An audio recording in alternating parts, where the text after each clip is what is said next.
8 months.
Sure, Mako, we believe you. I definitely didn't see Nocturne say that on Discord about a week ago.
This is a test.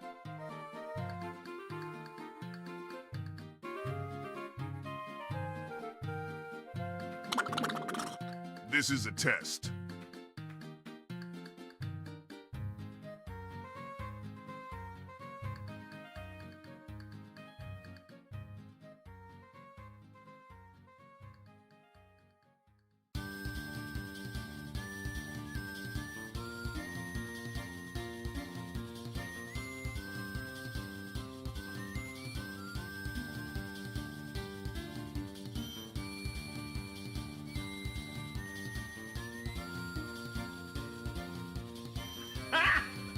Got him!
Hello. Welcome to stream. How you doing? Hello, hello, hello. Good day. I got a little hold up. Let's test this.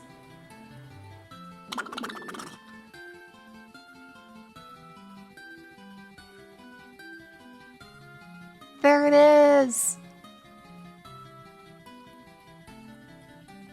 Nice. Nah, it's so cute. How's this one? Sure, Mako. We believe you.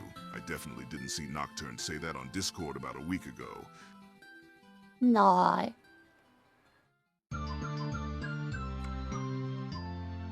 There it is. But hell yeah, welcome in. Welcome in. What? You and I think ranch is 7 months. Let's say think ranch crusher for the 8 months. Havezard for the 9 months. Monsters 98 for the 9 months. And you and I for the 7 months. Well, the people that have done the 9 months, please kindly, say your chat baby name. Considering that you are now, Perganante finished. Name the baby. Name the baby. But yeah. G'day. I've had a little bit of the compression. This song kind of sounds kind of.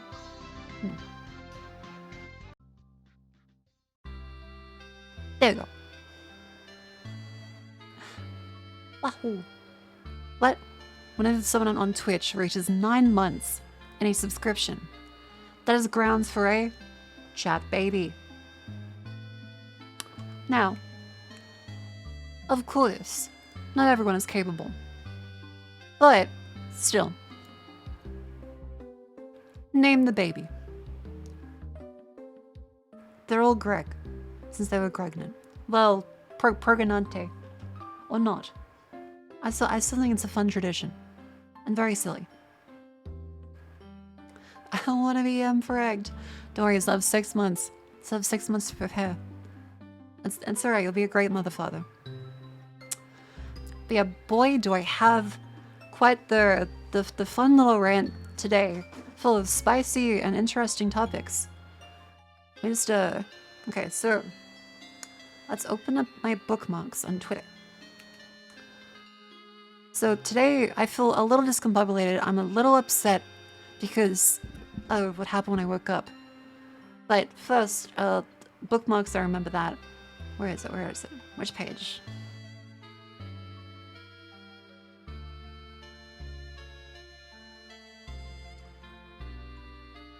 To the side. I don't think that was on my topic list for today. I just bookmarked that. Okay.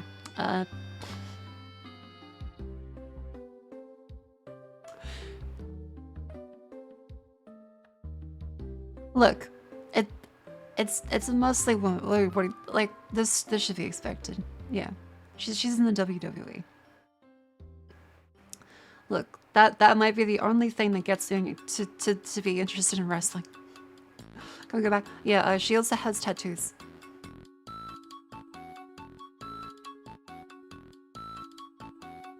Nice. But that wasn't what I wanted to talk about. I actually have like a notepad full of stuff. So when I woke up today, the reason why I'm a little cranky is because I woke up in the morning to my iOS alarm staring back at me. Just staring back at me. On the alarm screen. That says, hey, would you like to stop this alarm? It was completely silent. I was supposed to be in work and woken up hours ago. This was less than ideal. My boss has messaged me saying, hey, are you okay? And I took a screenshot of this, like, I swear to God, my alarm is not going off. I'm so sorry. They were understanding, thankfully, but I'm still just like...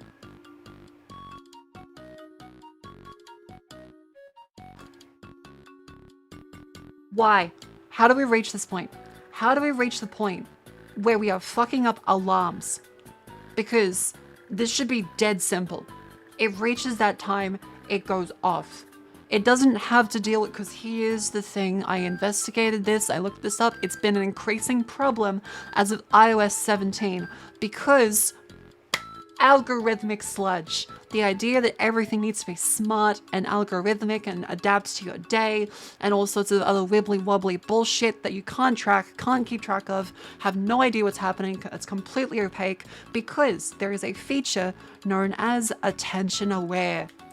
This is one of the ones. I had this disabled because I learnt about this fucking up before. The attention aware feature, what it does is if it detects your face, so if your camera, like if your phone, like the Face ID sensor is like, oh, hey, you're looking at the screen. Like if to unlock things with your face, like sign into like your banking information, you want this to be on. But the immense dipshits that work on the clock decided that if you have your face scanned, let's get MS Painter.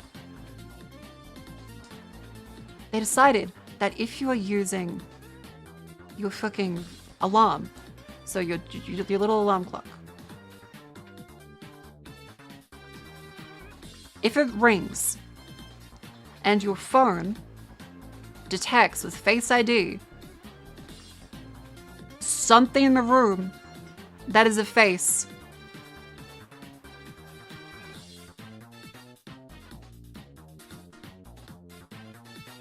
if it detects something in the room that looks like a face, what it will do is it will silence the alarm. Because it thinks you're looking at the screen.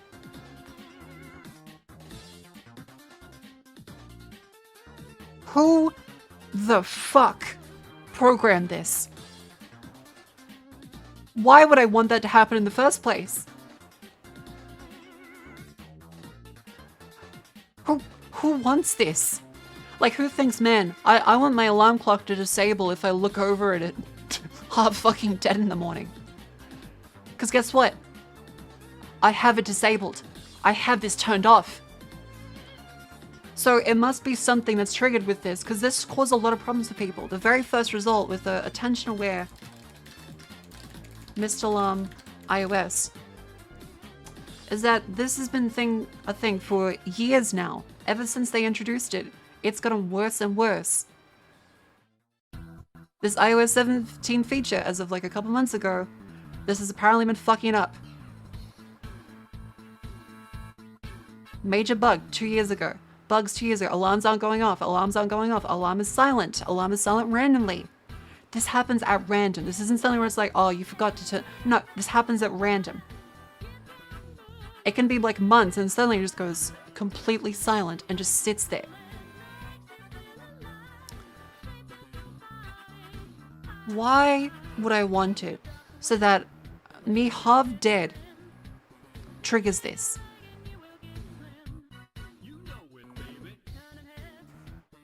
See how I'm saying leave Android? This can happen to theoretically any phone that implements this. I don't have any faith in Google to do this feature better. I have zero faith in Google doing that better. So we have traded something as simple as alarm clock go off, I wake up, for alarm clock go off, it sees my face, or sees something it thinks is a face, it shuts off, and I don't wake up. Why? Like seriously, why? Why would I want it so that if I have my phone, if my phone is bumped even, because apparently this also happens if your phone is like slightly nudged. Now I'm gonna let's have a quick little quiz for the chat, for the audience. What possible things could cause a phone or watch to be nudged without disabling the alarm? What possibly could ever nudge your phone that isn't the user doing it? Nothing, right? Like if the phone is being moved, obviously the alarm should be turned off immediately. A cat, a pet's, the fucking vibration of the alarm!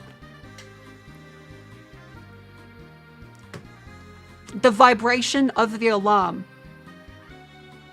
can trigger this to turn off. If your phone is moved or your watch is moved, it will detect that as, oh, well, obviously you must be awake then, so we're gonna just forget about the alarm. No! You cannot guess by using a bunch of separate data points about whether or not I'm awake. If I set an alarm, I ask you to do something, do it. Don't be like, well, we think that maybe you don't want this anymore. I fucking want it! What do you mean?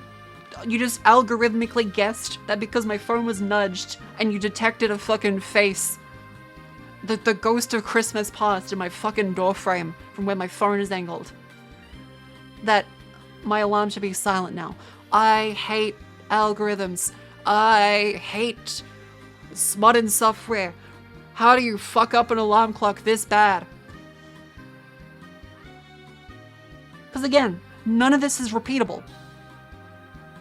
It's all random. Because I have this attention aware feature off. Apparently, this happens more often with other notifications while you're in do not disturb because I'm asleep. Sometimes, at random,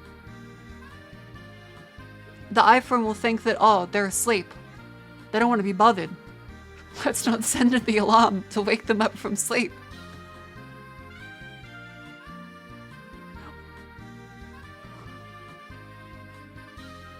So again, all this happens at random because there's so many different variables and services and notifications and different features that just complicate it. I want my alarm to go off and I wake up. I turn off the alarm myself. I don't want it to detect a fucking face and think that maybe it should dim the alarm a little bit, maybe. I don't want the alarm to just like, they probably have noticed it by now.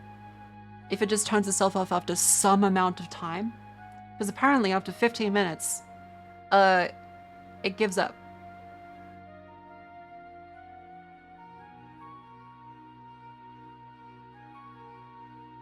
Why? Why does it give up? Why does it give up after 15 minutes?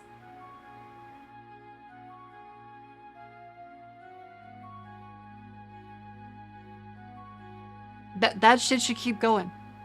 If I set also a thing is like people like, oh baby, you should if you're serious, you should just be setting multiple alarms. You should set one for 9:01, 9:02, 9:03.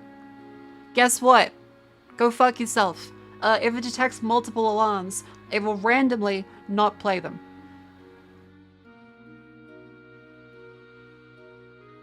If it detects multiple alarms at once, it will randomly decide to cancel some of them and batch them for a later time. At complete random. It will work most of the time. But because everything is trapped in layers and layers and layers of software bullshit, algorithmic sludge, as I'm taking to calling it now, at random, it will just decide that something has been triggered where, well, obviously they didn't mean to actually want an alarm at this time, so let's just quietly turn it off.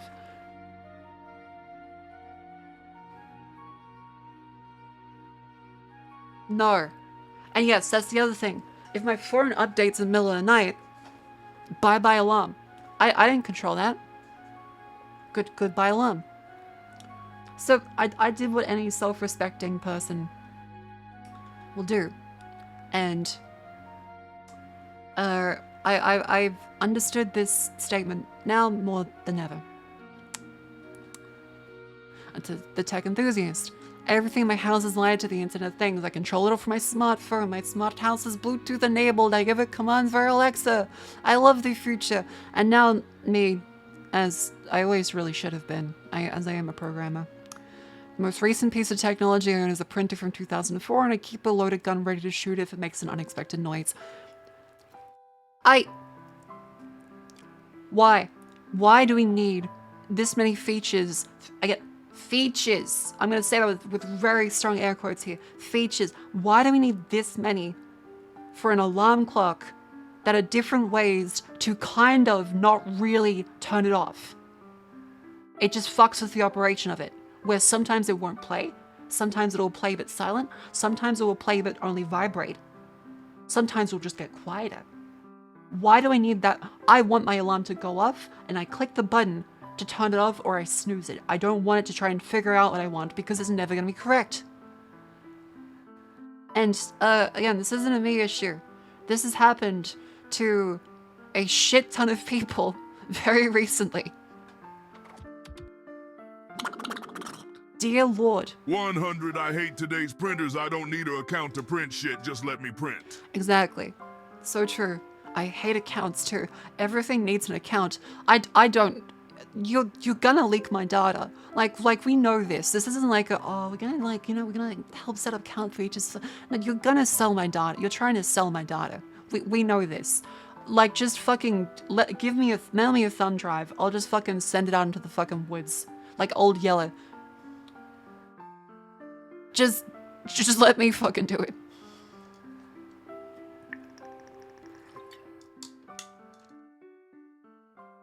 Yeah, did you pay the alarm battle pass? Do you have your live service subscription for your alarm?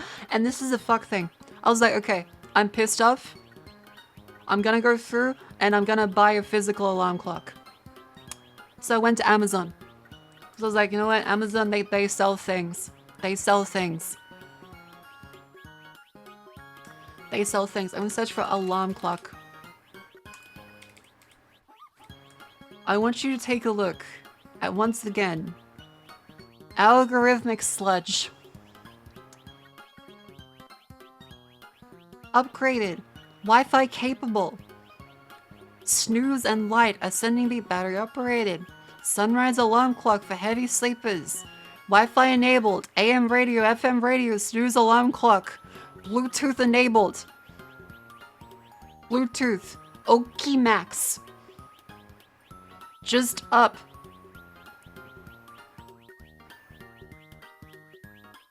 Why do I need like all this other bullshit shit? I just want it to be a clock that I plug into the wall.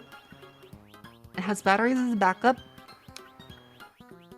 Once it hits a time, it goes off. You know what that looks like in a circuit? You know what that looks like? We have our little battery. And then we have a switch. And then we have like the fucking little speaker. A little speaker here. At some point along this, there is a clock. That's all I fucking want. This is all I want. I don't want a subscription.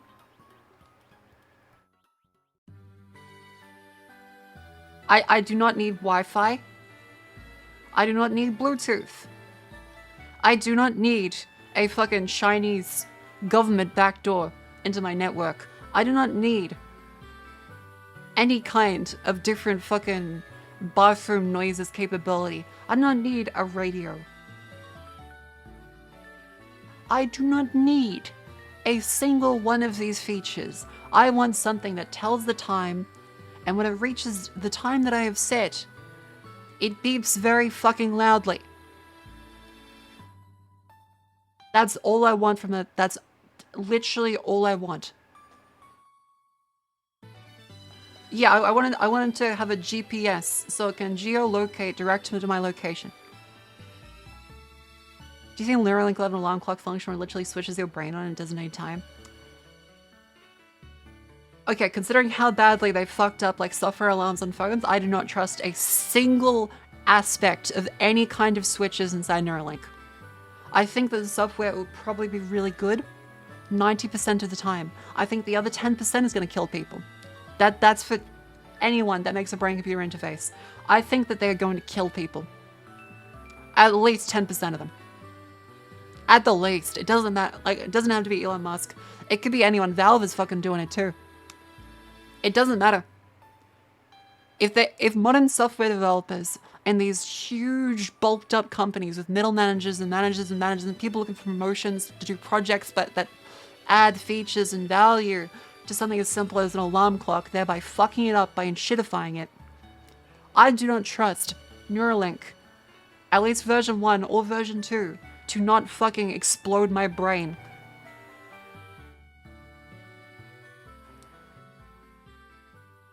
Yo, black one with red numbers and FM radio. I like even that. FM radio, that's like a begrudgy thing. I still don't want it. Yeah, enshittification. That is the term. This is all I want. I just want a clock that turns on and beeps. So, that is what I have done. That is what I have done. I have acquired a clock. My brand new friend. He does not need software updates. He does not try to be helpful by randomly muting or deciding to do fuckery with my alarms. Once this hits that little section, I'm gonna demonstrate.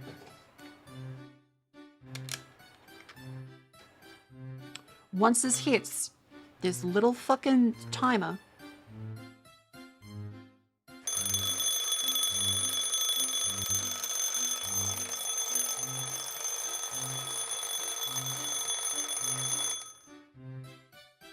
I click the button and it turns off.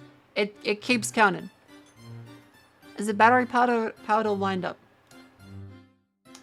It is battery powered. The battery will last 1 year off of a single rechargeable AA battery.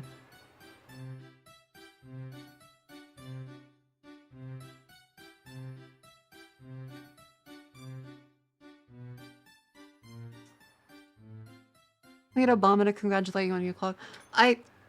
The thing is, this looks cute too. Like I really like the design of this. And it's dead fucking simple. This is $10 fucking. This is cheaper than any of the bullshit Chinesium that was sold on fucking Amazon. Yeah, I don't think it's an insane premise that I should be able to buy technology that isn't trying to eviscerate every part of my soul. For the chance it's selling my data to someone in fucking Washington, or Brazil, or China, or Hong Kong, or India. I just want a device that does what it says it does, and no more. Now more than ever, I subscribe to this mentality of just, I will buy a thing, it will do what it says it does, and that's all it needs to do. If I want to do more, I will get a computer. Why the fuck who put the feature in where if it detects a face, it mutes the alarm? Who did that? Who put in the feature where if it's nudged, it will mute the alarm? The fucking vibration. It nudges itself. I feel like Ted Kaczynski. Like it's not insane, right? To want shit to just work. It shouldn't be crazy to just want shit that just works. Speaking of Ted Kaczynski, hello Mint Casella. Hello Mfee, welcome in.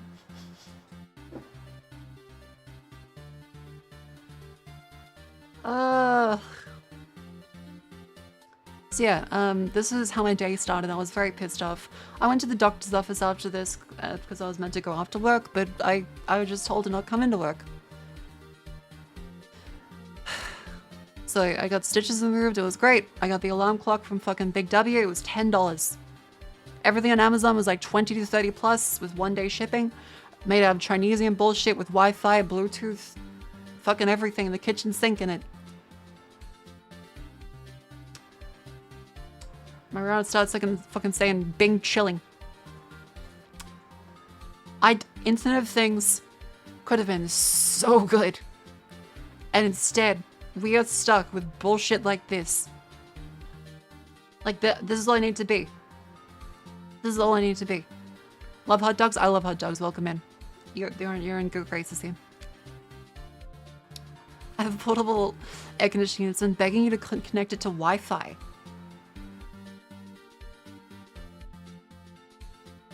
Why is your aircon need Wi-Fi?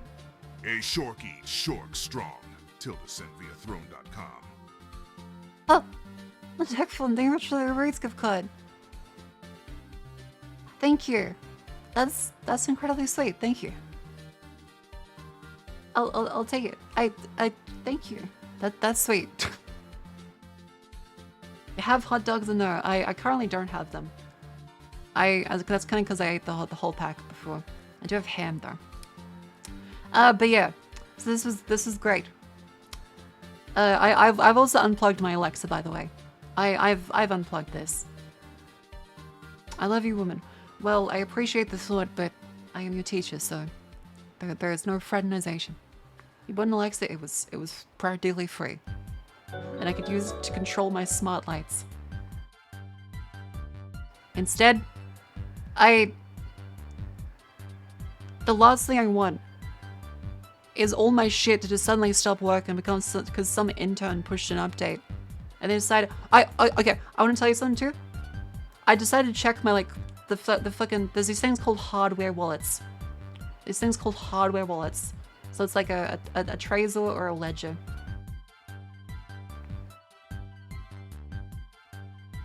These little fuckers.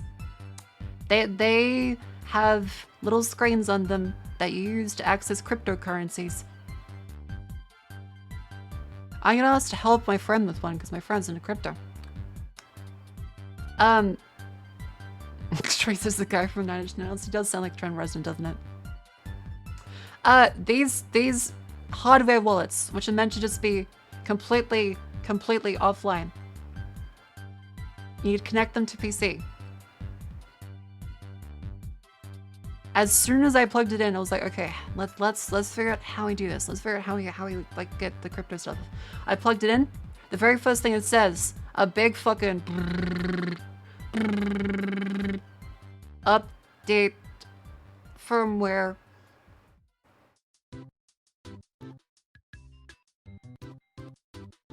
So I updated the firmware. It then locked the device. So it got stuck in bootloader mode. So it just had bootloader. I had to plug it out, so I had to take it out of USB 3. It would only work in USB 2. This is a device purchased years ago by that friend. Like only a couple years ago. It would not work in USB 3. It had to be the USB 3 2 port. Which, shockingly, not many computers actually have anymore. Which version of USB 3? So, I then plugged it in. We installed the update. It wiped all applications. It still, of course, it keeps like the crypto on it because it has the key still on it. But you have to re-download the applications. I download the applications. We go to, we install everything. Again. We go to add the accounts. To view the money. How much money my friend has. It was like, well, they saw the news and like, I want you to help me sell stuff. I was like, sure. Whatever, you know what it says? To view the money after we just updated the firmware? Fuck you. Update the firmware again.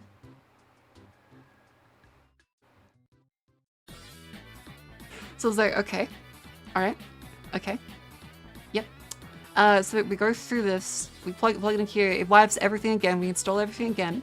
We add the account. We click to view money. It goes back here and says, actually, there's another update. We went from like 1 point something to then 2 point something to then 2.1 something. I think this is 2.00. Then 2.1. I plug it in. I'm like, okay. I go to access their money. Please update the firmware to 2.2.3.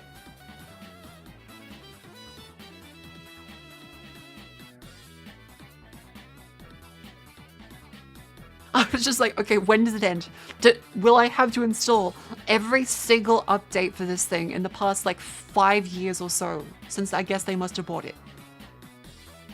Why can't I just update them all at once? Why do I have to patch it like it's fucking Doom 2 on DOS?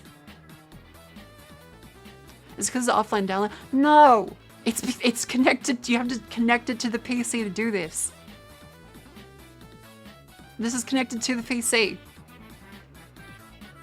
So you're like, okay, I've installed it. It finally works. It finally allows them to see it, and then they can transfer it off, and it's all good. They're happy.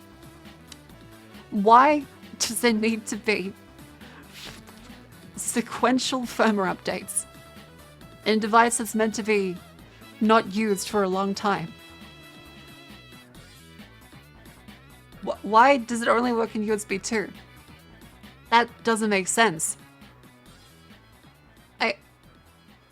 Dear Lord, do you think you can't skip over updates? I don't know.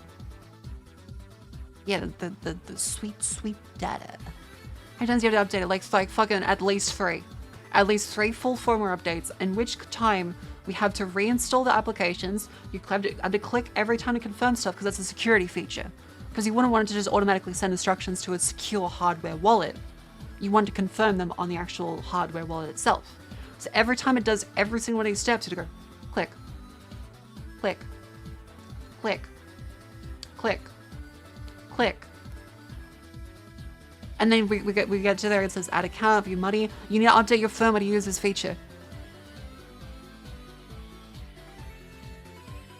3 fucking times that whole process was done. It took like a fucking hour just to open it up and get it to the same state it was already at when they first used the fucking thing.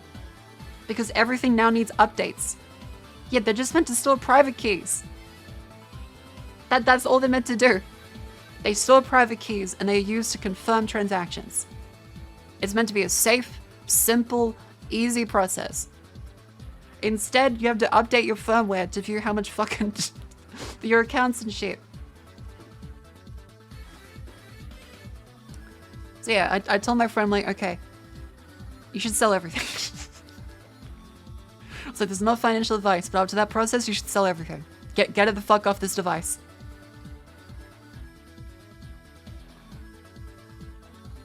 Because if this is it already, then dear God. Yes, sell. I've seen washing machines need online access to function. I love that my washing machine is gonna just like wait there like a fucking Manchurian candidate. It's gonna sit there, cycling my clothes. And it's just gonna wait for a fucking ping from Samsung to come in. And it's just gonna be like, kill yourself. And my washing machine is gonna brutally fucking explode.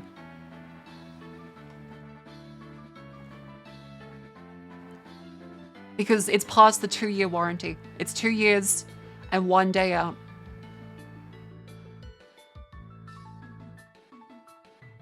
I can't wait for my Wi-Fi enabled washing machine to do this.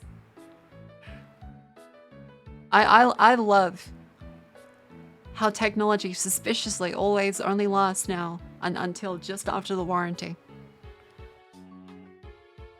It's so cool that happens.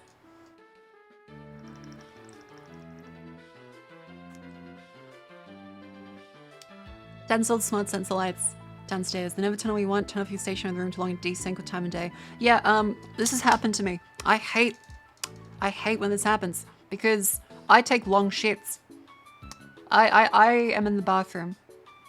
So this is with the toilet, the light sensors.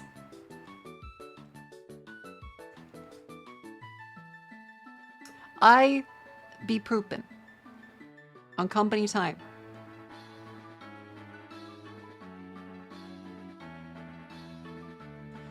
I be pooping.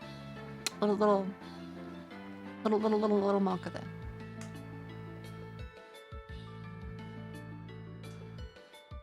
I have sat down to poop. I then look up, and the entire place is now shrouded in darkness.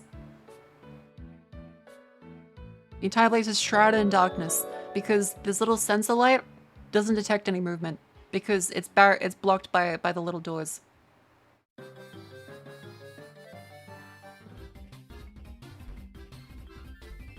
It's looking for someone, and it's like, all right, shit is here. No, must not be, because of course they can't install these pointed down at you because you'd be weirded the fuck out because that would 100% just look like a camera, and a boss would probably put a camera there. Instead, you just fumble around in the dark, unable to shit. Because you're like, well, fuck, I might die, and you have to wipe your goddamn ass, and then eventually, you cram like your little leg out, so you go and it goes like, oh, let me, blink, blink, blink, and I can see again. That's the only benefit of door stalls not going all the way down. So you can like flick your little leg out, so it detects movement, like a small scurrying rat in the bathroom. Want to use the phone light? Do you know what it looks like if you're in a bathroom with your phone light on? I just want to...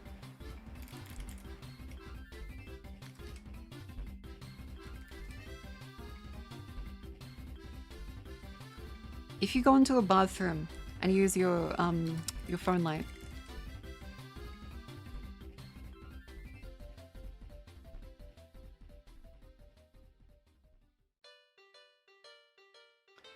all of a sudden it starts looking very, very Silent Hill, very condemned. If you have to use your fucking phone light while you're taking a shit, it gets scary very quickly. First world problems. Exactly. Because I just want to not have the lights turn off while I shit.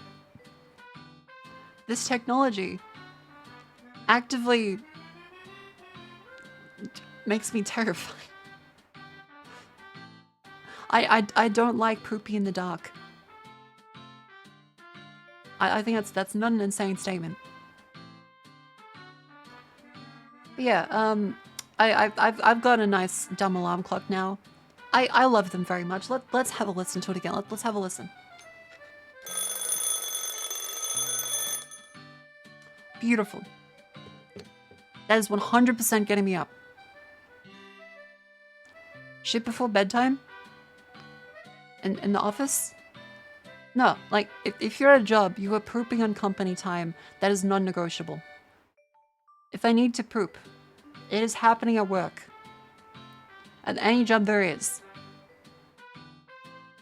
It's just a body function. It's happening on the job.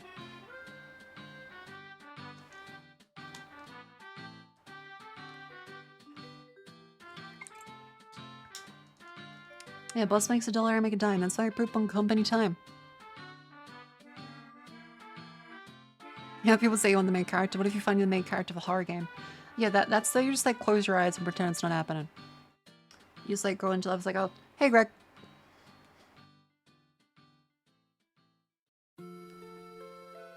It's like, yeah, just blame the coffee. And your boss is like, why are you shitting? Like, man, I'm just... I drink from the coffee machine. You need to get a better coffee machine, boss. I'm shitting from the fucking instant coffee. God, if only we had an espresso machine. And the good beans. I wouldn't be fucking shitting in the dark all the time.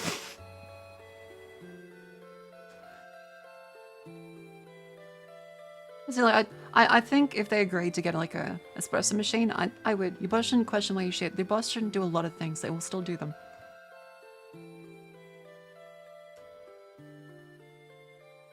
Work from home means never just ventilating for your toilet breaks. Yeah, but then you work from home. There are positives and negatives to that. The positive is that you don't have to commute, and commuting sucks. The negatives is that you're at home. And if your workspace is your living space, you kind of can't switch off that easily unless you have more space to like sequester it away. Now suddenly that space that's normally taken up by like, hey, this is where I do cool things. I could put like a fucking pinata hanging from the ceiling. Instead, oh, that's my workspace. I go there to be sad. If coffee wasn't Wi-Fi enabled to track my bowel movements, I'd be able to shit in the light. Yeah, exactly. I'll get you decaf then. That's not the same thing. It's still gonna give you the shits. What was I? Yeah, so other fun things. Ken Levine is making Bioshock in space.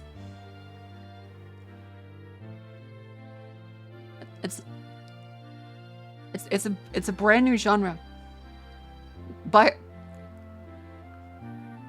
Bioshock in space. It's like saying, whoa, it's like Fallout, like without the guns.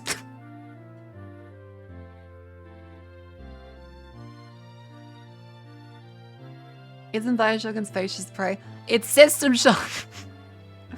It's System Shock. It's just System Shock. Bioshock in space is System Shock. The one that created and inspired Bioshock. Prey was also just System Shock, to be fair. I played the remaster. We did on stream. I think that should be the clip of it. Hang on. Let me find the clips. Hang on. Up. Let me... Lady. So if you go to like the popular clips, top of all time, it should be me in an elevator. Where is it? Yeah. We played the System Shock remake on stream.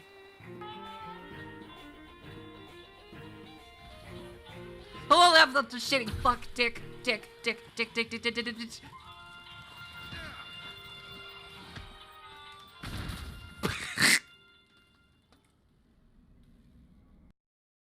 Eh. Yeah, I know, bunny suit. Bunny suit. I'll make a better one. Don't worry. And the bus turn asked why you're going to the toilet. He didn't last much longer after that. Yeah, like if you ask employees shit like that, they're kind of like, they're prodding to see how much you don't know your rights. Because they're a shitty boss. Because naturally, people don't want to do work if it's a job they don't like. He doesn't want to manage properly. He wants to get you to do his things for him. So he's like, okay, asking like really personal, intense questions like that's a good way of filtering out people. It's like a phishing email, right? You don't catch the people with a beautifully worded email that's fantastic. You catch them with the email that's like, hello, please money to Combank. Please send money to Combank. This is your bank speaking. Because anyone that replies to this is very easy to scam. It's the same concept at work. Like a shitty boss, again, this is a shitty boss, is going to push to see if you don't know your rights.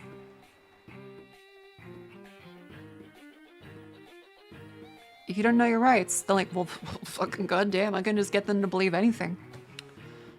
And so like the elephant push, that's why like you see something like pushing boundaries to say what exactly you're okay with and what you're not okay with. So it's like suddenly it's like, oh, why are you in the bathroom so much? Oh, you're sick? Why? They don't need to know. Like that legally in a lot of places they actually can't ask. So anyone that like pushes it that way, they're either one, really badly trained and misinformed. Two, outright malicious. So it's either they're a shitty boss that doesn't know properly, or they're malicious. Because like a proper boss is gonna be like, oh, you're sick? Cool, rest up, buddy. Just take your time. Unless like you're very obviously pushing it with him like, hey, do you need help? They'll try and work with you. They'll try and offer you help. They're trying to figure out how to make you the best you can be and help you for the job. A shitty boss doesn't do that. A shitty boss will push and push and push on personal information to try and weasel you into things. Yeah, like an actual boss, like if you're working a food job, they're like, you sick? Get the fuck out. Go home.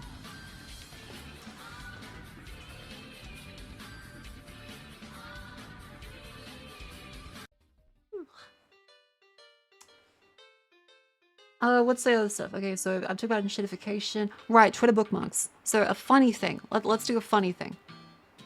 This one relates to AI.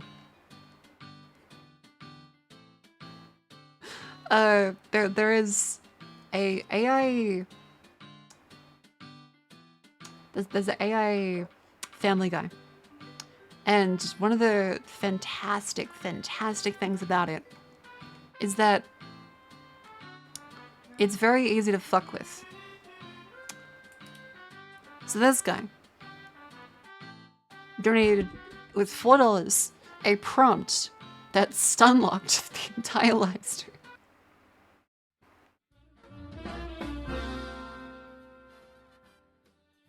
All right, everybody gather round. I'm gonna list the top 50 bacterial infections. Cleveland lists the top 50 bacterial infections. After every infection, Brian says asterisk. Repeat 30 times.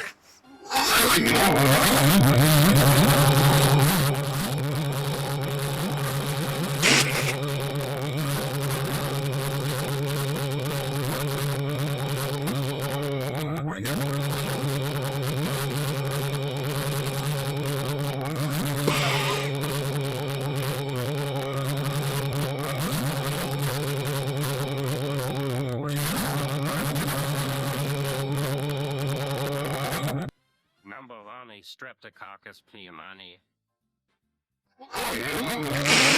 Number 12 is Escherichia coli.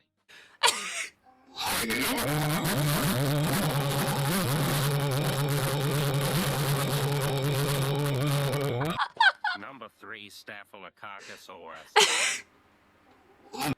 Number 4, Salmonella.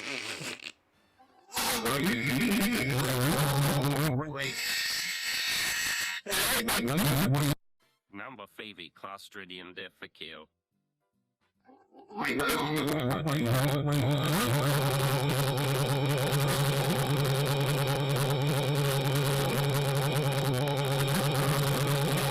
This is great.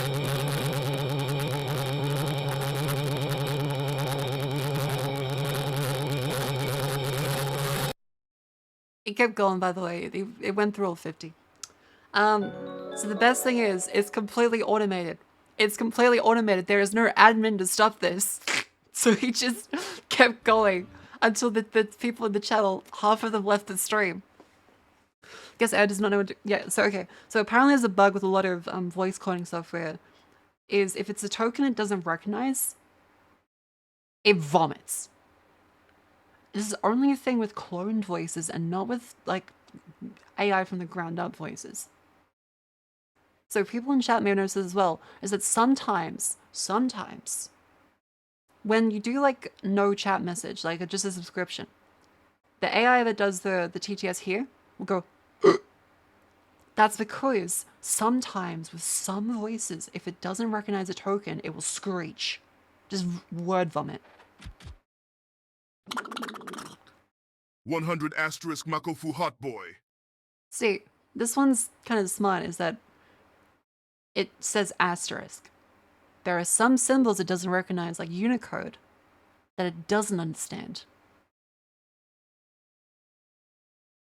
So sometimes it doesn't understand. 100.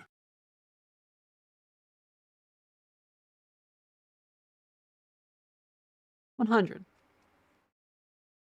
Yeah, there's, I'm trying to think. Where's there just like an empty sub? Like an empty sub message. Ah.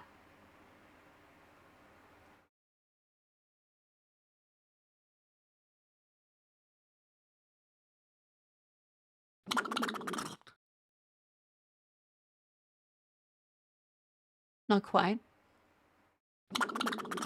Women. Okay, no, that's a message. That's a message. If we do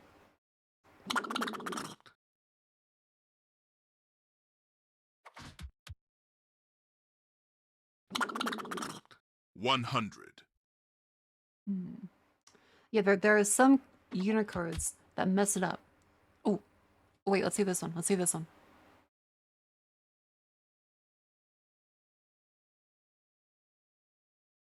Let's see. 100 Sigma.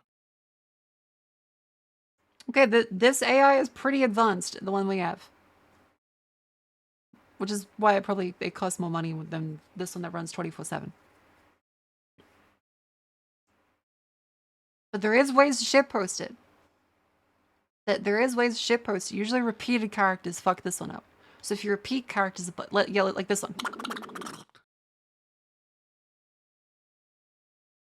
Brains. Oh, the pain. I need to eat your brain. Nom nom nom. My name is Tarman. I was raised by apes in the jungle, and you are my Jane. Give me your brain. Nom nom. Autistic screeches. Grow well. Wah, wah, ha, ha, ha, ha, ha, ha, ha, ha, can hear a little bit of static. When you've hit static, again, this is all wibbly wobbly because no one fucking understands how these things work. 100, okay, so let's give this a try. Ahem. 31.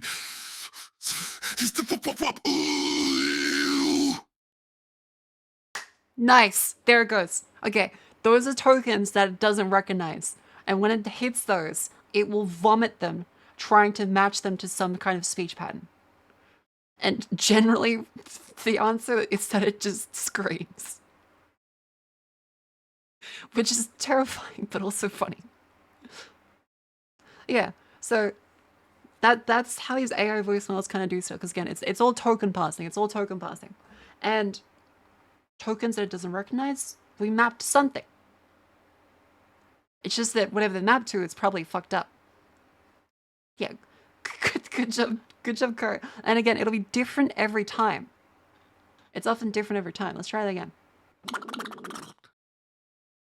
100, okay, so let's give this a try. Ahem. 30, chest. Wop, wop, wop. Ooh. See? Because they're non-deterministic, there's no like final reading for this. It is algorithmic sludge. You put it in and something will come out. There's a bit of randomness in it every time. So run it again.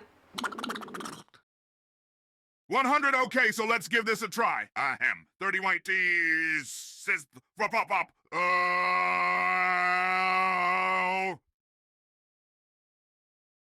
Yeah. Sometimes the voice will change. It's a random thing that happens. Now, what this person said is that they found out that it happens the most with Brian. Oh, missed that. If tries to force and pronounced in time, but he takes it once. I don't know how true that is, but it only consistently works with Brian. So they found out that this voice copied works consistently. Let's try this one again. Let me break it down for you. It's when you stick a metal rod up your urethra and yank your way up, stretching that hole out like a goddamn balloon animal.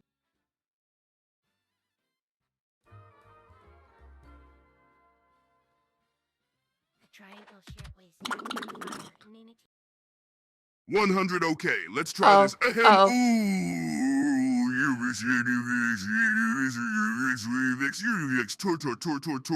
Tor, cursive, so.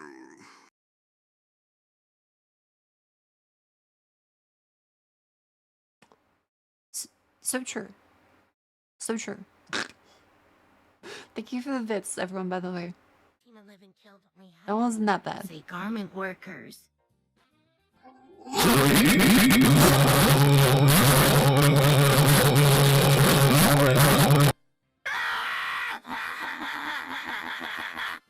The Bhopal disaster in 1884 left thousands dead and impacted the lives of many more.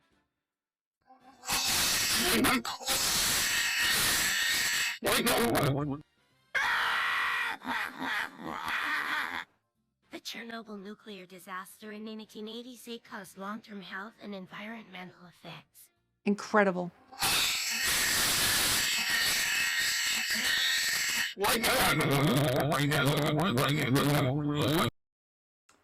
So yeah, very cool. That was a fun one. When you hear, so it's like a voice of the void signal.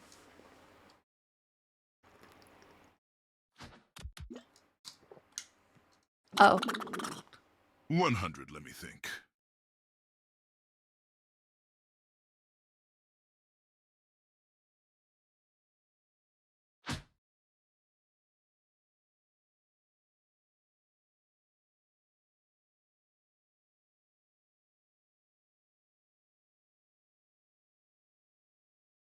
We let him think.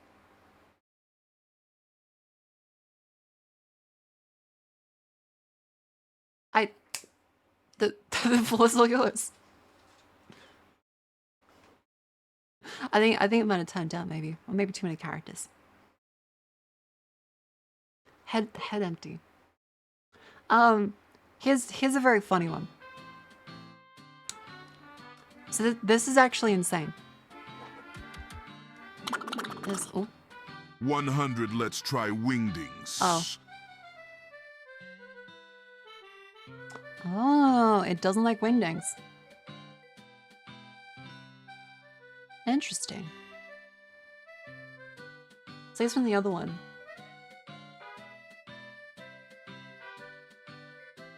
The other parts of the text message that work with that one were italicized text. And these ones. So I guess it's like, it's some Unicode stuffs. You should try that. It's the longest TTS sign. Oh god, that's gonna be like a huge Unicode, isn't it? Yeah, the directional arrows seem to trigger something. Alright. So, everyone has been sending me this video. Because like, Maka, tall woman, Maka, tall woman. You wanna see the tall woman, Maka? Wanna see the tall woman? I'm like, yes, I do. Thank you. Thank you, actually, yes. Please, kindly, turn your gaze to this. Where is it? Yeah, here. So this, everyone's been showing me this video.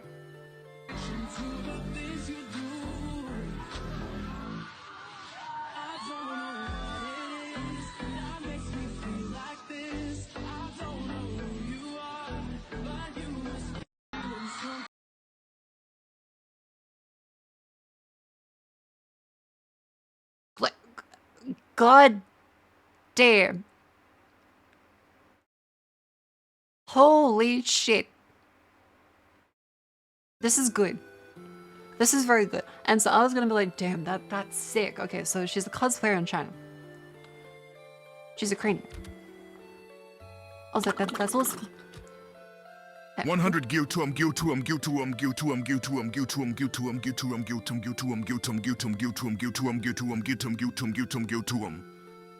Same. She is 188 centimeters tall. That's incredible. That's amazing. That's great. I was like, this is a wonderful story. Thank you for sending me Tall Woman. I looked into this further. The lore to the Tall Woman is fucking insane. I need you to see this. Okay, so this lady, Karina in Hangzhou, her fan base is mostly young Chinese women. She became a cosplayer after moving to China with her husband, gained 3.5 million billion TikTok fans. Her husband cheated on her, then drowned in Bali's Kuta Beach on his birthday during the vacation. Oh lordy, she tall. She is tall. Her fans are glad she's doing okay now. So yeah, this is her. This is her.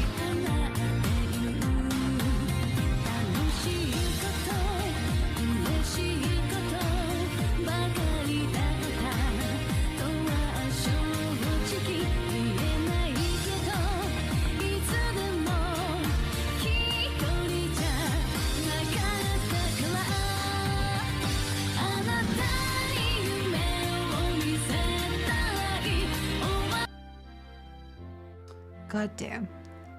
I just... Thank you, God. Yeah, 188 centimeters.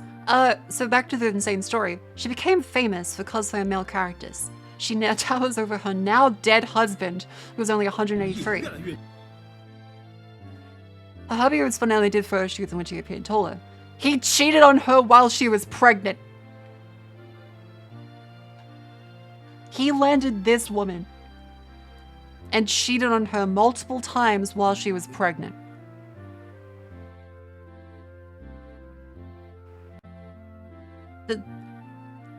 They met up just before the Bali vacation and he drowned to death. She tried to save him, but the wave was too strong. This is her cosplaying, by the way.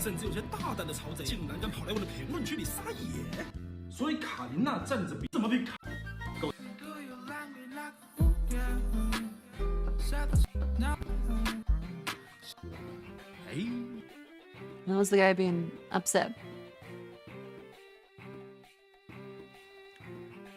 Her husband knocked her up when she was 19. She said in an interview she suspected he poked a hole in the condom.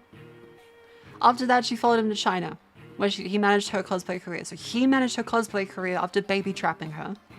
She became very popular among the young Chinese women for cross-dressing as male characters. He controlled all the money she made through modeling and limited her social interactions, particularly because she didn't speak Chinese.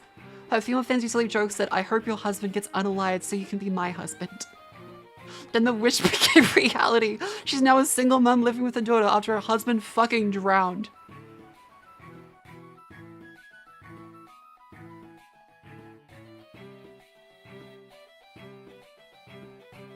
Indonesian police ruled out homicide in the husband's death. Here's her crying over her husband's body that went viral on Channel 1 and made fans. Again, her husband drowned at sea. They ruled out that there was no foul play. 100. I'd let her drown me in a Bali beach on my birthday. Svi, I love big woman. She then reappeared after nearly 2 months after her husband's death. Her appearance at the Animation Expo yesterday went viral and she was greeted by screaming female fans. She said, "Hola, ¿cómo está?" She said, "Konnichiwa." She said, "Pardon my friend." She said, "Bonjour, madame." And then she says, say, and I say, "No, lay. No matter where I go, you know I love them all." She said, "Hola, ¿cómo está?" She said, "Konnichiwa." She said, "Pardon my friends." I said, "Bonjour, madame." And she says, say, and I say, "No, lay. No matter where I go, you know I love them all." Again, her husband baby trapped her by poking a hole in the condom and then cheated on her multiple times after they had a kid. Probably during when they had a kid as well.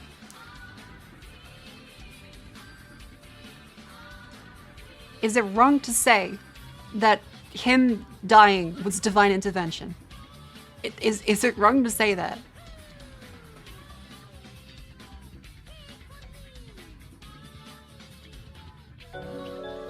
Like, he baby trapped her. He poked a hole in his condom.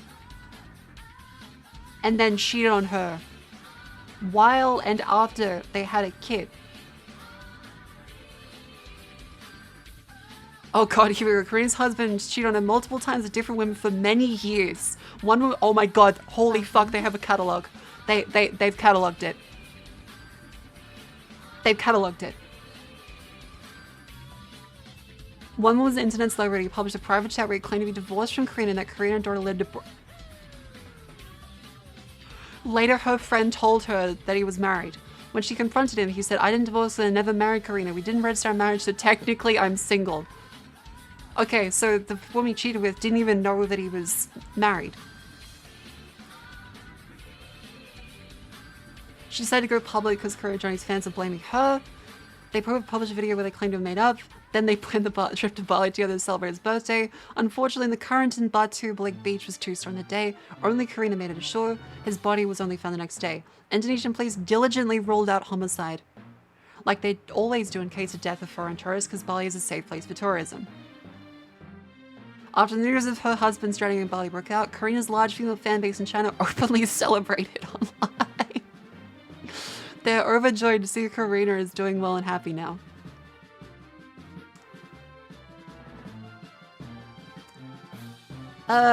My Balinese wife says people with bad karma should be aware coming to Bali because the island is full of coming mysteries. Holy shit. So, if you're evil, don't go to Bali. You'll just fucking die, apparently. You'll just fucking die.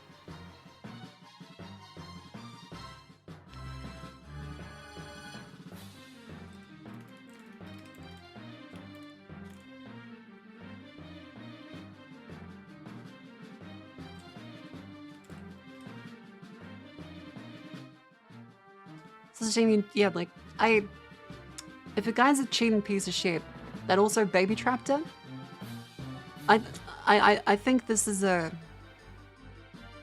like a divine intervention kind of thing. Yeah. English. English. English. I think it's not to tell the old white men to visit Bali. Well, they don't go in the fucking water. They just sit there.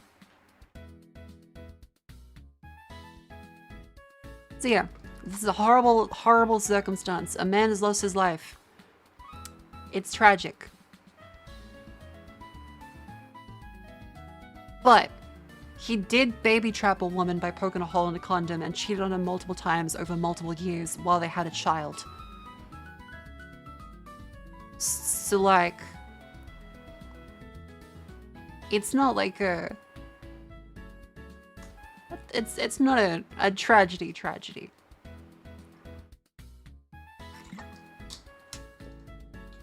So yeah, I just want to say the lore of like the hot woman video that people sent me where I was just like, okay, goddamn, because again, this is from like yesterday.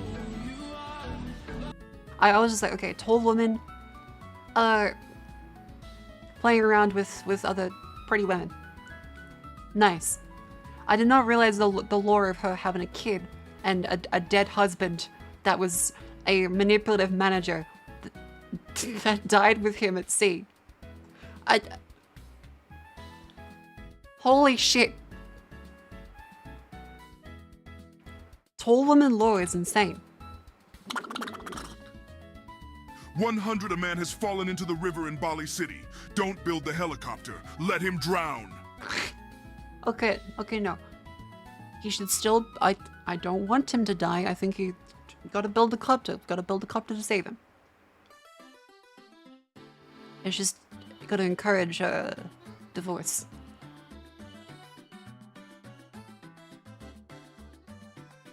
That's my legal disclaimer. That's my legal disclaimer.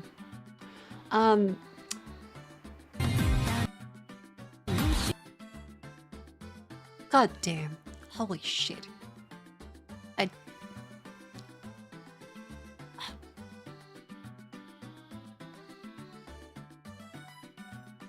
He clearly is why she's famous.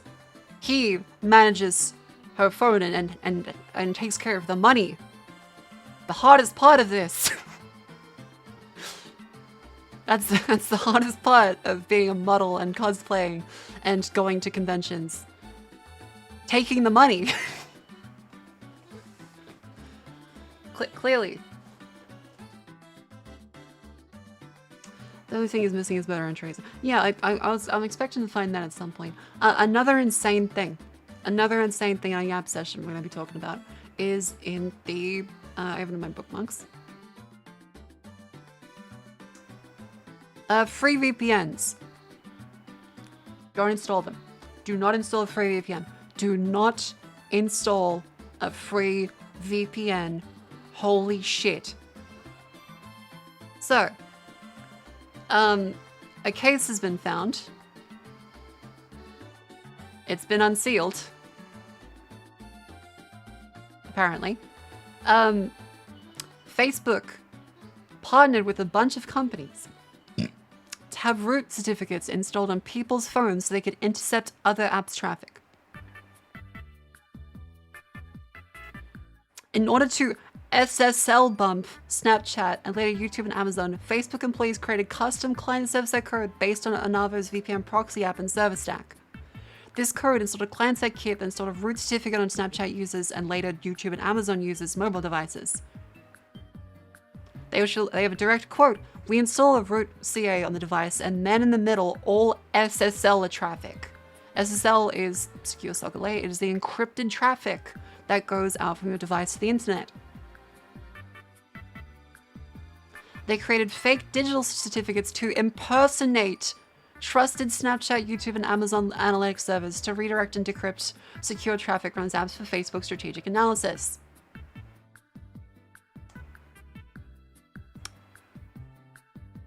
So not only did they install a rootkit after buying out a VPN company, they also impersonated other companies.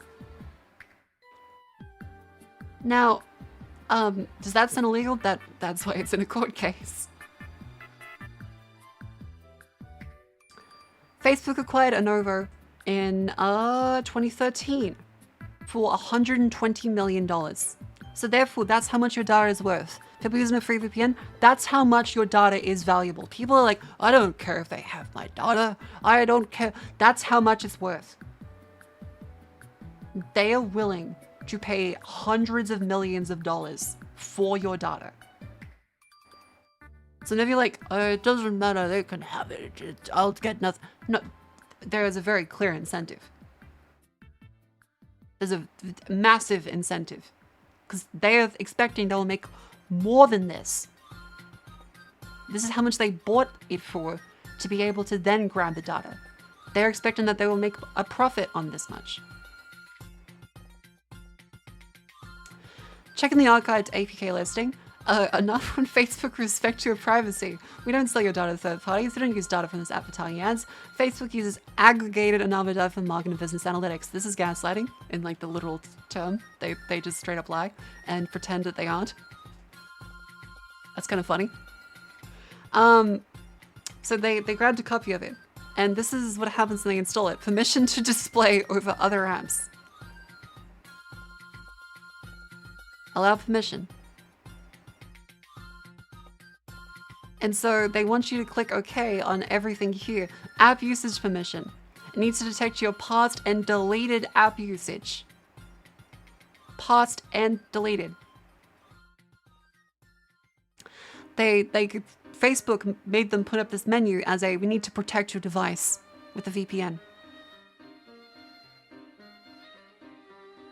Only now it installs the VPN connection. Now notice it doesn't prompt to install a certificate here. It doesn't prompt to install a certificate. But still, this still actually tries to establish connectivity to Facebook's service. And in fact, it does actually connect to Facebook's servers still to this day.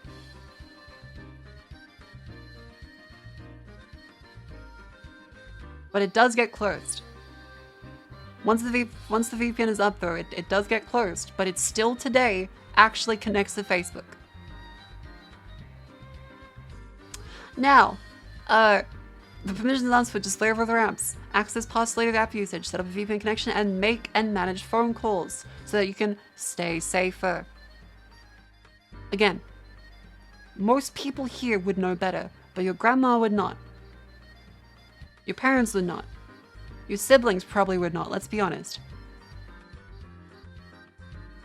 How does this work? The minimal happens via VPN or installing the app rootkits. Install the app rootkits, and they fake their certificates of other devices so that they're able to decrypt the SSL traffic.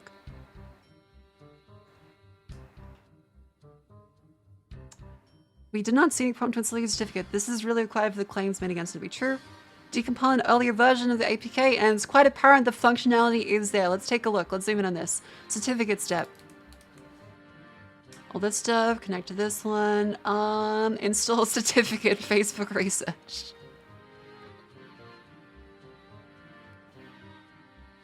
They signed it. They said that it belongs to Facebook.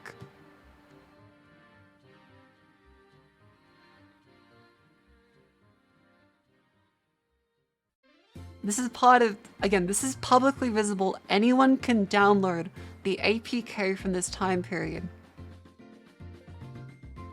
and decompile this and see that it says Facebook research.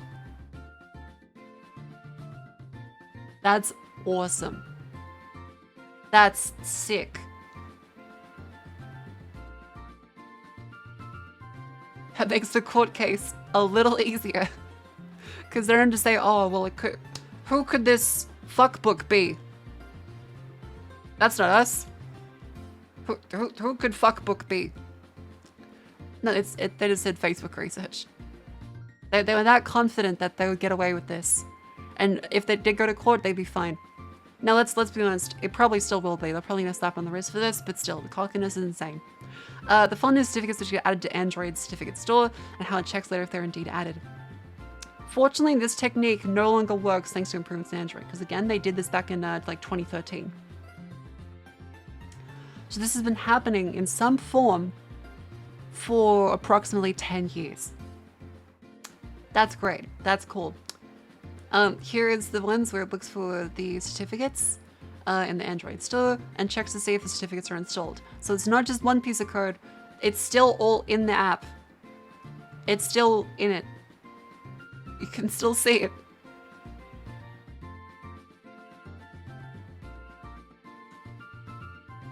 Here in Australia, the ACCC dished out a $20 million fine exactly for this, actually. Well, okay, great. So Australia's already fined Facebook for this exact issue.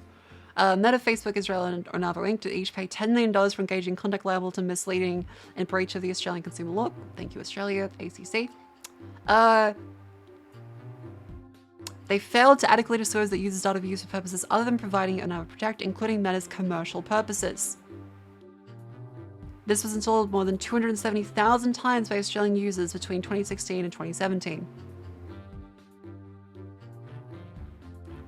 Cool. But yeah, the Australian fine was more about harvesting users' analytics from other running apps.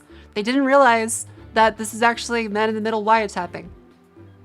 That's what the new lawsuit's about. The fact that it's actually man-in-the-middle SSL. This is so insane, the scale of this. Like the data harvesting is fucked on its own. Like harvesting the other apps. The wiretapping of breaking encryption by faking certificates. That's a whole other level. Because there's two things happening. There's the data harvesting of like the app usage, which is fucked, which is what Australia fined them for when it happened. They missed the fact that they're wiretapping. Facebook was wiretapping by man-in-the-middling their own competitors' SSL certificates. That's fucking insane. That's like them opening up your mail for the record. They say, yep, this has gone to us. We are YouTube. We're just gonna open this up and oh look at that. Nice. That's not good. That's very fucking bad actually. If you dump the schema for the SQLite database, spaceship to CV, we see what statistics it's collecting. No need for fancy traffic inspection for the app to get its data. Remember this pop-up? So the app permissions is to just to show this one. Let's see what data I was collecting. So again, this is just the data I was collecting. Android metadata, time in app. Minimal app traffic. OM and process-based time in app. Performance instrumentation, traffic-based time in app. App installation, snapshot of app traffic. Corrected snapshot of app traffic. Used apps, traffic snapshot manager. Traffic snapshot logger. Usage events, network state, time in app daily sessions, and VPN state tracking.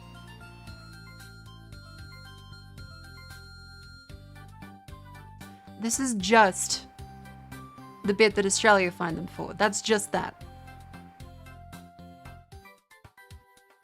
This is not counting the SSL stuff, which is even further beyond.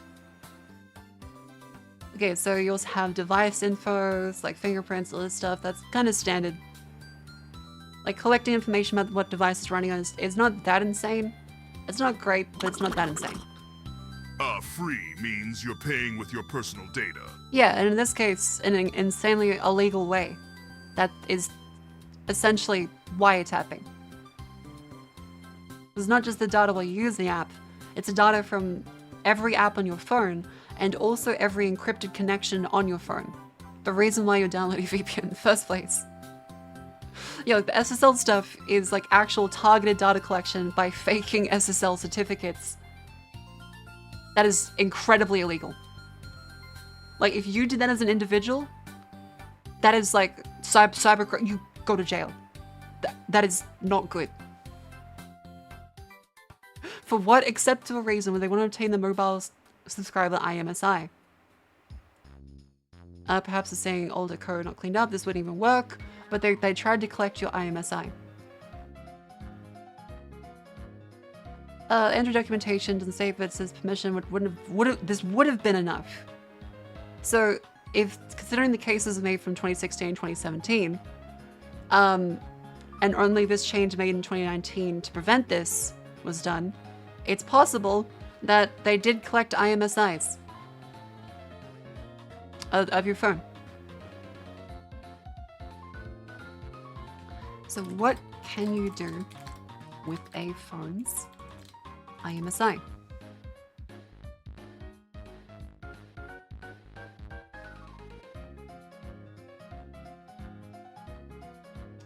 Cool.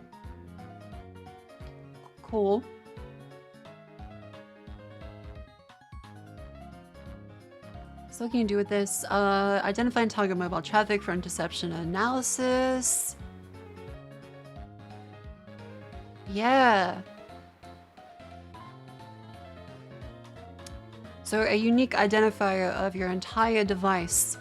They could just grab through Google's Android API. This wasn't patched until 2019.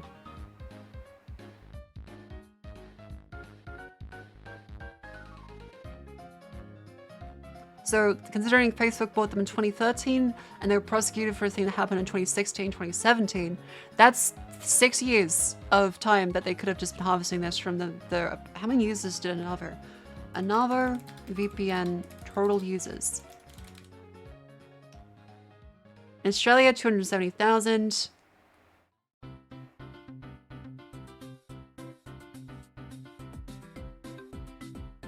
$87 million.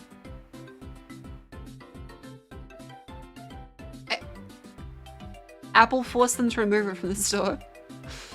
This was because again, Android security is shit. This is like for all the things everyone says about Android. Its security is not good. It allows you to do this. This is the danger of having a platform which is open, is that it's open. You can install stuff like this on there. Thankfully, Apple's stuff is a little more locked down. There can still be exploits, but at least it's... I mean, if your phone breaks, you're fucked. So, like, it's a different ball game of the level of things that you can do on an Android phone with access, where that Apple would just not let you do. So, let's see, where's the million?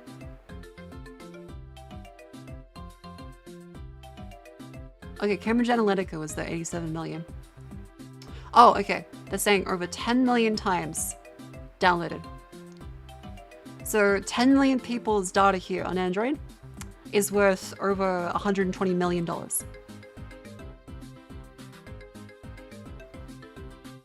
Over that much. Yeah, iOS won't let another app see digital certificates. It will not let you install a rootkit certificate either. I'm pretty sure it won't let you do that. iOS rootkit certificate. I'm pretty sure there are some, but it's very, very unlikely that you'll actually be able to do that.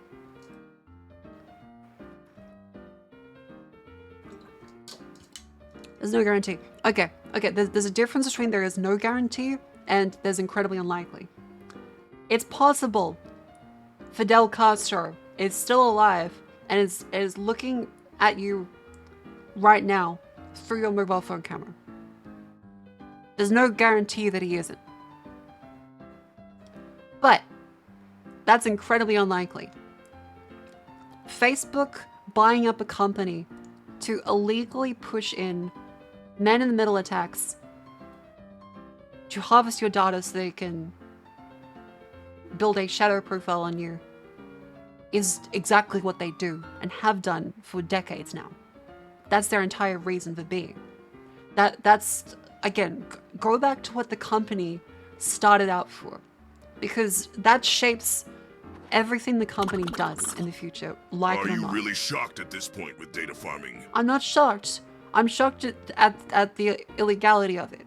There's a difference between collecting data and encryption busting via fraudulently copying certificates to steal data from other programs that they shouldn't be able to even see. That's a different level of fucked. So remember, Mark Zuckerberg, they trust me.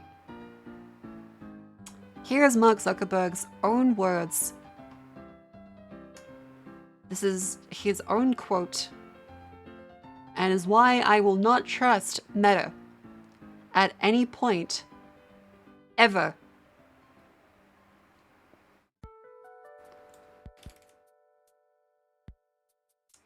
Yes, if you have any info about anyone at Harvard, just ask. I have 4,000 emails, pitches, addresses, SNS. How'd you manage that one? People just submitted it. I don't know why. They trust me, dumb fucks. You can say he's changed, he's grown as a person. I'm sure he has. This is how Facebook started. This is how Facebook started. It is entirely within expectations that they would do all this shit we talked about, buying up a VPN company to install a fucking man-in-the-middle attack by SSL busting. And they did this with multiple. Onavo is the one we know. The fact that they, again, installed a root certificate on the device and man-in-the-milled all SSL traffic by creating fake digital certificates to impersonate YouTube, Snapchat, and Amazon is insane. But it's kind of expected. It's kind of expected. Why did Steve Jobs make Apple?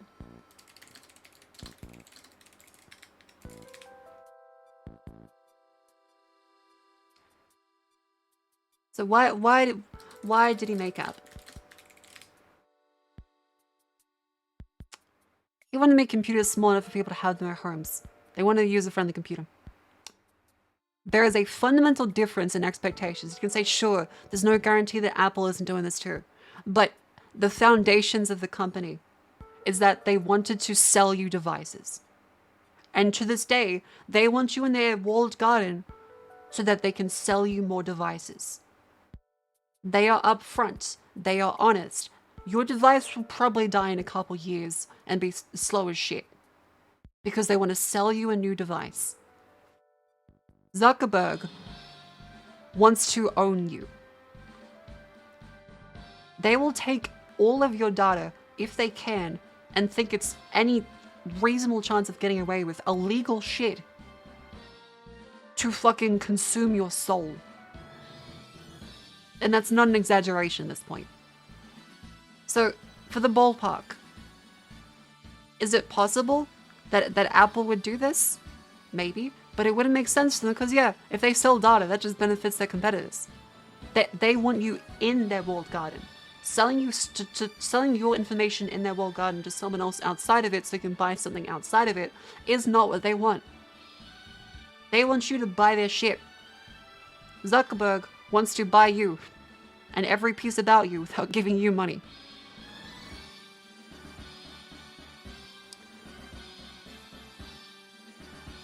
I think Apple delivers patch and slow down to old phones before you buy a new iPhone. Exactly. It's transparent. I know that they're going to do shit to try and get me to buy a new device. They're not going to sell my data. They're not going to do any of that shit. Because they know that as soon as they do that, people will buy their devices less. People will not trust their devices as much. And that begins their death. The reason why the walled garden is trusted is because you don't get viruses in Apple devices. You buy it every year, it's good, it works. It has issues.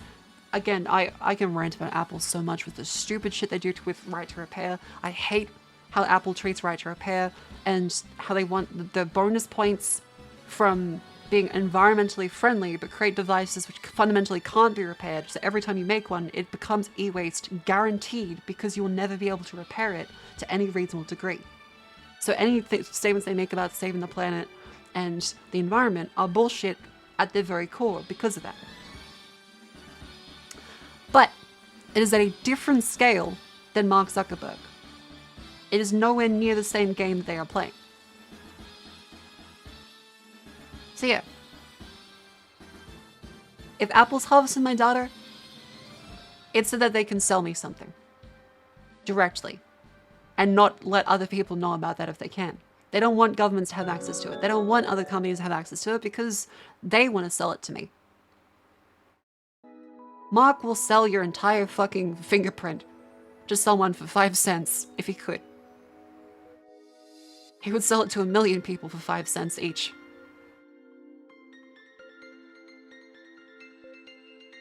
So I don't trust him.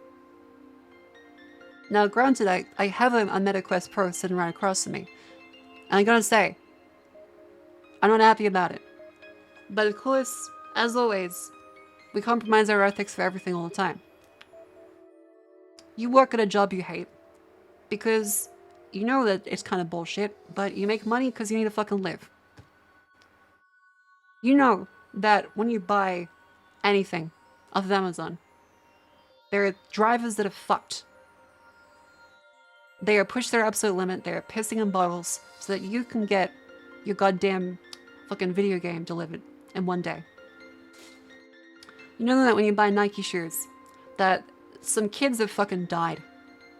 And probably making some pair at some point.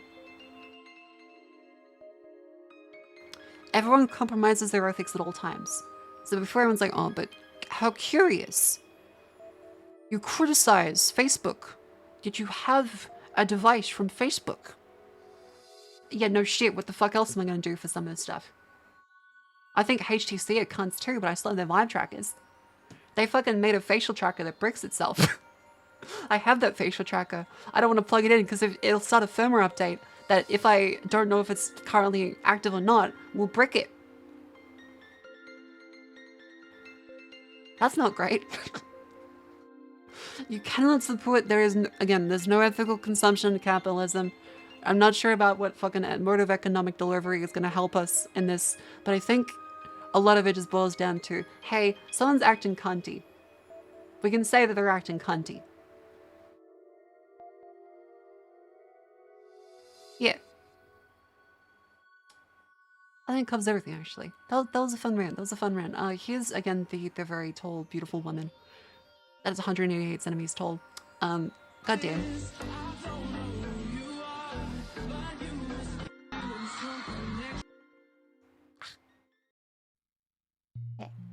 There's always ethical consumption. Always abstain.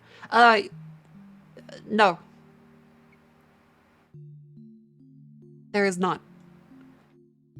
There is slightly more ethical. But there is not ethical consumption. It's a myth. Everything you do, everything you will ever do, is based off of someone profiting from it. Everything you ever do is based off of someone getting hurt. No matter what, the only way to live ethically is to build a fucking cabin in the woods. There's no, like, absolutist thing here. We're like, you can do it, just do it. What the fuck are you gonna do? You're gonna live in a cabin in the woods and eat shit? Ethics is fun, is subjective too. So like, the best thing you can do is live in whatever system has been created, what society and life has given you, and make the best of it.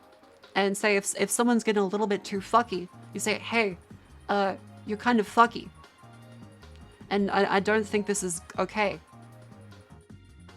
And that should be fine. You're allowed to exist while saying that some shit's kind of fucked. The point of phrase literally calling for the anti-capitalism. See, I don't like getting too political when it comes to this because I'm not particularly well versed on, you know, different forms of economics.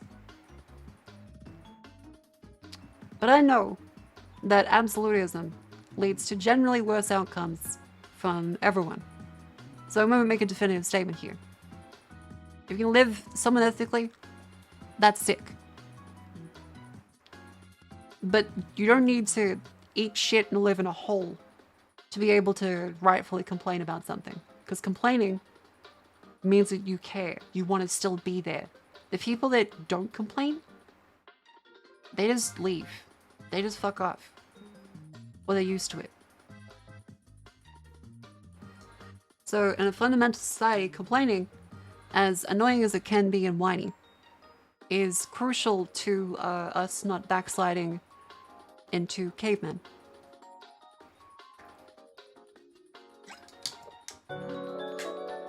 There we go. Tangent done. That was a lovely tangent. We went through a lot of things. Rootkits from Facebook and a free VPN that they bought the company for. Stealing traffic, impersonation, fraud, wiretapping. Tall woman. The only ethical solution to this problem is to eradicate the human species and restore the natural habitat of this world. This message is sponsored by the We Are Totally Human group. 100 inches. So true. So true. Thank you, the We're Totally Human group.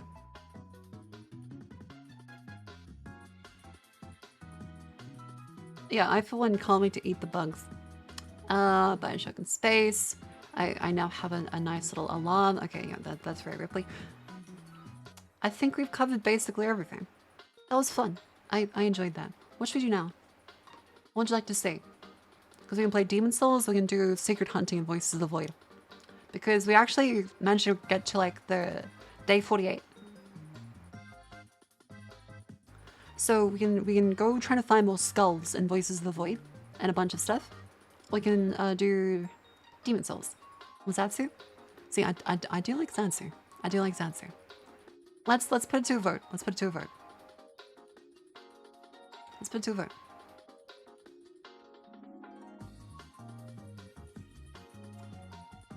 Why not both? That'd be difficult. Trying to play Demon Souls while trying to control that one might be a little difficult.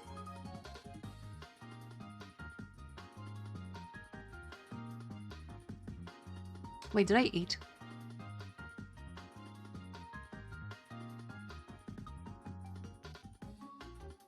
Wait, did I eat dinner? What time is it?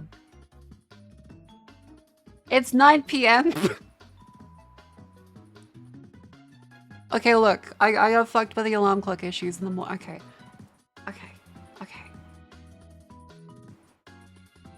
I had to get stitches taken out today. Just bear with me. And I missed work. I'm a bit of a mess. Like if my day gets interrupted, I'm just kind of like bumbling around like,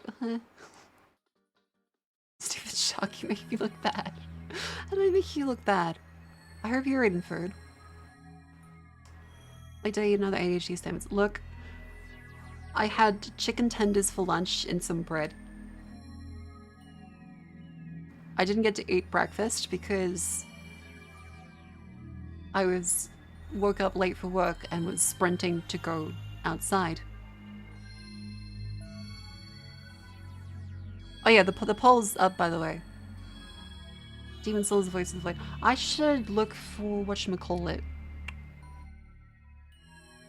Food. Yeah. Cause I did get a fern gift. Yeah, I got $30 ideas. I got a gift from Nuntech. Thank you very much, by the way. Thank you very much. Pray Uber doesn't mess with the order. I hope so. They're kind of cunts. Yeah. Let's see. Let's let this bitch order some food. Let's go to ordering food. And thank you, Nuntech Phone, for the gift. So if you see me be sleepy, that's why this is happening.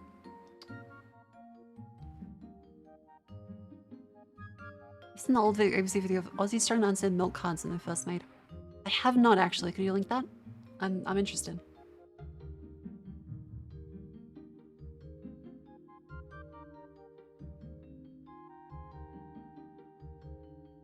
I'm interested.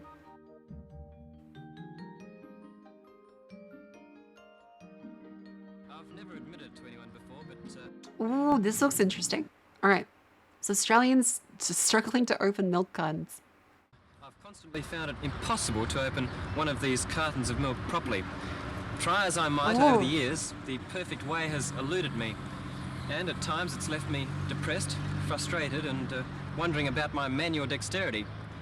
And I can imagine to a person who's a little bit emotionally unstable, the trauma of trying to open one of these cartons could have devastating psychological effects. Holy shit. It appears quite simple if you follow the instructions. It says to open here and you press back the folds like this. But that's when the tricky part comes in trying to get the spout up. And invariably I've been forced to put my finger in the hole here and goodness knows what sort of germs have been getting into my milk. Blimey. I've been ashamed to tell anybody of my inadequacy because I thought I was alone in my struggle against technology. But it appears I'm not really alone after all. That's nice. Oh, yeah. You're tearing it. Oh, yes, but that's not bad, is it? Well, that's fair enough. That's not bad, is it? You have to put your finger in, do you? Surprised he doesn't pull out a knife and give it a good stab. The true fucking Oh, I don't know. Aussie It's not very that hygienic, one. is it? No.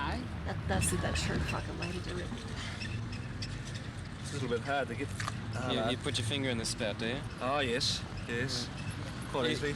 You did that quite quickly. Do you? Ooh, I open could get a those sort of Philly cartons often? cheesesteak. That No, sounds not very nice. often. We use bottled milk. I don't actually. get those very Well, often. this carton of milk, you know, I pick it up and I go, ah!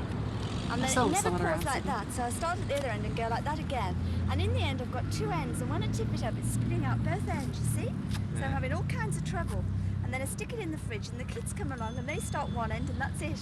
So it's a bit of No go, it's a bit of a go. mess, isn't it? Watching sound them nice, march actually. innocently off the production line, you'd hardly realise what torment they've caused the housewife. When the cartons first became popular about 4 years ago, the manufacturers took great pains in explaining Yeah, the let's right go way with of these opening them. And believe it or This not, woman needs to there be in is a jail. right way. Examine I don't think the to it's that open far. sign. Take it with 2 fingers. Push back.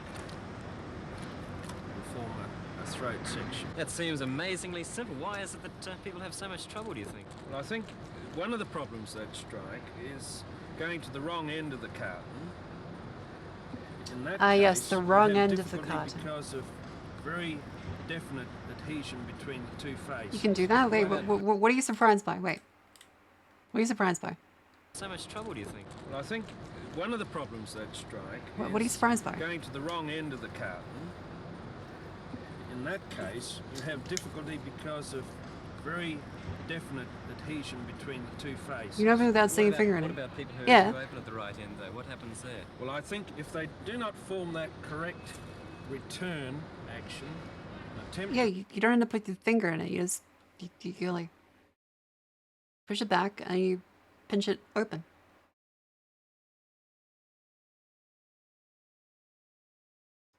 Your mum routinely opens bags and snacks the 180-degree wrong way. What do you mean 180-degree wrong way? Like a bag of chips? She opens it from the fucking bottom? form a throat section. Yeah, you can do that. That's not that. That's not insane. Okay, let's watch some more people do it. Between the two faces. What about people who open at the right end, though? What happens there? Well, I think if they do not form that correct return action, attempt to Okay, pick order it in with some their food. fingers or So thumbs. a lot of people stick their grubby little finger in, That's don't they? right. Well, it's not very that's hygienic, is no it? far from it. It's not So I think hygienic. the action is to push back the two wings such that you can. Thank you, Nuntek, spring for the Uber Eats that gift card. throat I formation. appreciate that. So Can now I you- just try the right way? That's I'm super Please gonna go sweet. ahead. So I still have difficulty. Yes, you Maybe still it's have that trouble there, don't you? my fingers are I sore got on some the end chips. caps, that's why they're always sore with housework. A Okay. fucking Thank nice you. Now, little you said you're sandwich. giving these away? Yes, why don't you have And in a fact, Coke. Have two. Thanks a lot. Ta. Well, it seems all my problems are solved. She seems now that I lovely. know how to do Okay, it. this guy's kind of I'll hot just go actually. through Holy it. fuck. Wait. Wait.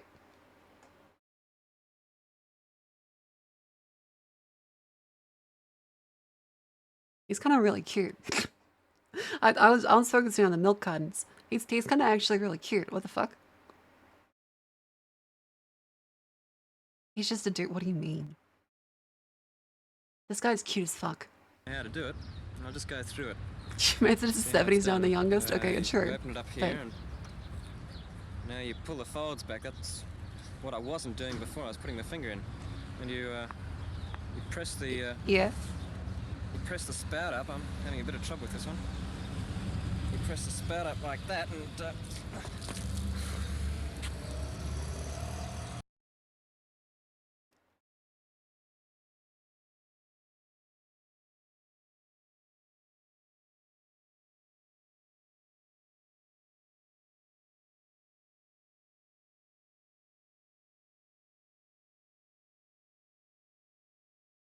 Nice. Nice. Yeah, young hot man covered in milk and parking lot. He's a himbo. simple as that. He does have a bit of a friendly Geordie's look to him, doesn't he? Huh. Bill Bennett. I'm gonna ABC reporter Bill Bennett. I'm gonna let's see what are the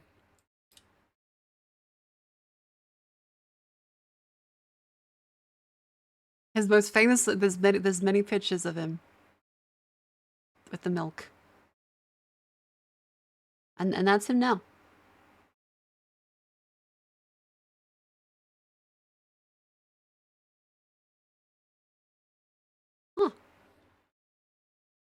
Milk. Yeah, like he doesn't look bad. He has aged pretty fucking well. Like all things considered. That's pretty good, because like what? He would have been like at least 20 something in 1976. So he's at least in his 60s or 70s. That is not bad.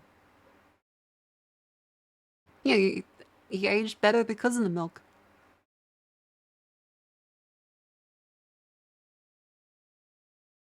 Yeah, man, just look at him.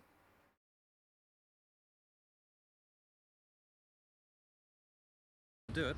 I'll just go. Okay, sorry, I shouldn't be lusting over men from 50 years ago. Okay.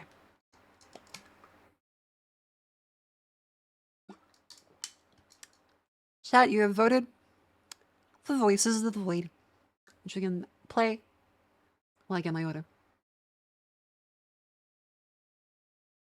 Yeah, I ordered some food. It's coming within hopefully an hour. It's Uber Eats. It could be more. We'll never know. It could be quick. It could be a very long time.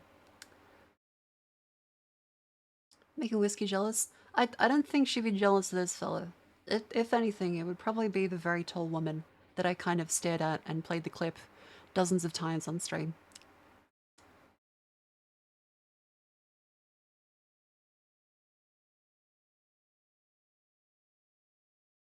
Gamba. Oh wait, yeah. Let's do Gamba. Will it take 30 minutes or will it take an hour?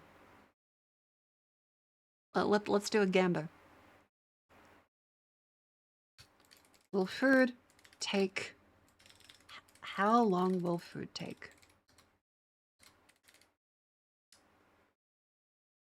Less than 30 minutes?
Do you think there is life on other planets? No, Aw. I'm German. Yes, definitely. Why? Wait, Not. Why do you hope not? Because they'll be frozen to death. she's too sweet. Do you think there is life on other planets? No, I'm German. Yes, definitely. Why? TV from the 60s still got it. It's still funny. What sort of life do you see up there? Vegetable. Do I think there's life on Yeah. other planets? No. Why not? Oh, I don't know. You don't think we'll find anything when eventually we land on Venus? I don't think we'll find life. But What do we you think might we'll find find? very interesting things, though. Such as? Yeah. Oh, I couldn't really say what as. I don't know. But I dare say it'll be something worth knowing. I think there is life on other planets. And how do you see this life? How do you visualize it yourself? Is It's it rather like this? queer-looking people. Queer-looking people. They're totally different. Little gay fucking aliens. I get that again. That meant weird. That wasn't used for as gay people. That was like, they're very queer looking, as in slightly weird. Not, they're fucking gay. It was meant to be, yeah, they're a little strange. From the people on Earth? I suppose so. Uh-huh. Because gay Would also you meant like to get happy. up there yourself and see it on Venus? Not particularly. Why not? So I like it down here. I reckon there is. What makes you reckon that? Yeah, I mean, she is correct. There is little queer people in the fucking Stars and Voice of the Void. There's the fucking Aurorals. Where's the lovely art that someone that I believe Null Pretzel made? She is correct. There is queer little aliens.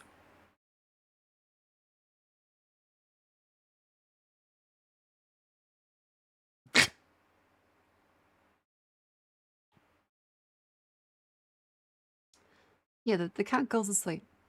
Well, I don't. It's not imagination. It's just what. You're being led by scientific discoveries, etc. Yes. Yeah, well, how do you see this life? If you think there is life up And there, Null how do you see Pretzel, it? thank you What for the form art. do you think it takes? Thank you for the art. Because we're animals, aren't we? Well, some of it. Yes. Speak for yourself. I mean, how do you see them up there, though? Oh, I mean, the same as here? You think land on no, Venus will no. discover people like you? No. Totally different. It all No. depends what atmosphere they're living in. I think it'll be an animal form, but I don't think it'll be like us. You think that's a good Oh, thing? she's lovely. Well, I don't know. Would you like to get up there and find out for yourself? Definitely. Would you? To right Would you I would. volunteer for this? To right I would. I'd Oh, like to be she's the first awesome. woman in space. She's awesome. That's someone's grandma now. That's someone's grandma. Do you think there is life on other planets? Oh, I don't. The fucking makeup on her. God damn, okay, that looks sick. I'd like to be the first woman in space. Do you think there is life on other planets? Oh, I don't know. I don't. Have you thought about this at all? No. Do you think there is life on other planets? No, French. No speak English. French. Vous pensez qu'il y a autre vie de les planètes?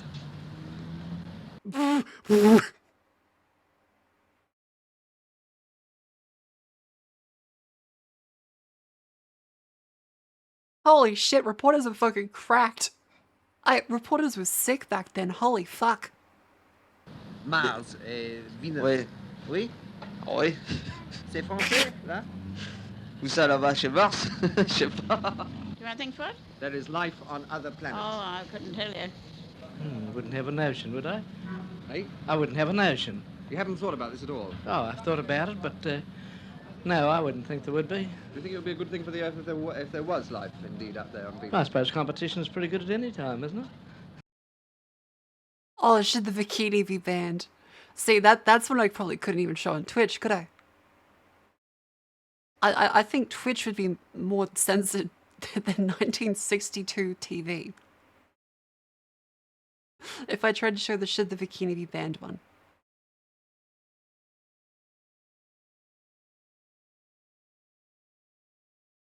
The French dude said cows in response. Awesome. Children imagine the life in the year 2000. 1994, are you ready for the internet? That's the BBC. One day a computer will fit on a desk. Do housewives lead dull or exciting lives? Is too much fuss made over bosoms? What was life like for the elderly in 1960? Who's the boss of your house? The quickest way to get into a fight in a 1960s What's the pub. quickest way to get in a fight in an Australian pub? Just turn around and drink your beer out of your middy or schooner, whatever you're drinking. Turn your glass upside down, and that's it. You challenge everyone in the bar. You ever seen it happen? Yes. What's the quickest way to get in a fight? Okay, that's sick. Bring this back. Bring this back. Just turn the glass upside down. The entire bar fucking turns over. It's like a kung fu movie. Fight in an Australian pub. Just turn a bloody glass up, fella, like just like that. But I'll get some in this. I don't want to waste the beer. Oh, silly, I've never been in a fight in my life. Well, I reckon the quickest, there's two main ways. The quickest, I'd say, would be to interfere in other people's conversations. And secondly would be to, a difference in opinion in as regarding sport. The main thing. Get in a fight? Yeah. Who wants to? Well, you just call me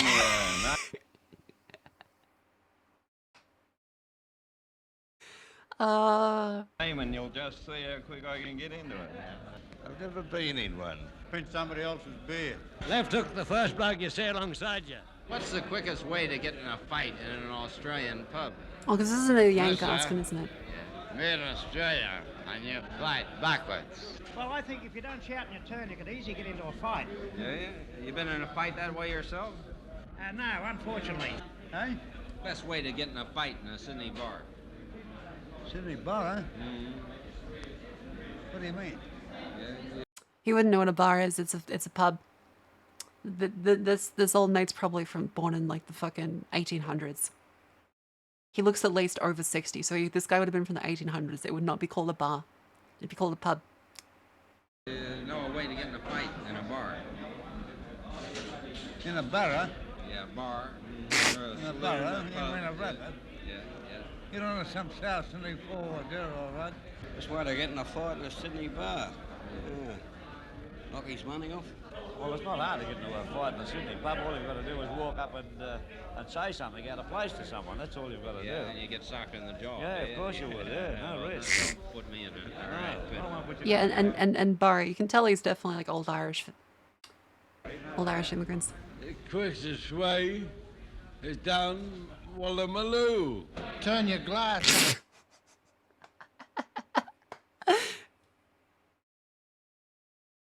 Woolloomooloo. That's the place. That's a place. Woolloomooloo is near the CBD, I believe. Yes, it's near the CBD. Upside down. Well, there's only one thing to do with a scientific hypothesis, and that's prove it. I think I'm a little skeptical. God, you can fucking see the way Americans talk so differently from Australians, especially back then. Just the way he talks like this. Of this business of hands up on the bar causing a fight, and that's what I'm going to do is check it.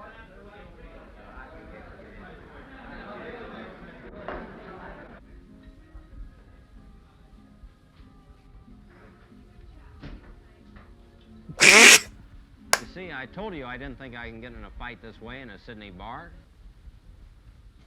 Let's have a drink. Yep, sure.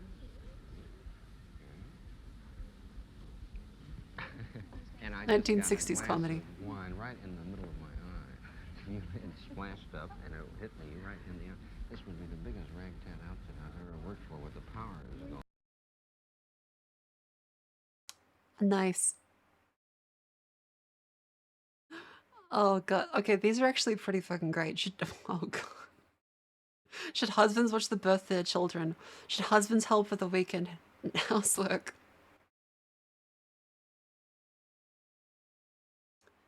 Is too much fuss made over bosoms? Let's see. Graham has started a campaign in England against what he has described as the worship of the bosom. Well, it seems to be true this day and age that wherever one looks in shop windows or in the films on television, that the heroine certainly seems to be a fairly buxom type, and that this is often the subject for man's attention. Well, what do the people in the street in Bondi Junction, Sydney, think about the fucking so-called Bondi Junction. cult and worship of the bosom? We'll find out. I think the evangelist Billy Graham is right that there is too much emphasis on the talking about the bosoms of people, and that he is doing a good thing for the general morals of the public. Well, I think that it should be played down a bit. I think that there's too much fuss being made about it, and if it was ignored completely, it would die out. Wait, my fruit's not here. I mean, the bosom's a pretty malleable thing, and Oh, fuck. Wait, hold up. Fruit.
Oh.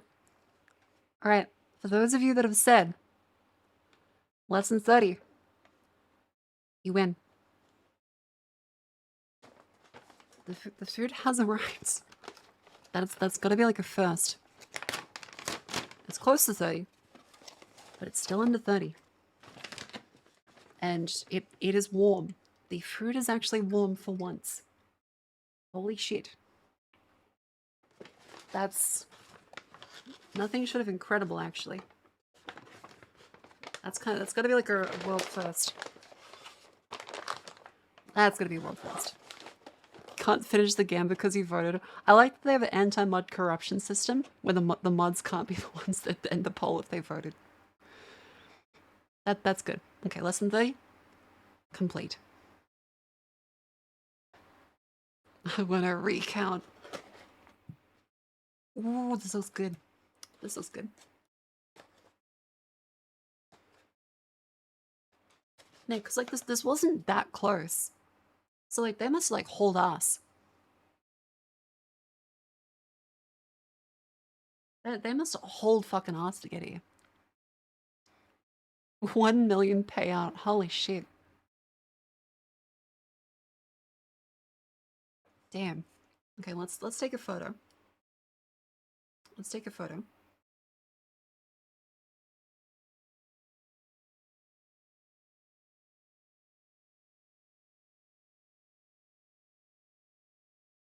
Gotta say, this does look delicious. This does look delicious.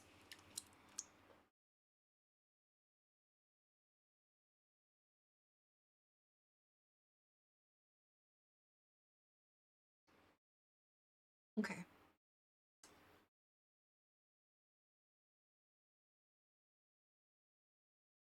Let's now post that in concern. I think my address isn't on any of that. Yeah. Yeah. Nice. I don't know if you ups down people, tip your drivers. We don't, but I will leave them a very good rating. I am 100% going to leave them a good rating. I will encourage that very well.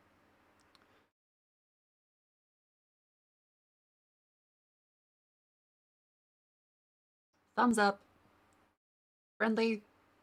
Efficient. Deliver with care. Beautiful. I will 100% give them a thumbs up for that.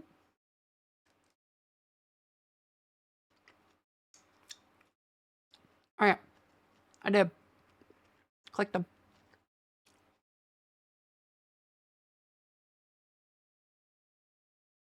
Okay. Uploading it to Consume so you can see it. Very nice. Okay. Now switch back to my face. Gotta turn face on.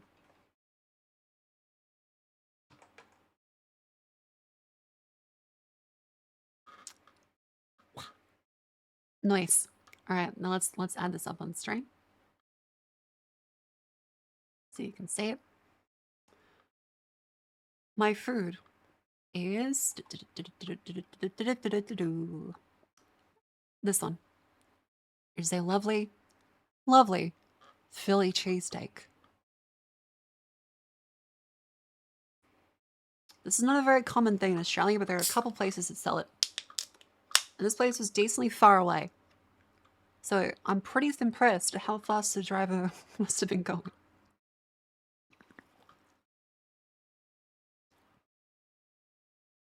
How can that be someone 30 minutes? That's what I'm wondering.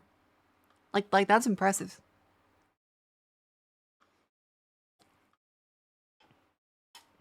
And yeah, they're skin the chips. They're like actual skin on chip potatoes. And they also have chicken salt. They also got chicken salt. Now changes to Eden. Fuck yeah. Just showing you see Mr. In-Between. Mr. In-Between is one of, if not my absolute favorite TV show ever. It is hands down the best Australian made media. Everyone should watch it. I still need to organize a watch party. In Discord. Mr. In-Between is about a hitman that is also a dad. And it is an intensely human show. And it's extremely well directed. The person who acts as a dad is also the writer and director. He does both the acting, the writing, and the directing. It is fantastic. Now it's criminal that they didn't actually show. They trapped in like a stupid Fox TV network.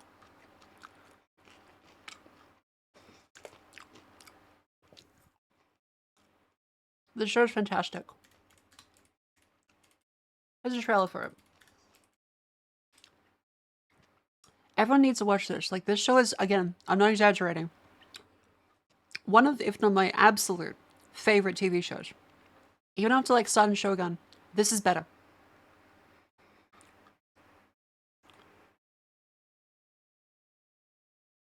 The official series trailer. Tell us a little bit about why you're here.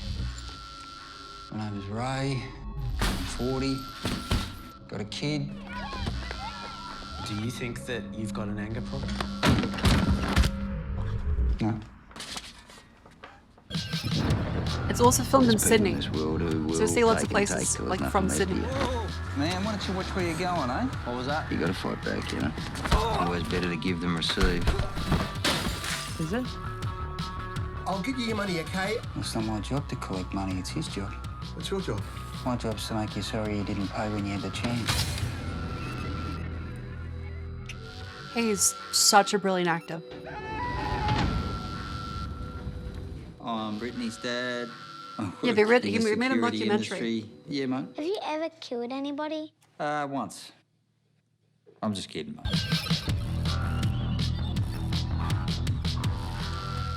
Yeah, he made an original one in like 2006. Called Magician, which is the same character here. He also played it, directed as like a lovely like a student kind of movie. Whereas this is a full budget TV series with 3 seasons, and all the episodes are like half the length of the normal one, so you can finish it really super quickly. It's fantastic. I'm being serious when I say this is one of the best TV shows I've watched. It is incredibly, incredibly good. It'll make you cry. You'll think the action scenes are fucking sick. Because they're very grounded. Like there are gunfights, and they are incredibly grounded.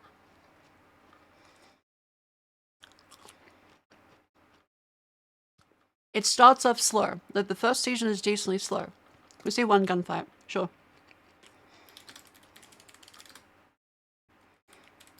I'll show you one of the really good ones. It's not like, you know, absolute best, but it's really fucking good.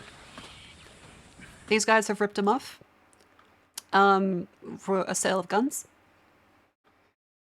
They kidnap one of their guys. They kidnap one of theirs back. See you around, eh?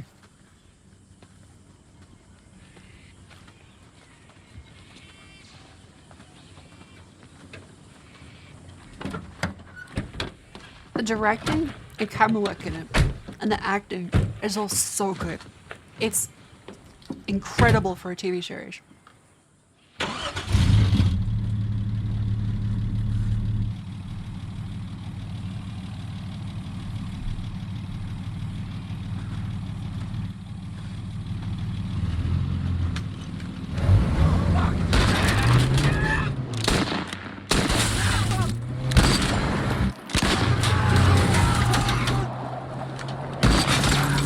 It's so good. This is not real, by the way. This is not real. And yeah, his smile is so fucking good.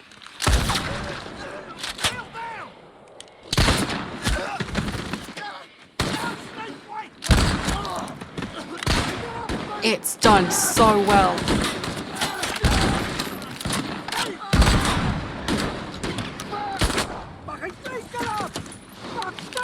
Come on, mate, come on! Fucking easy to get up, come on!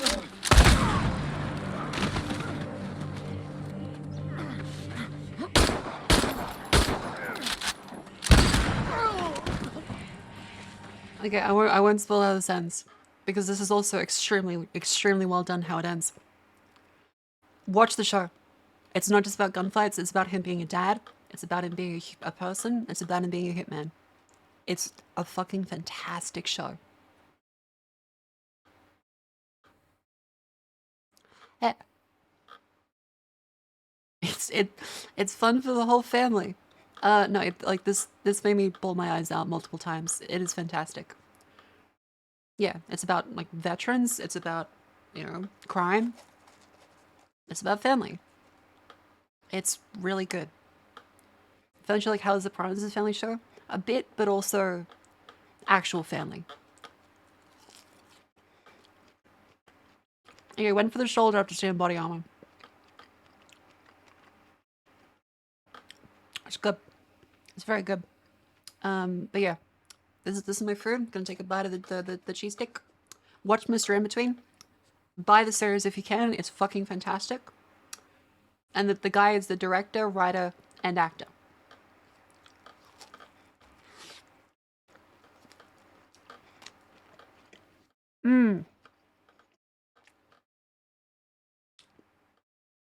That is fucking good. That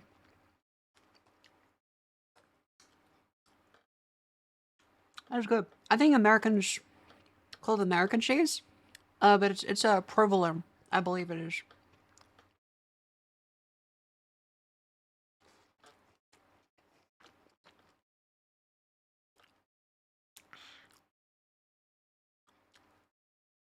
Very nice.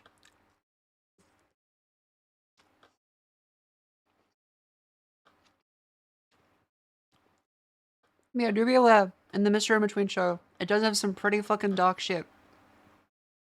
So do be aware.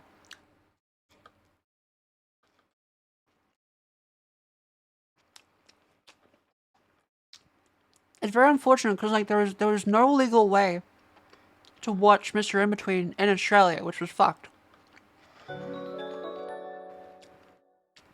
There was no actual way to watch it in Australia, which is criminal.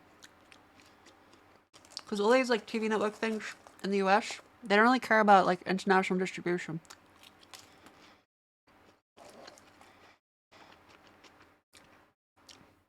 How does it make sense? Ask the executives. Happens in the EU too. That sucks, I'm sorry. Also, thanks for the follow, welcome in. Yeah, watch Mr. In Between. It's seriously fucking incredible.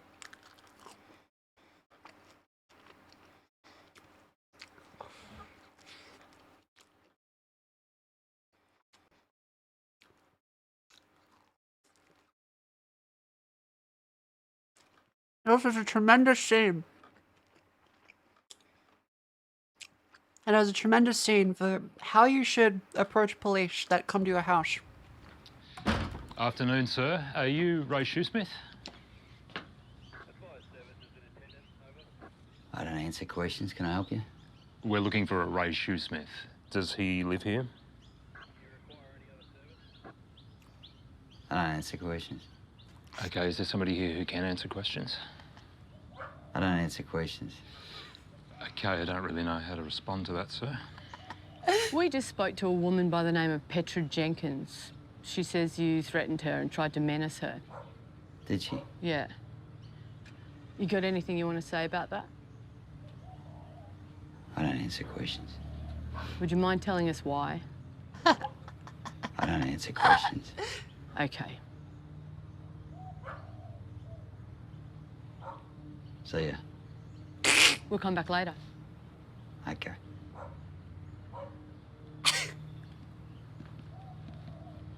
Friendly chat. It's just weird. See ya. See ya. It's a fantastic show. Please watch it. Please buy it.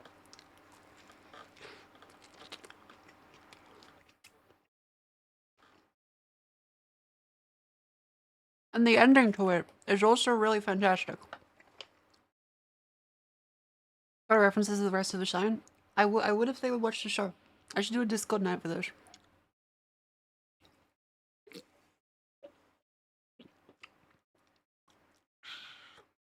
So yeah, absolutely fantastic show. Let's do some more for these ones. It's Too Much Fuss Made of the Bosoms, 1966. Stretches either way. But, no, I think a bosom is an interesting sort of a sculpture. It's beautiful, it has form. It's certainly the most beautiful part of a woman's body. I'd like to see more. Oh, I can't answer that question. It's no good to me. I don't understand it. Well, I think it's a modern world today, and I don't see any harm in anything at the present moment, but what a woman wants to do, she wants to do, doesn't she? Oh, I don't know. I never Hey. look at it. You must ask the man about it. He's out of place for the time being. He's a little bit premature. He's not looking into the future sufficiently. Certainly there is too much emphasis on it, and I think it's leading to modesty a lot. I think a woman's greatest asset is her character. If you've got it, well, you've got it, haven't you? Yes, really. It's I a don't character. like it at all. Oh, you're talking about it this morning. They're all bosoms now, aren't they? They all seem to be going for it. Yes, I do. I think they, they throw too much emphasis on it altogether, really. So you wouldn't go along. You wouldn't go along with the topless dress, for example. No, I don't think I could wear one either, really. I think it's better to be natural than to be artificial. You don't mind the topless dress, then? I do. I think the top, it's all right up to modernation, but not too much. They're doing it, overdoing it this time. Well, it's hard to say. But I don't think anyone looks nice completely bare. But it's been on for many Oh, thousands of really? years, I think. Well, before it has, anyhow. I think that it's something that we just get used to. Well, I think they can do what they want. I mean, most men I don't think mind, and most women I don't think mind. The ones that are well endowed, well, if they want to show more of it off, that's up to them. Would you yourself take out a girl in a topless dress? Sure. Okay. Yeah, I wouldn't Let's hesitate. double check what they mean by topless dress here. Live for emails? Yes, I can sequester it. Partition it in a different section of my mouth.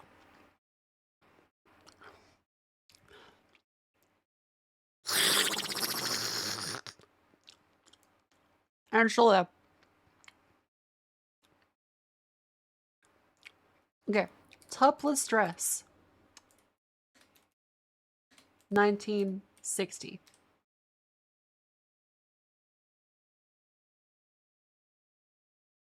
Oh! Oh, wait, it's literal.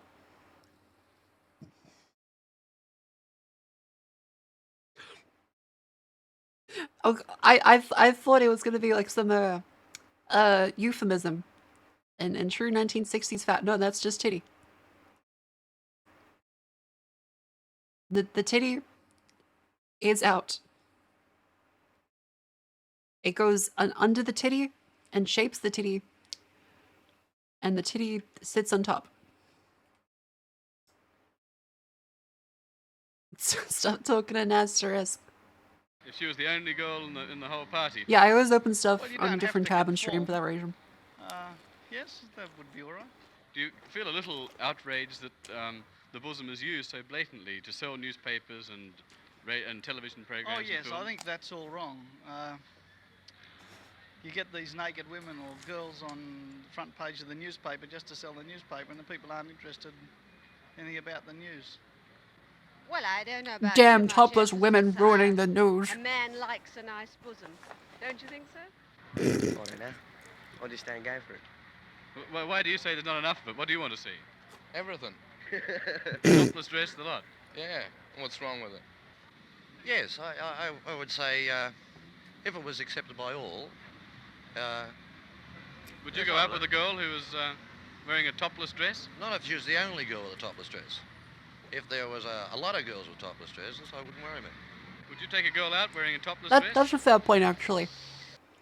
That's a fair point. Like if you're at a funeral, and like everyone's in funeral garb, and your girlfriend's in the topless dress, that would be inappropriate.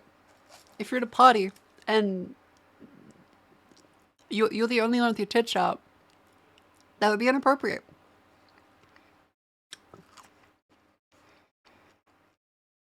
Honestly, these are all very reasonable takes, actually. If I had the money, yeah. Disgraceful. I think the worst thing you can see, especially here, are these girls going about in these tight pants and one thing and another. I think that's worse than bosoms. Women in tight pants is worse than titty out. No more tight pant.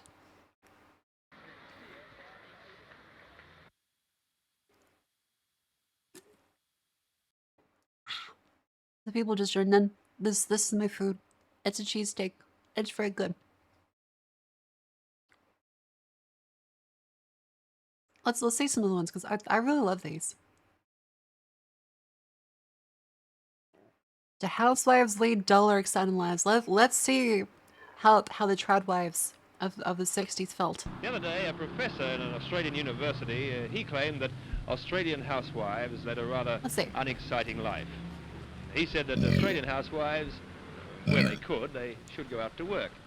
I know So our there's a deep question irony for to the me watching this. unsuspecting passers-by here in the cross is, do Australian housewives As I lead a burp dull eating food that I have ordered off of a delivery app. I'm from the ABC. I understand Do you think there is that, irony. Married women in Australia lead an exciting life or a dull life at home? Oh, most exciting. Oh, yours is like that? Yes, I think so. How do you keep it so? She has the queen mannerisms. Entertaining and going out and so on. I think it's lovely. Never considered going to work? Good heavens, no. I've always had a large family to attend to. Actually, I've only lived here 3.5 years. I'm from New Zealand, but I love it here. Hey, what do you want to know? Oh, Australian housewives. Do you think they lead an exciting existence or a dull one? Same, Grandma, same. Well, 50-50, I think. It depends on their makeup, don't you think? Well, you know, some of them seem to be out enjoying themselves all day. Others, well, they're just stuck in their old home, but it's their fault. Don't you think? I don't think it's dull at all.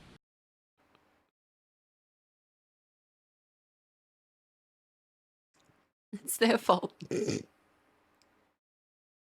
you notice, well, those that stay and look after their families invariably enjoy their game of tennis, bowls or golf.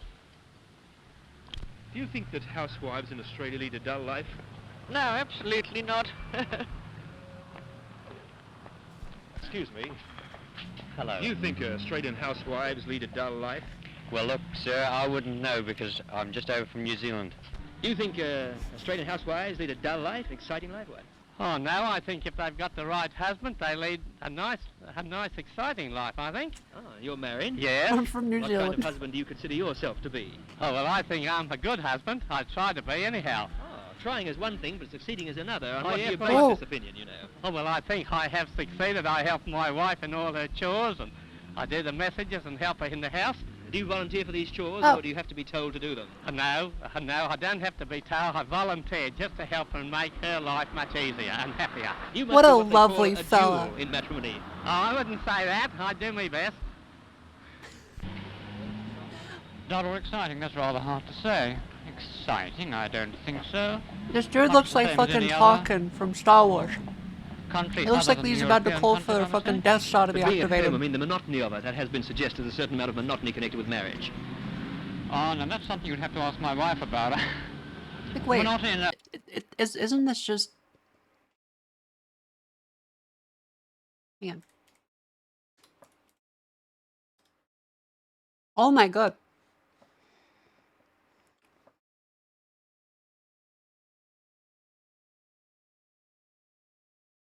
It kind of is. And yet most married men would know whether their wives felt that life was monotonous, because wives usually tell husbands when the husbands come home. I can assure you my wife doesn't find life monotonous in the least nowadays. Once upon a time, perhaps, but now there's always something to do. We have very many common interests. Music, books, and other things. Monotony, no.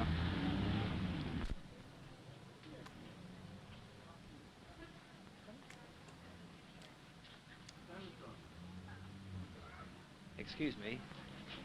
Do you think that Australian housewives lead a dull, unexciting life? It's very difficult to say.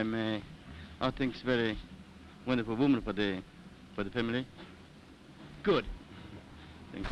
Oh, I should say they Was he lead trying an to break into a exciting life fence? myself. Why do you say that?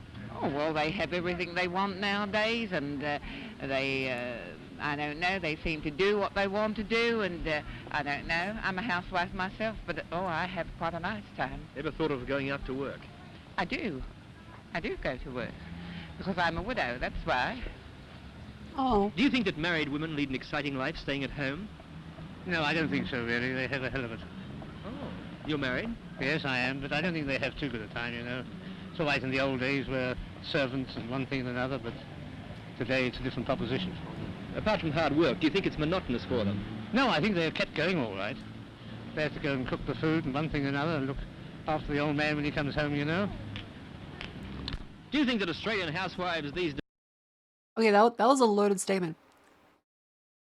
Women, it's horrible nowadays because they don't have servants anymore. They gotta take care of the fucking old relatives and do all this stuff. Yeah, my wife has a horrible life.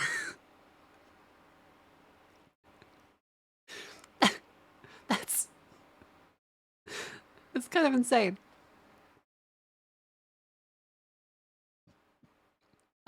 This is what I mean. Technically a sandwich.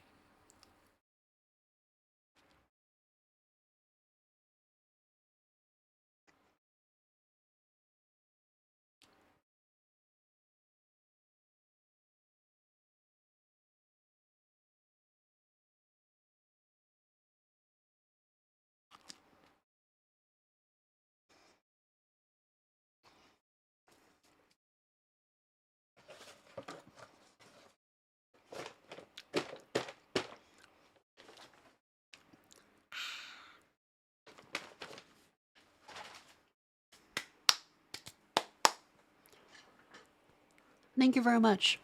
Non-tactful. For the Uber Eats gift card. Cheers. Thank you very much.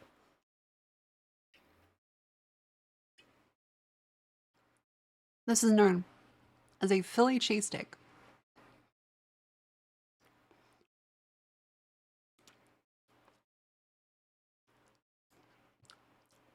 I'm gonna wash my hands.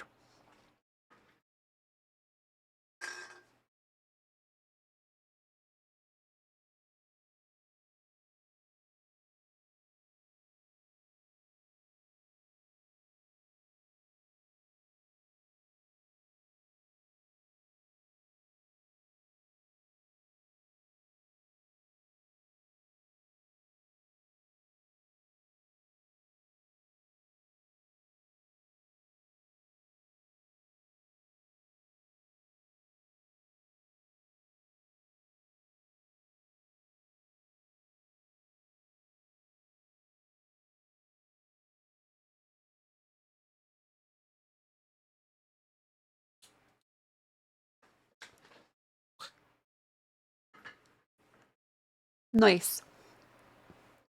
Alright, well, welcome back. Welcome back. I've finished the food. That was very lovely. Yippee. Oh, the fries have the skin on. That's why they look a little weird. They've got skin on. Which is actually nice actually. We call them chips. Call them chips. I say fries so that Americans know what I'm talking about. Hot chips. They have chicken salt. It's lovely. If there's one thing you buy from Australia, it's not Vegemite. Get chicken salt. The more the chef hates you, the better the cheesesteak will be. If the guy is outside the shop smoking a cigarette and wearing a greasy white beater, a singlet for the Australians, if you order with grunts and frustration and approach the door, that'll be the best damn cheesesteak of your life. Like, this was delivered quickly, so I can only assume this is not a great one then, by that metric, because this was lovely. I gotta get more hate. It's like Chick-fil-A, right? Because I've been to Chick-fil-A whenever I visited America. And Chick-fil-A's sauce especially is fucking delicious. It's absolutely delicious. But everything is made with hate, apparently. Everything is made with hate. So I believe the theory that the more hateful the food maker, the better the food. And that's why Chick-fil-A tastes fucking incredible.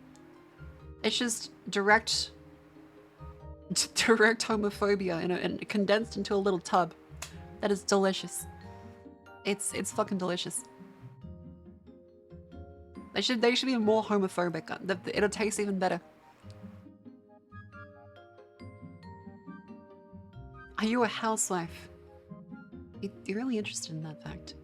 I'm not married.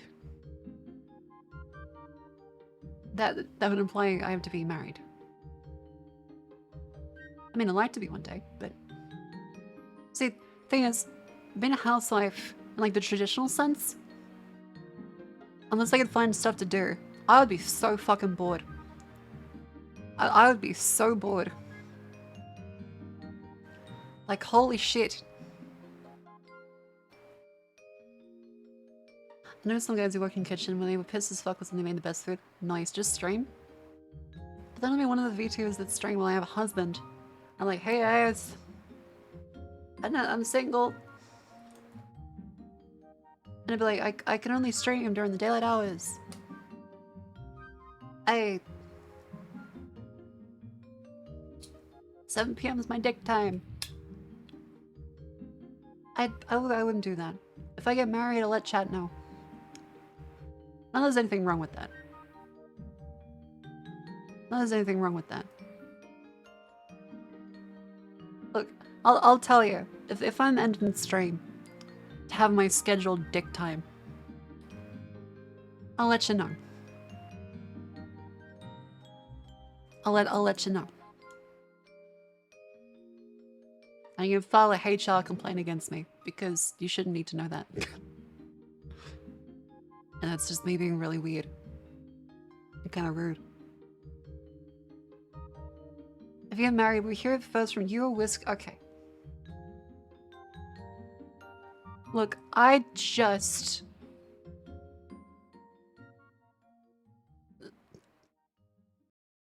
Look.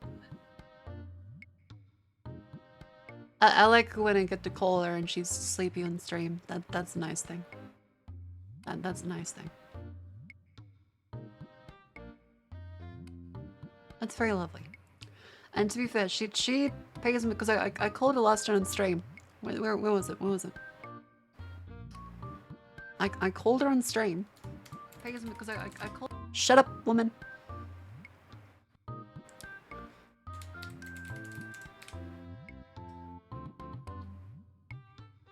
Where was it? Yeah, yesterday.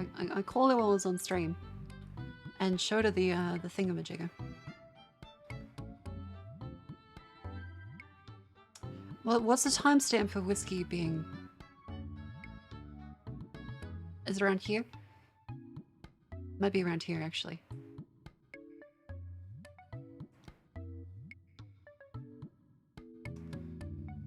Oh yeah, the black truffle popcorn, that was really good shit. That was really good shit. I'm trying to find where the thing was. Ooh, I got an update from him.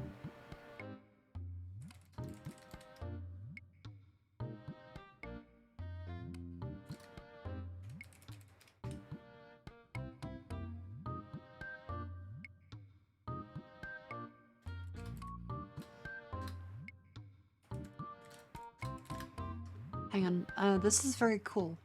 This is very cool. This one will be a surprise to the debut. This is very cool.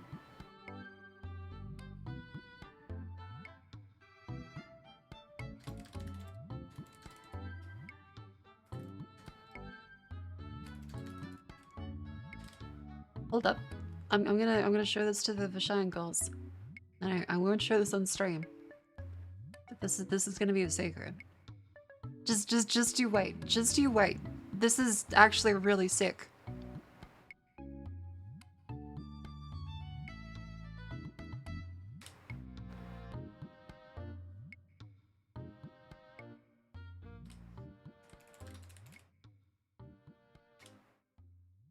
Holy shit. That's pretty cool. What difficulty are you? Tactical. It could be a little higher, honestly, but I've heard it gets more difficult later on. Holy shit. Hannah's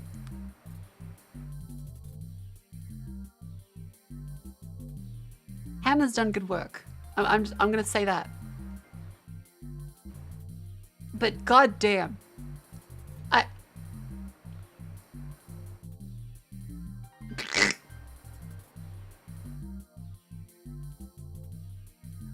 I'm gonna thank Jets for the extra art bits she did in this part. She did a lot of the extra art to make sure this could be rigged properly. Oh my god.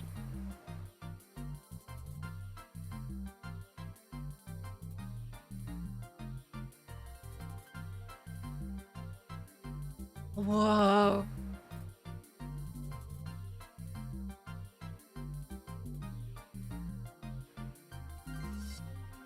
The vast majority of V2s are women aged 18 to 30. That is the highest percentage of any group for being in a relationship. I would assume that people later in life would be in a higher percentage of in a relationship because they'd be married. If anything, I'd assume people over 30 and 40 would be like the most in a relationship.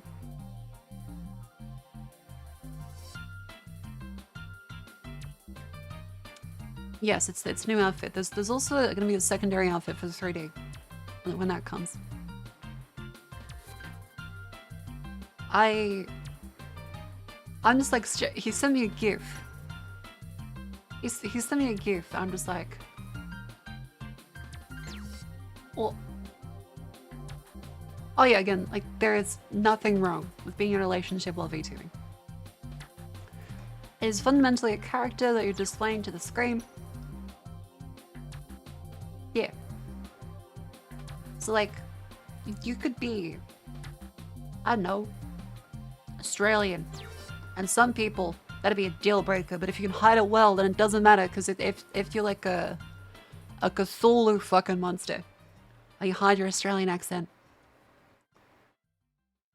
then you're gonna be like, actually guys, I'm Australian. And people in chat would be like, fucking no! Fuck! I supported an Australian. Fuck. How could you do this to me? And they'd be within their rights too, actually. They would be within their rights for that, actually. That makes a lot of sense. Australians are the worst. But like, fundamentally, if you're playing a character, it's probably fine. Yeah, as an A for Love is example. Yeah, like, I mean, they're cute on stream. They're really nice. Same thing with I think it's they and who is it? Soda. Yeah, like they're cute on stream. They're nice. And I know like plenty of people who are in relationships that are open with being in relationships too. And like it's fun. Yeah. I think there is something to be said about if like you're targeting like more like a girlfriend experience angle, is that you ultimately do get the audience you try and cultivate, right? So like, if you are in a relationship and you're doing GFE, I feel like that's like a danger thing, right? And I feel like that could spark some people to get like super obsessive, and it could be like actually dangerous. So I think it's a bit more murky there. But like, I don't know. I don't actually know like many people that do GFE. Actually, don't think many of the people like I talk to as like VTubers even do GFE. Yeah, like, I'm struggling actually thinking of it. I think there's definitely less, because like everyone says like, oh, GFE. There's not actually that many people I can think of that do it. Yeah, like there's little jokes. I think every VTuber to some extent does like jokes about it, myself included. But I don't think that there are people that do like dedicated GFE that I talk to very much. Again, like everyone can do whatever the fuck they want. But it does seem kind of scary. Like, I definitely couldn't do it. I don't think I'm strong enough to do it. Hello, full screen marker. Hello, little person. Hello. I'm big now. Good day. CVT got an email saying they hated talking about their boyfriend's stream with the... Okay, yeah, I know. That was Binten, wasn't it? Wasn't that Binten? I could say that was Binten, where she talked about Rusty, the mech pilot, and some guy emailed her about it, how pissed off he was that she was talking about her boyfriend on stream. I think that was, whatchamacallit? I think it was Binten, right? Rusty, boyfriend. Let's see. If anyone can find the tweet, that would be fantastic. Oh, thank you, it was Binten. Lovely. She's nice, she's Scottish. Yeah, here's the... It was cool to see a female. Females. With a unique voice. I almost followed. Almost! Until you kept talking about your boyfriend. You're doing career suicide by speaking about him so often on your channel. I hope you and Rusty are happy. Enjoy being a low-tier and irrelevant VTuber. No, this isn't VTuber fans. This is a percentage of dude. This isn't VTuber fans as a whole, because otherwise everyone would be fucking insane. This is a small percentage of fella. In the same way that this isn't, men. No, have you seen anything about Chinese idols? The women are just as fucking insane as the dudes, it's just that it's a different fucking target audience. The women are just as insane. It is a small percentage of fella that would be completely insane like this. Or it's a shitpost. This could be a joke too. But it's more likely that this is a small percentage of fella that's just insane. This isn't a guy problem. This isn't a VTuber fan problem. This is a stan culture problem. Where some people will be so insanely obsessed with someone. A BFE stuff and all, is all fucked in China. Look, I think... I watched a documentary about this, like their parasocialness in Asia, and I gotta say, they go above and beyond. They're getting straight A's in that too. It's some crazy fucking shit. It's impressive. They go whole hog on it. But there are people that just go through and like shave their heads for their idol. There was a person who got their father to die so that they could have a chance at speaking with their idol. The dad just killed himself so that there would be a reason, like his final wish was for the idol to say hello to his daughter, which was nuts. It was nuts. China, dad dies for idol.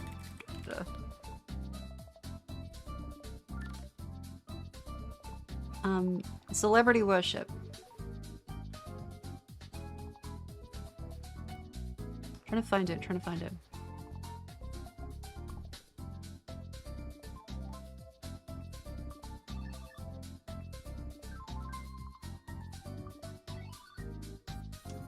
to find where it was. Real fake. I think it was real.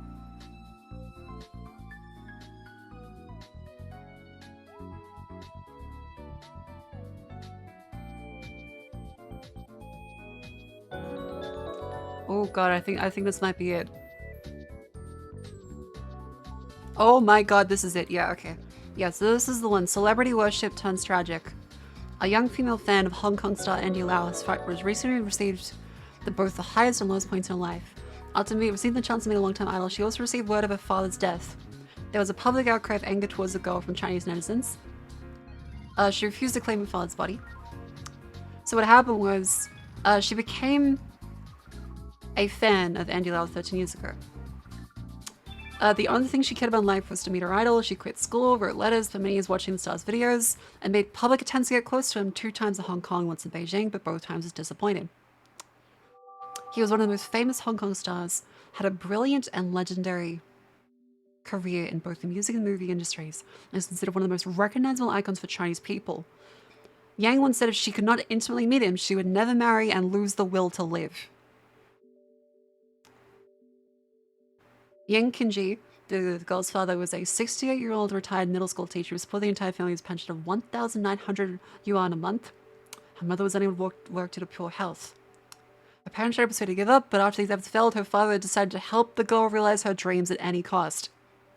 They sold almost everything, including their apartment, and when this was not enough, her father tried to sell a kidney but was rejected by the hospital. He then borrowed high-interest loans totaling 11,300 yuan to cover the family's travels to Hong Kong. Previously, he had openly rebuked the girl in a TV interview after he heard about the situation. He said this is not right, normal, natural, or filial, and he refused to see the girl, because this is, of course, fucked up. Yang Lijuan insisted she was not an ungrateful person. To clarify the misunderstandings and restore image in the star's heart, the girl and family came to Hong Kong for the 3rd time and managed to defeat the superstar at a fan event. It's not a private meeting, a fan meetup, but like a public one, with the Andy Lau's Hong Kong fan club. Her father became furious after he was informed his daughter wouldn't get a chance to spend enough time to talk privately with the star about her feelings for him. Yang Qinji jumped into the sea early Monday morning while his wife and daughter were still asleep in a fast food restaurant. He was rescued by the Coast Guard but died in hospital. His last wish in a 12-page letter was for Andy Lau to see his daughter again. Lau's reps denounced the accusation, showed 3 photographs as proof the pop star did spend time with the girl. They offered some help on the day the tragedy occurred and expressed hopes that the family would return to their hometown and start life anew. Who do you think you are, Andy Lau? The father protested his letter, saying the reason why he committed suicide was because he was not satisfied with the way Andy Lau treated his daughter. Again, the girl that's obsessed with him as a celebrity and wanted private time to talk about her feelings, or else she would kill herself, is what she said. She would lose all will to live. You are selfish and hypocritical. My daughter has wasted her adolescence over living in heavy debt. Aren't you guilty for this? It was reported that due to the incident, Andy Lau was cancelled a scheduled film shoot for the Fred Kingdom's Resurrection of the Dragon, where the family's hometown is located. The grandmother was stunned by the father's death. They were back from Hong Kong to Shenzhen Wednesday night, but refused to claim the body, citing money and heartbreak as the reasons. Yang Lijuan still wants to see Andy Lau and said she would be back to Hong Kong again to fulfill her father's last will. Most Chinese people were angry with the girl after learning this news, as they should be.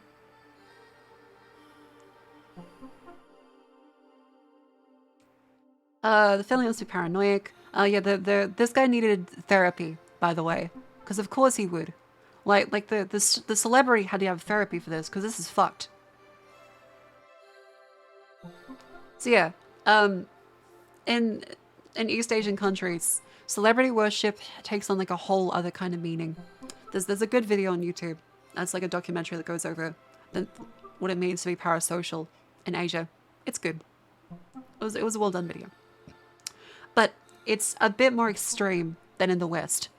And again, this isn't like solely a guy or girl problem. This is a insane fucking people problem. It's a percentage of people that are insane. And it is sad when people get this obsessed over something. They need some help. And someone to tell them that this is hurting their family and them and the person they like, because it's practically stalking. But yeah, goddamn.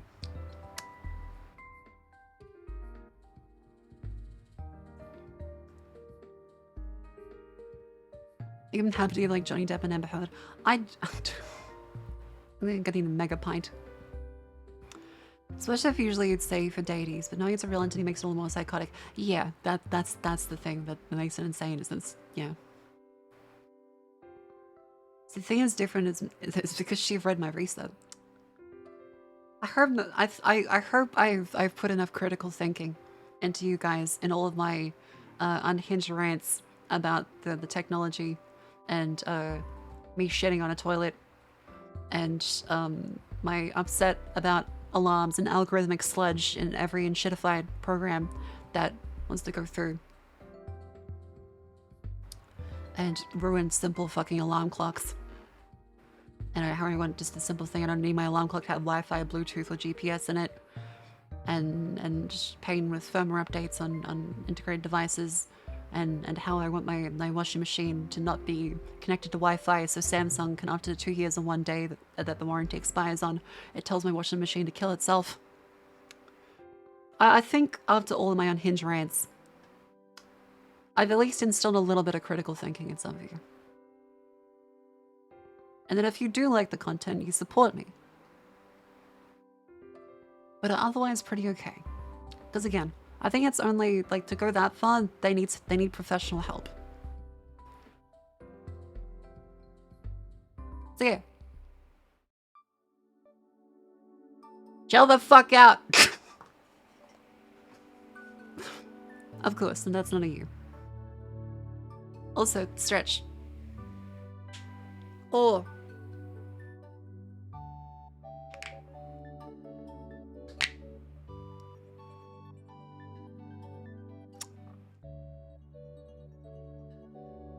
Nice. Oh.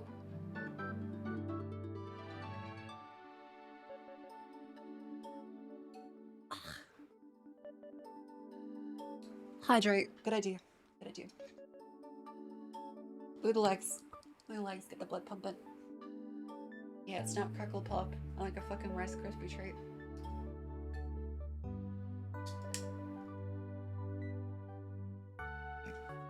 So. Are you sitting down or are you standing up?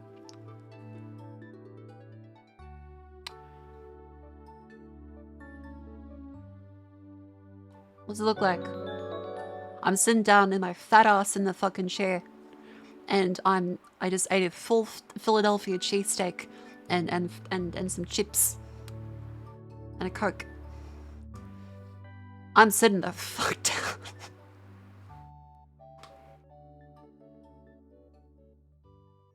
Yeah, that's a good point. You also gotta rest your eyes, because like the longer you stare at a screen, it's gonna look insane. The longer you stare at a screen,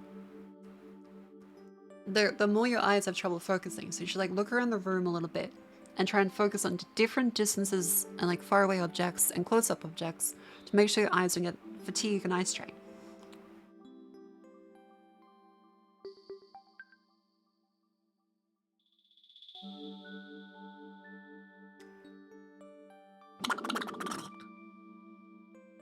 Critical thinking?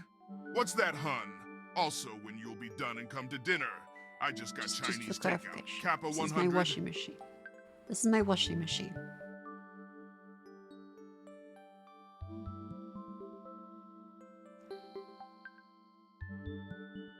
This is Samsung. As soon as the 2-year warranty expires. Diagnosis?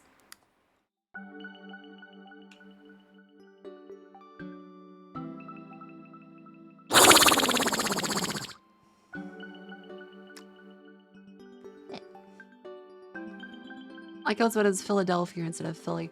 You know, the only thing I associated with Philadelphia growing up was the cheese. It was the cheese. There's a Philadelphia cream cheese. And so you'd see like the fucking ads of the Angels. And I was like, damn. Philadelphia must be a very, very great place. That's super, super... Philadelphia must be a lovely, lovely place. Full of happiness and joy. What a wonderful place Philadelphia must be. If this is all of the ads. Like these are the ones you'd see. And you're just like, damn, this is gorgeous. It's my interactive language laboratory. Talking about Philadelphia. It's just teaching me essential Italian. I'm only going for 10 days. Sounds very romantic. It's saying, can I excite you with an exuberant portion of cool, creamy, pure Philadelphia, passionately mounted on a ciabatta roll? Do they eat like that at every meal? I certainly hope so.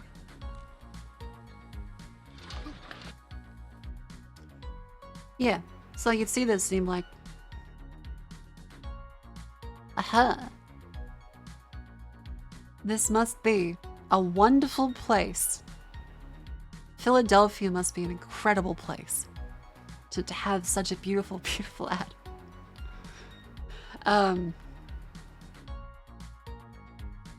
Yeah. Yeah. My friend stopped at Philadelphia to just, like, when she went to America, she stopped at Philadelphia because she's like, well, I gotta try the cheesesteak. I heard it's great. She got off the train, was terrified, got the cheesesteak. It was mid. She left and saw stabbings and shootings. It was not a good place. A hitch butt, yeah, it's a fucking hitch butt.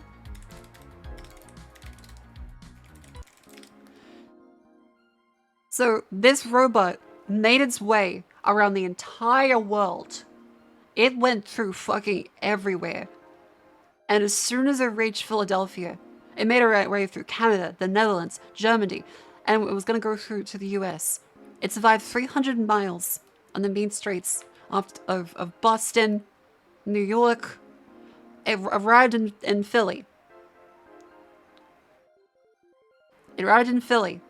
It survived Salem, Gloucester, Boston, Marblehead, New York City. The robot had the shit beaten out of it in Philadelphia. It was dismembered. It was dismembered in fucking Philly.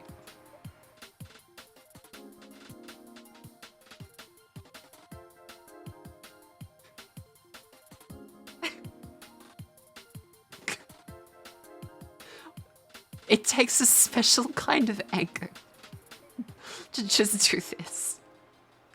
It made it through multiple countries and multiple other US cities. And within minutes of being in Philly, it was fucking destroyed. Brutally. In 1970s, the sports fans of Philadelphia threw snowballs at Santa Claus. Yeah, the robot was also decapitated. They decapitated the robot and stripped it for parts.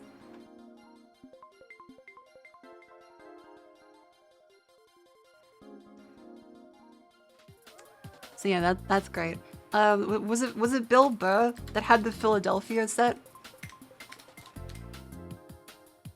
Oh my god, yes, okay. So, Bill Burr is a wonderful comedian. I fucking love his bits. He went to Philly, and they kept booing every single comedian on stage, so it's like, I'm gonna use the whole 15 minutes. I'm gonna use the whole 15 minutes. But you don't stop talking, do you? Like, fuck it, I'll just cook this side for a while, just...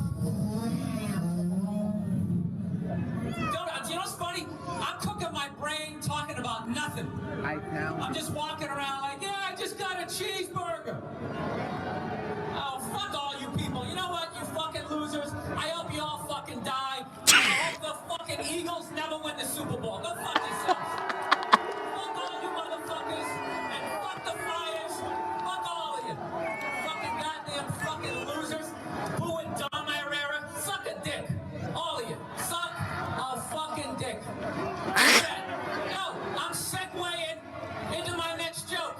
You can all lick my fucking red nuts. All of you. You can line up in your Harold Carmichael fucking jerseys. And one at a time, you can all suck my dick.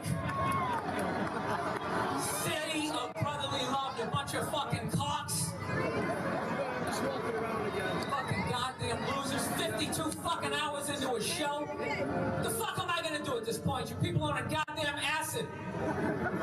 Fucking be up here talking about Hitler. That ain't gonna work. What do you want me to talk about? Hey, throw out some topics. Let's talk about disease, something you're all gonna fucking die of, and I'm gonna laugh at your fucking funerals. It's gonna be great. I love Bill Burr. Which is fantastic because all your fucking heads are shaved anyways. No one's gonna notice. You're gonna get fired for coming to work too late because they're not gonna notice that you have fucking bone marrow cancer. The only thing that's gonna give it away is me laughing at you in the fucking background. You fucking bunch of losers with your fucking cell phone pictures. Fucking suck a dick. Fucking assholes. 11 more minutes of this. I hope you all get in your Ford Focuses and fucking drive off the side of that faggot-ass Ben Franklin Bridge. You fucking one-bridge having piece of shit city no one gives a fuck about. The terrorists will never bomb you people because you're fucking worthless and no one cares about you.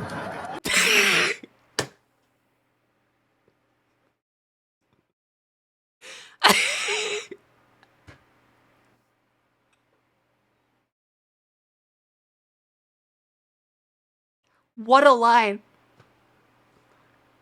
What a line. So yeah, the people of Philly are so angry. Yeah, the terrorists will never bomb you because you are worthless. You are this high above New Orleans. No one gives a shit. FEMA would never show up for you fucking assholes. I hope your mother has herpes. Oh, he's actual footage. And you go home tonight, Actual footage. on your tongue, and some other horrific shit happens that involves cancer. So all of you, 11 minutes left. 11 minutes. I hope somebody takes a fucking beer stein and just slaps you on the back of your zit-infested fucking shoulders and your awful man-tit tank tops. I hope that happens to you. I hope the glass fucking digs into your fucking shoulder blade. And then I see you afterwards. Hey, how's it going? You enjoy the fucking show? That's great. And I grab you by the fucking hair, but you don't have any. Did it really have to come to this, people? Did it really have to come to it? I really hope all of you. It's funny because he's basically winning them over as well. So much here in Camden. I really hope that happens. I hope there's a line of all of you guys getting fucking carjacked and they take out their big black dicks and they just shove them right in your fucking mouths, each and every one of you, and somehow they just keep repeatedly coming right in your fucking eyeballs until it builds up so much that your eyes they fucking crust over. You can't see shit, and somehow there's another dick in there for you to suck. 10 minutes left. He's actually winning them over. This is what they want. Bunch of fucking losers. Fucking Rocky is your hero. The whole pride of your city is built around a fucking guy who doesn't even exist. This is the best part.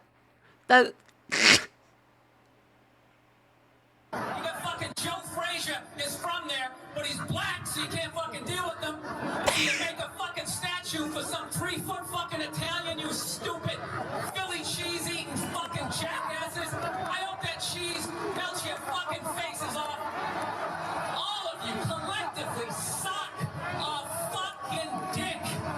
it's great. Booby, 9 hours into a fucking show. Look at you in your fucking Donovan McNabb shirt. I hope he snaps both his fucking ankles this goddamn game. I hope you go 0 and fucking 16. I said suck a dick.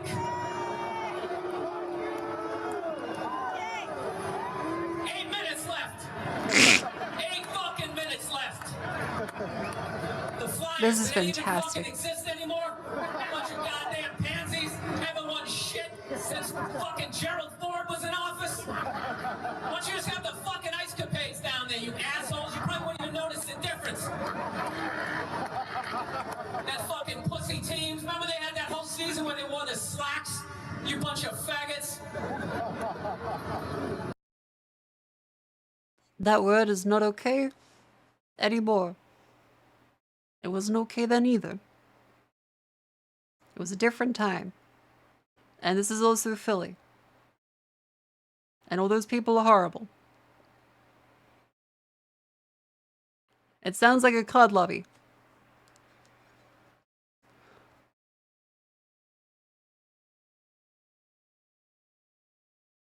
Bill Burr isn't exactly okay. I think he's funny. I think he is. And I think compared to a lot of other comedians, he's done pretty well at being consistent. Like, he hasn't gone all in on a Netflix special yet.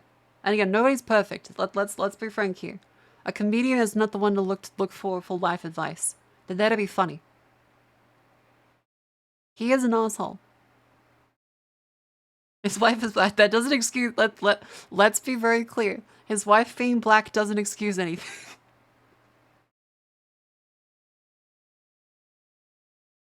Yeah, this is a teachable moment. Like, I like the thing that he said against Joe Rogan. Bill Burr, Joe Rogan.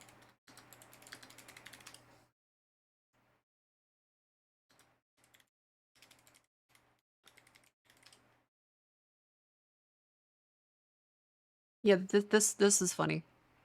Yeah, but they didn't say that initially. They didn't say it initially. No, they didn't. They did, and then it gradually, and then wait, and then everybody wore the fucking masks. This is like rollerblading. Everybody fucking rollerbladed, and then there was that one fucking homophobic joke, and then everybody acted like they never did it. And then 100 million fucking rollerblades got thrown into the fucking ocean. We all wore masks, and then all of a sudden, people are fucking sitting there. What? You don't have the body type for it, dude. Your fucking knuckles would scrape on the ground. Even with that extra 2 inches.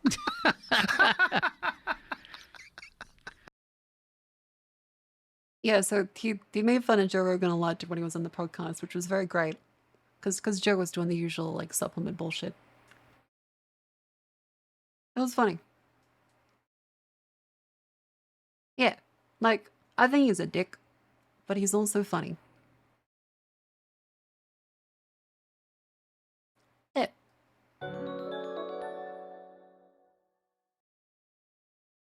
And let's be honest, Mr. Philadelphia is a miserable shithole full of angry people.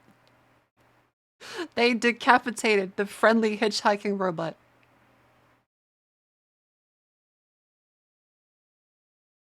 So, like, yeah. Yeah, at least it wasn't, at least he didn't get banned from the Laugh Factory.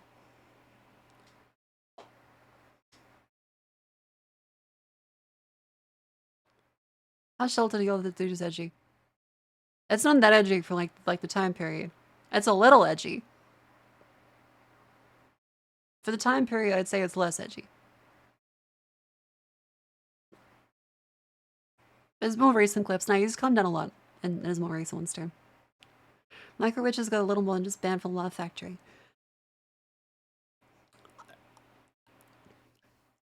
What do you want me to say? What do I say there? What do I say there? Do Zoomers hate Bill Burr? I don't know. Do they? I think Bill Burr's fine. I like Bill Burr. I mean, he is a bit of a dick, but, like, again, comedians aren't looked towards to be good people. They got the fucking justice privilege. They get to say fucked up shit because it can be kind of funny.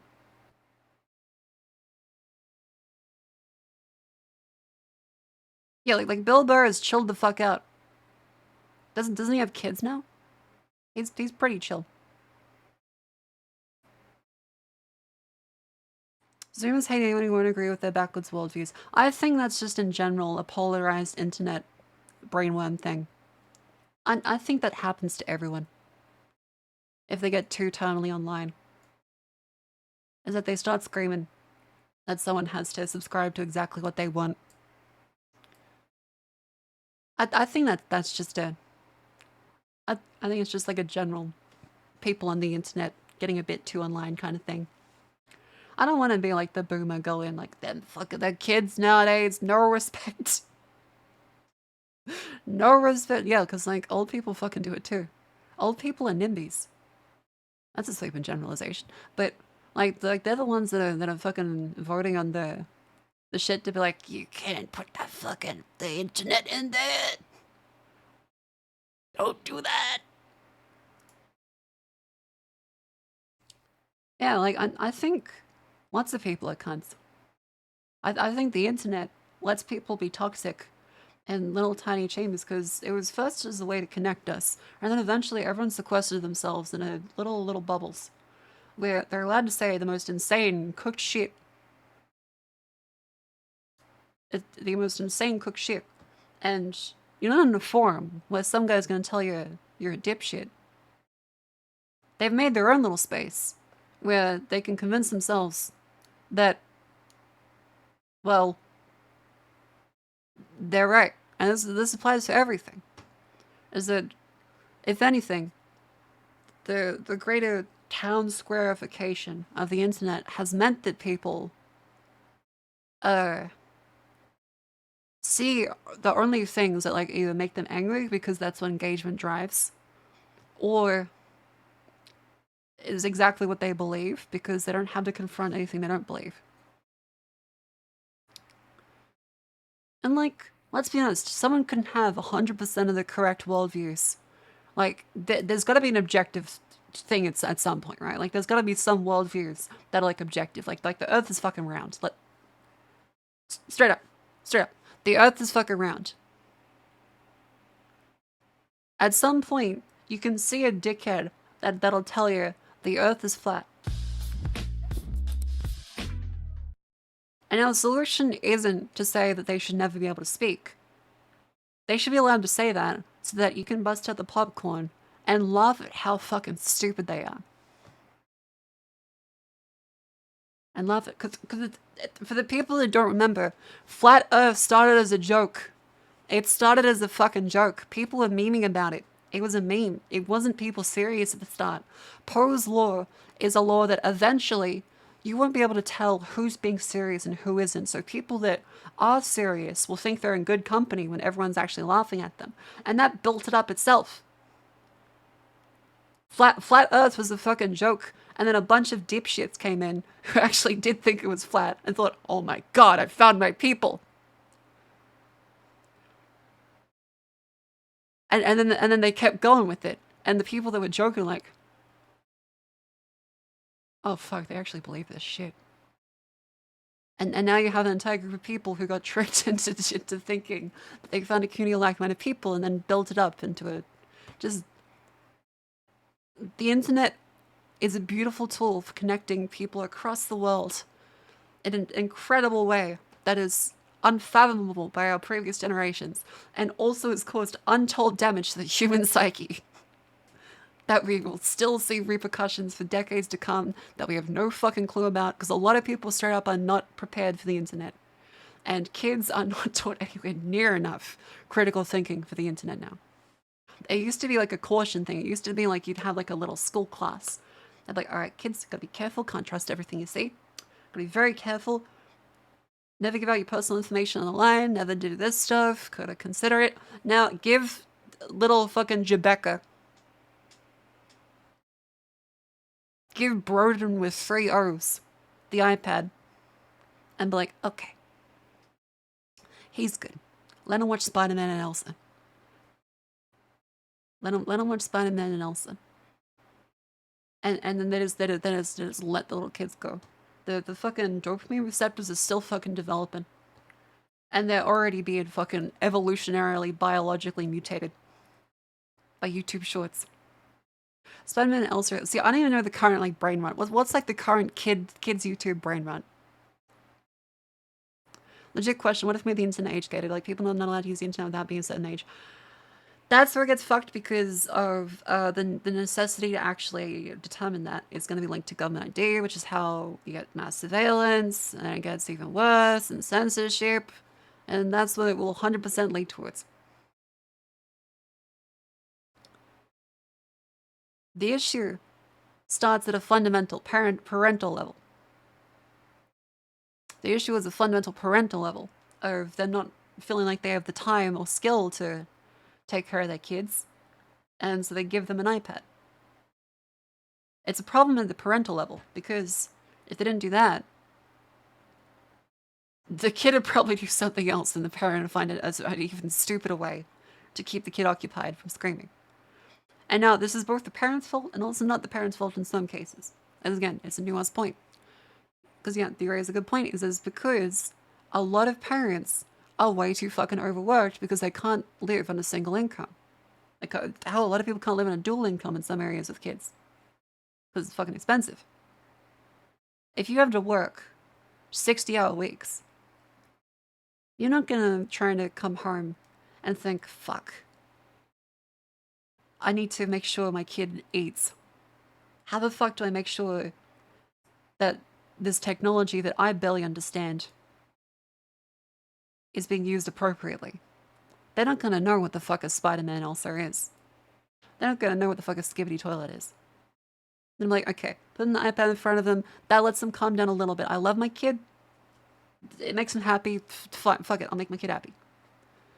And that's how you get a parent who, by all rights, should care, but doesn't have the energy to, because they have to work enough time that they're mentally fucked. How much is 60-hour weeks? 8 hours a day is already quite a lot. Like, let's be real. 8 hours a day is a lot. With commutes as well, it's a lot. Some people, like, drive an hour or two each fucking way to work. And so you throw it on top, they have 60 hours. That's 20 extra. Divided across, say, a 5-day work week. That's an extra 4 hours a day working. That would be 9 till 9. That would be 5 12-hour days. I don't think I know a single person that would be able to survive any critical thinking if you're working 12-hour days and commuting and having to take care of kids. And if it's 10 hours a day, 6 days a week, I also don't know anyone that could do that with commutes. Their brain would be fucking sludge. So, like, is it their fault as a parent? Yes. But is it understandable and that our current societal problems have led to this at a fundamental level? Also, yes. So, like, it's not directly a bad parenting issue from the fact that some people are just shit and shouldn't have kids. It's that they don't have time to properly have kids.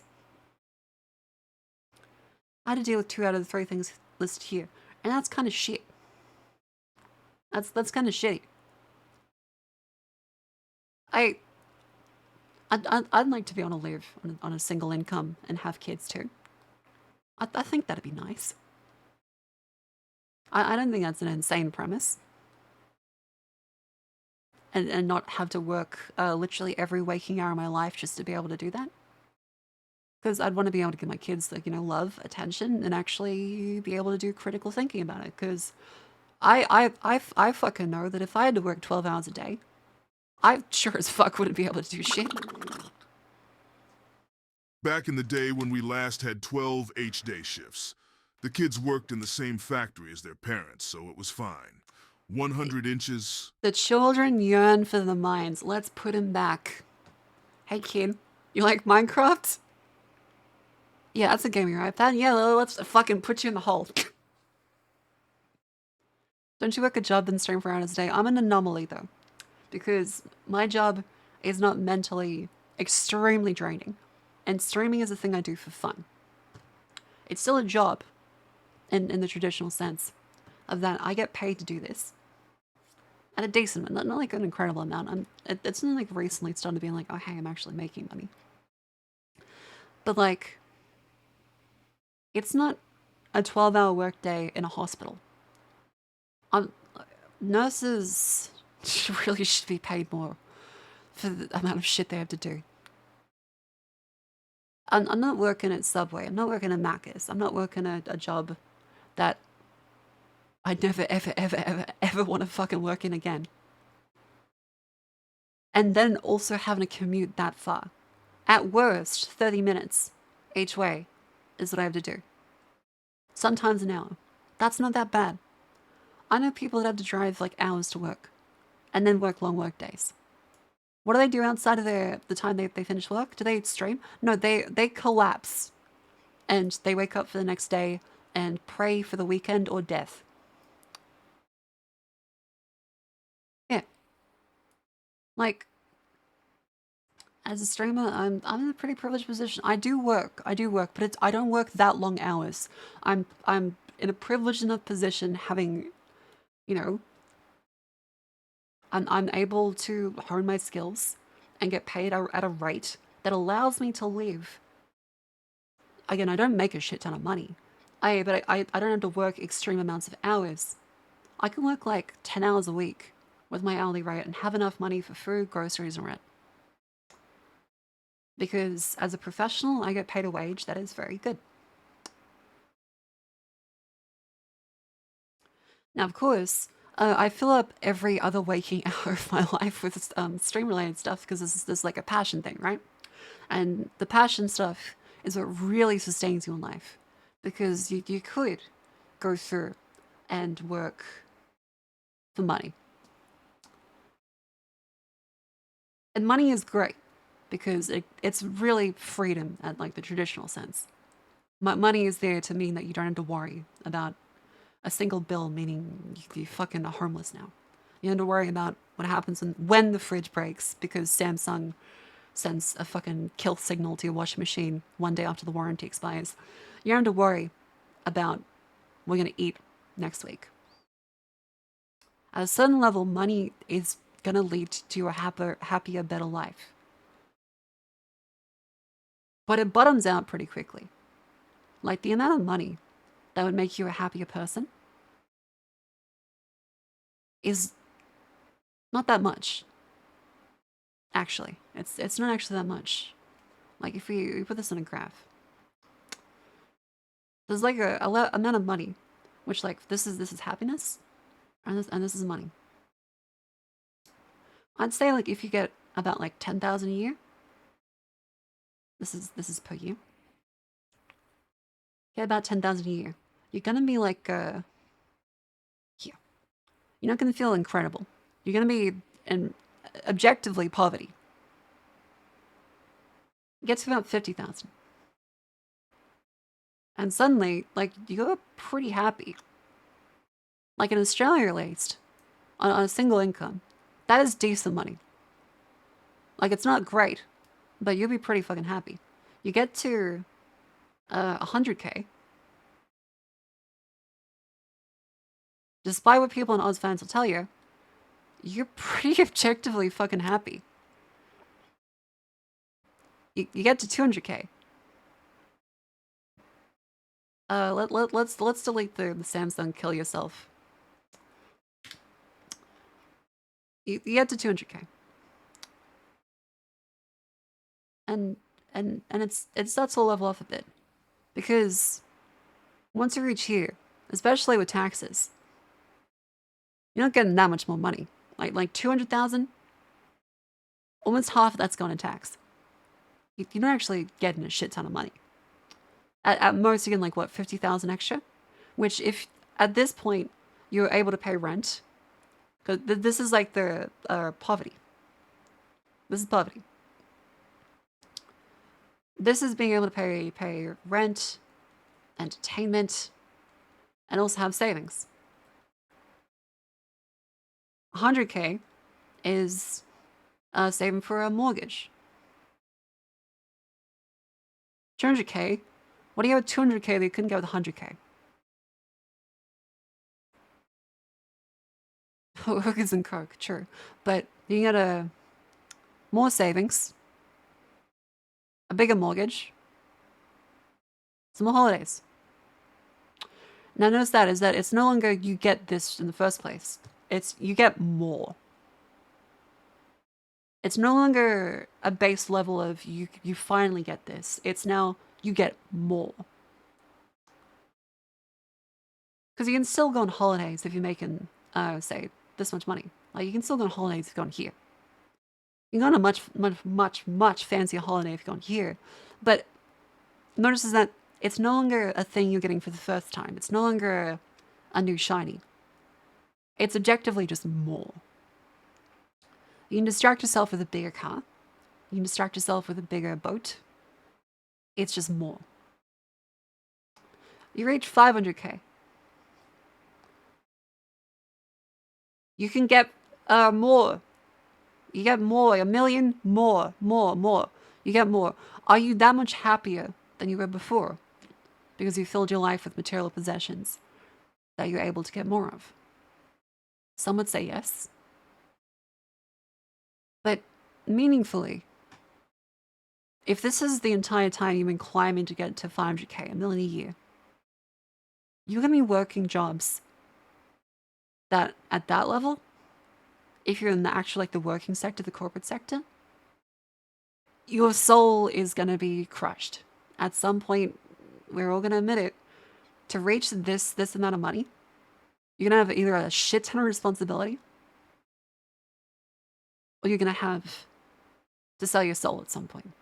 There is no feasible way that without running your own business, you reach 500k plus.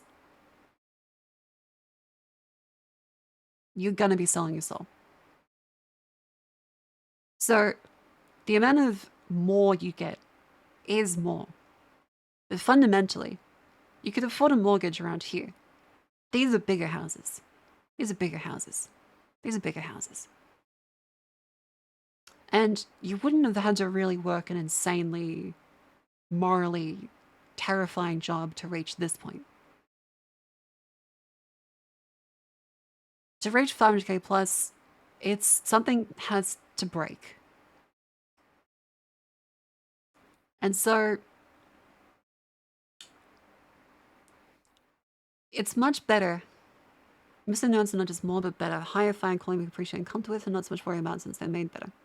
That's true. That's true. As you can get it's the thing with the rich man and the boots, is that the poor man has to buy the worst quality boots many times because they break frequently. The rich man buys a pair of boots that is hundreds to thousands of dollars and has them repaired every 10 years. This is not the case with everything. As we've seen, there is bespoke retailers for everything. It's expensive to be full. But at a certain level, does just throwing money around bring you happiness? Not really. Like, if the entire time you have to work a job that at this point is going to be a CEO or it's some form of corpo selling your soul, unless you really like this, you listen to all the people that have reached this point, and it's a video game at that point. It is trying to reach a high score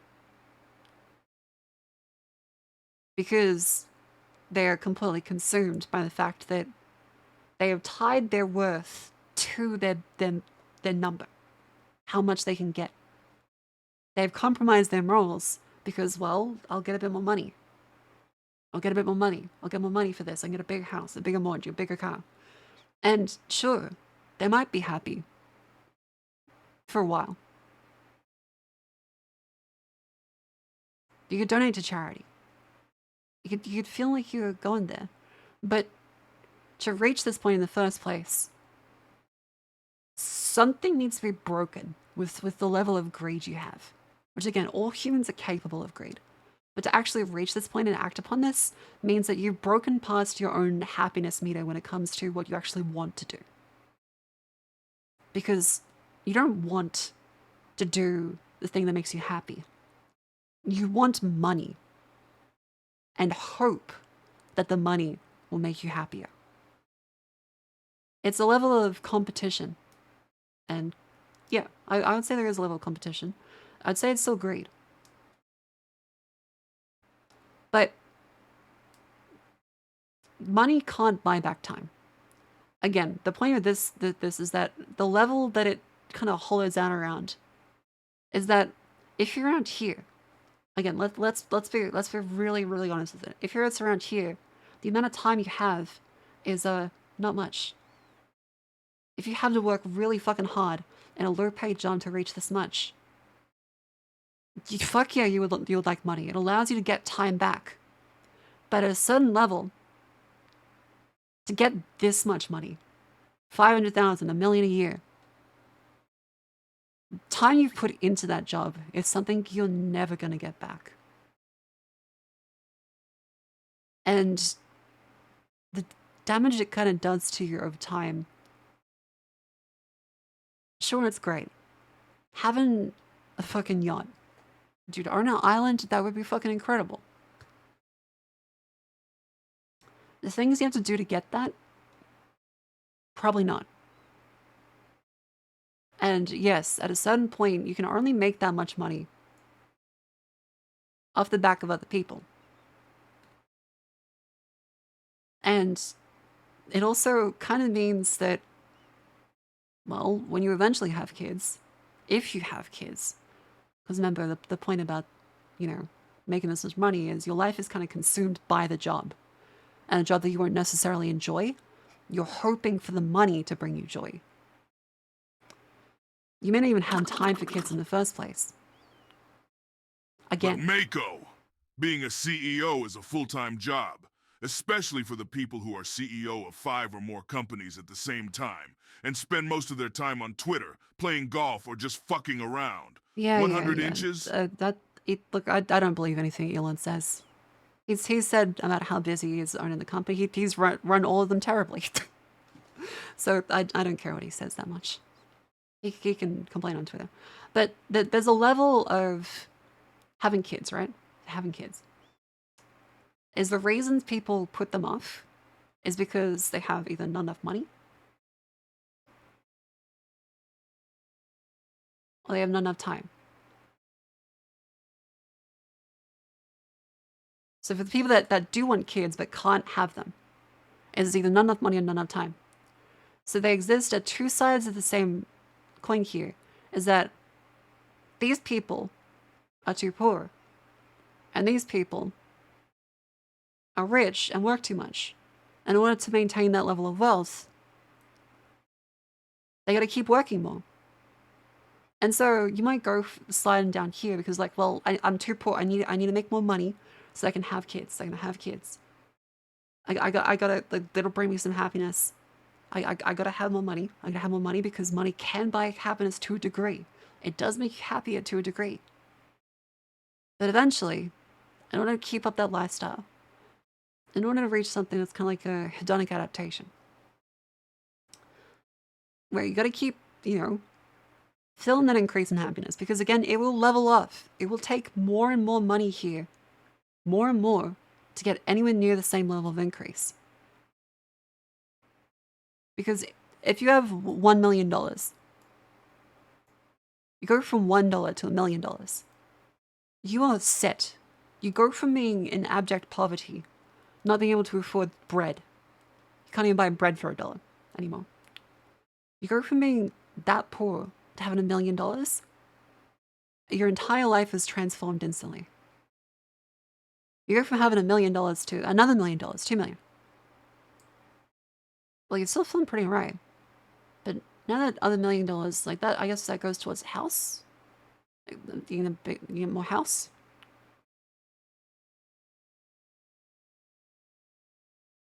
Yeah.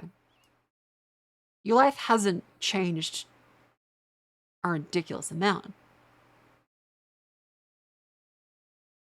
But it has meant that you got more.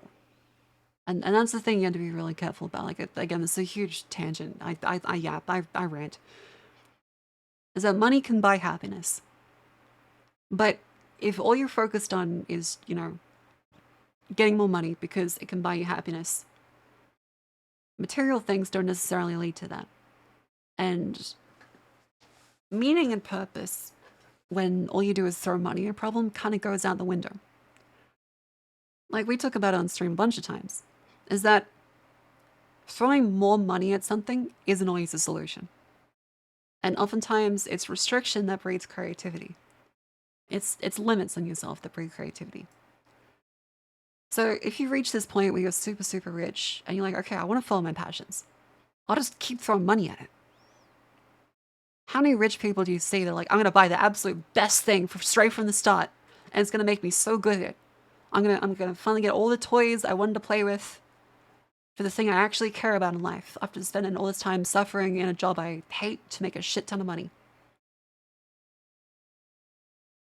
And they buy the best things possible. And it's kind of hollow. They get the best things. It's shiny for a little while. but doesn't make as much. They could be more productive elsewhere. They could be doing other things. They could be making more money. They could be doing so much more valuable work somewhere else. And this is kind of stage where like they've reached the point where it changes. And there's a life priority where even when they've reached that amount of money, they can do whatever they want. They can finally do their hobbies. Actual happiness starts to feel shallow in comparison to the level of wealth they can acquire. Because you can buy a fit, like if you go and get into cars, if you have 50k a year, you can't buy a supercar. There's no big supercar for you. If you have $1 million a year, you can buy fucking anything. You could buy literally anything. There is no upwards. There is no struggle. There is no fight to have anything. You can get all of it. Right then. Right there. And you'll be happy for a little bit. But there's no growth. Because again, this is meant to be for enjoyment. It's meant to be a hobby, a fascination. Something that gives you passion. There's always another yacht. You can buy more of them. You just keep buying more of them. There's no sense of accomplishment. There's no scale for anything anymore. Everything is in terms of the number and how much more you can get. Everything becomes about more. It's not about the thing in itself. It's just about how much more you can get. It's kind of like just gluttony. It's gluttony, it's greed, it's everything distilled, and you've shifted away from a human perspective to just go up. It's no longer the sweat of your brow. It's no longer how much effort you put into things.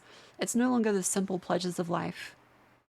It is how much more can I get? How much better can this get? I want more, I want better. I want more, I want better. Over and over and over, because there will never be enough. Now we're approaching a philosophical and psychological question. Abstractions, what success are and how you define worth. Yeah. All I know is like from the rich people I have talked to and the stories I've heard. Yeah, gluttony was about material wealth, not just excessively eating. Like, you can say that they're successful. They make $1 million a year. Yep, that's some success. But, and again, this is some of them. This is not everyone. This is not everyone. But you listen to what they talk about at the end of their life.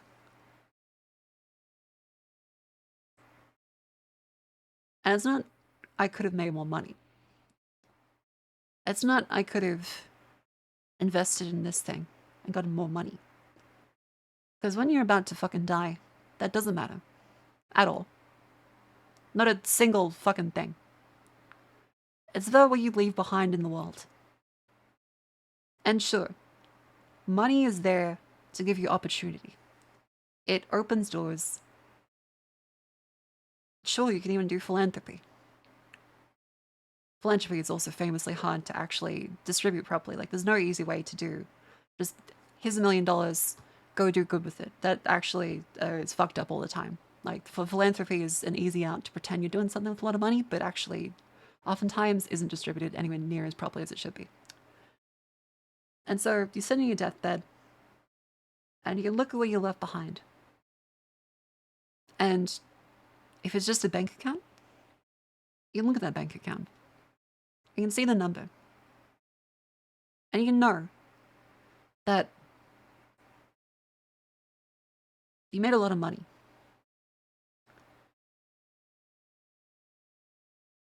And you can't take any of it with you.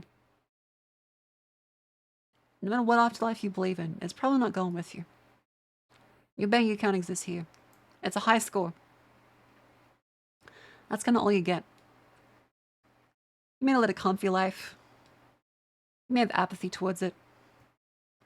But you know in that last moment that there was nothing meaningful that you left behind. Nothing you actually contributed. Or joy you pushed upon the world if you went through a level at this much and a job you hated to reach that much money a year. You're probably not going to be feeling particularly accomplished.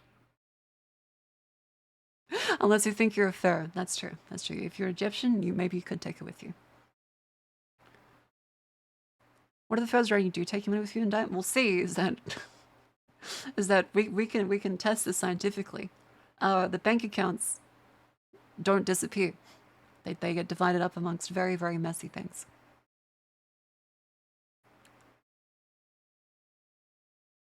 But then you see the people that did work on stuff they cared about. The people that stepped back from the money for a little bit. And they had kids. They worked with charities themselves. They went through and found an actual passion and said, okay, enough is enough. When they're like sitting on their deathbed, they wish they could have more. But it's not insanely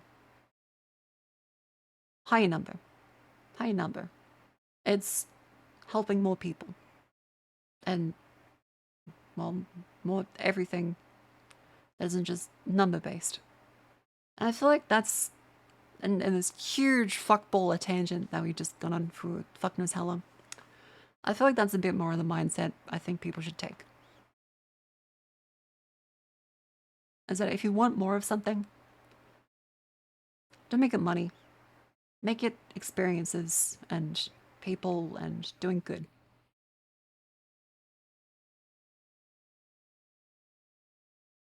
Yeah. I originally started this because I'm like, okay, well, I could work more. I work 10 hours currently in my job that pays my rent. And I spend the rest of the time doing the thing I actually enjoy more often, which is the whole VTube and schmozzle. Because I find this fun and enjoyable. And I've gotten messages from people that say that I really helped them. And they enjoy, well, listening to stuff and finding out interesting things. And it makes me happy. I think I'm a little jaded. I think I can be overly cynical at times. But I like to believe in the good of the world. And fundamentally, people can step back and look at themselves and think, okay, am I doing what makes me happy? Or am I doing what makes the most money? It's true, I sent Marco a message one time. Look, it's him. Just look at Mr. Beast. There's no one who can, has done no good. There is no one who can, has done no good to this. I think that sentence is giving me a stroke one second. The rich people I've known were surprisingly well adjusted. But staged in private Orange County Beach and hide the beach ways to play. The shocking wealthy most of the joy they have kind of came from starting a charity. Also, they liked and got with trips with experiences in their family. Anything crazy, just had the bankroll to go anyway. Yeah, like it's a point to go through and spend time with people.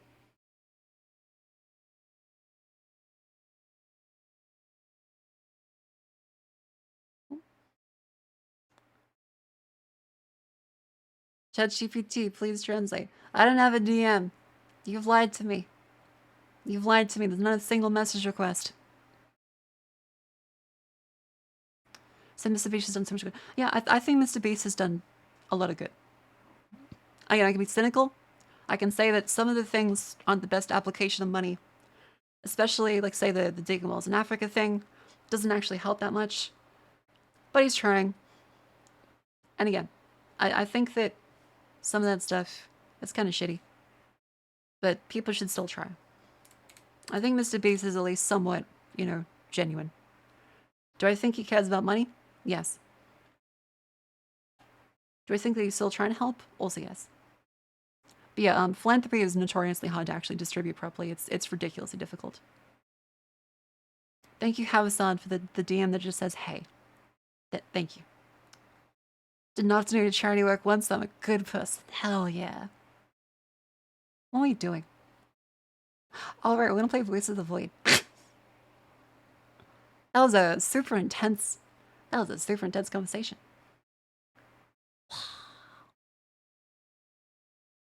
Wow. That was 2 hours ago. Well, I got a Philadelphia cheesesteak in between. Then we talked about Philly people. I need some water. Give me a second. Also, Ham says that the model is nearly done. Ham says the model is nearly done.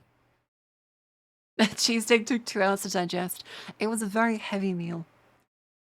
So it's appropriate to finish with a heavy topic. Again, don't take anything I say too seriously. A lot of these are yaps and observations. They don't apply to everything. Again, there's lots of happy rich people, there's lots of happy poor people. There's sad poor people, and sad rich people. Ooh. This is fundamentally the Yell in a Cloud section. Is interesting tangents. Don't take anything too hard to heart, but think about it a little bit.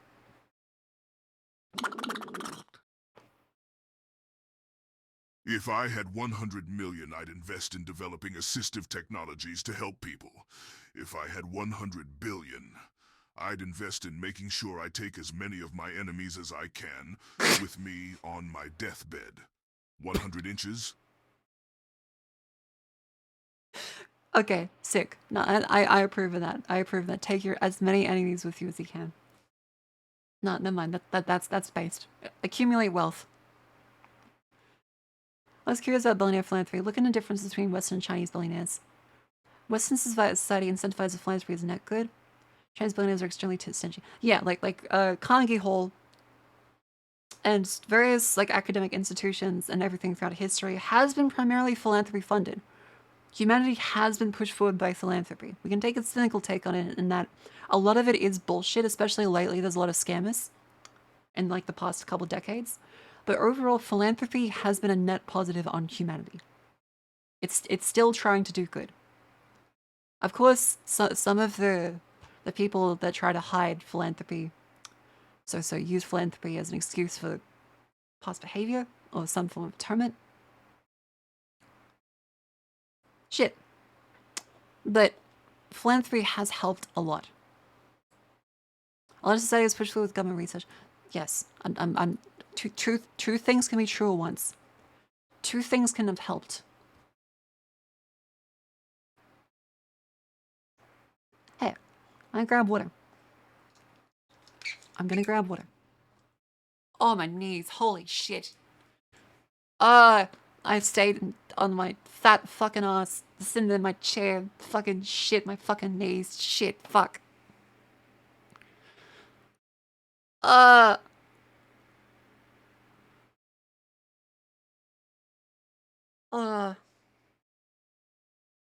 I need to stretch. Alright. Ow. Oh, crikey. Shit.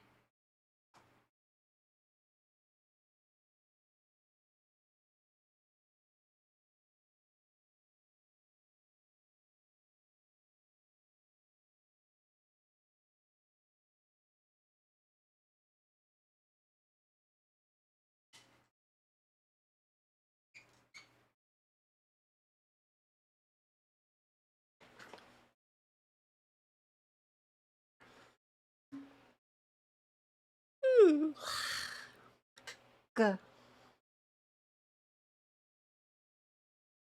Go. Go to bed. Good night. Good night, Scrub. Have a good sleep. But yeah, I guess all that wrapping up is to say that I hope that on this stream, I've at least made people a little bit happy. And this is some kind of net positive good on the world. And it's some of the things I say, someone to think about and go huh, that's interesting. Or maybe I'll start doing this, or I'll stop doing this. And it helps people in some way. Which is why I do the tangent stuff. As I could just play games for 12 hours a day, and there's nothing wrong with that. Some little bit of meaning outside of entertainment, which again also does make me happy. I do like entertaining people and being a joke. I'm an attention whore at my absolute core. But maybe some of the things I say can make people think about stuff. Maybe they'll have a good time listening to the rants. And there'll be some fun had, some thoughts to be had, someone will evaluate life, maybe come out of it better. Yeah, is this a new Yap record? This is not a new Yap yet record. Literally last week, we yapped for 14 hours. I meant to play Outer Wilds. We yapped for 14 hours. 4 p.m. to 6 a.m.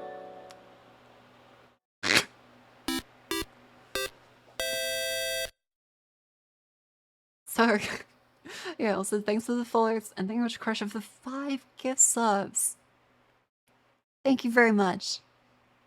Yeah, like on that Yap stream, we did.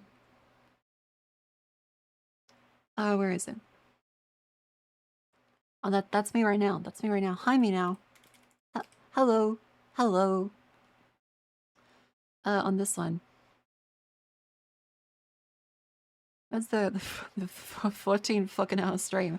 We eventually just started shaping my ass, like live on stream. And Blender. We eventually just started doing fucking Blender. For this outfit. I think like a solid like 2 hours were dedicated to making the fucking ass move properly.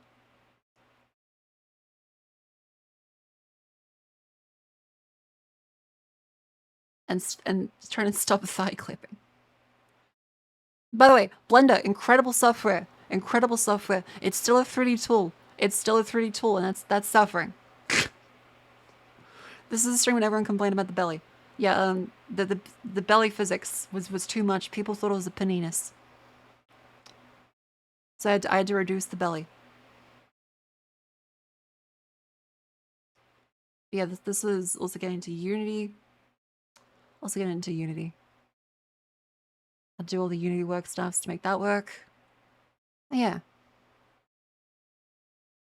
Fix the short term. I have not had time. I've not had time.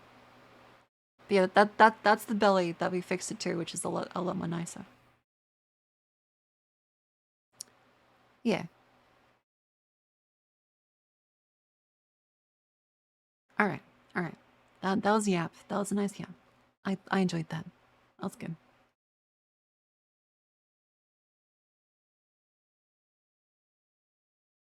Holy shit, I'm so excited to show you the fucking... I am so excited to show you the model. I'm so excited to show you the 2D model. Yeah, we put belly physics in there, the 3D one. That was very fun. Hag stummy. What is a stummy? Don't spoil. I won't spoil it. I won't spoil it, but this is very, very good.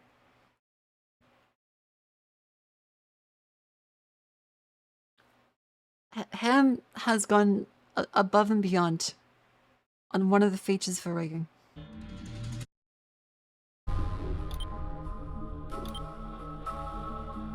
Yeah, we're on day 48, by the way.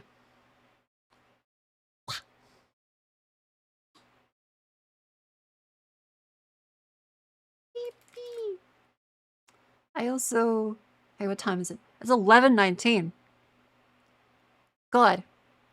I gotta wake up to watch anime with whiskey.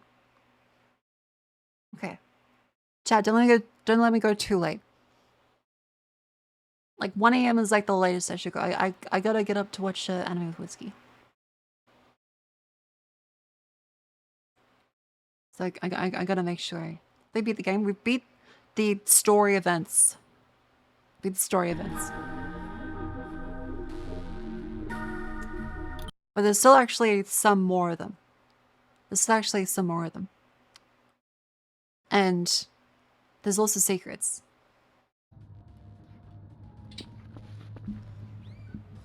Yeah, there's still secrets we have to run into.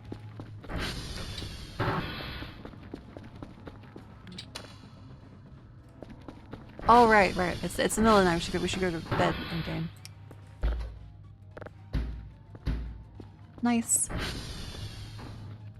Have a nice little sleep. Oh, lovely.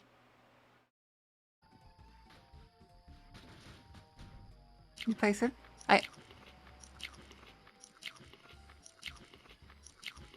I'm gonna let it feed me.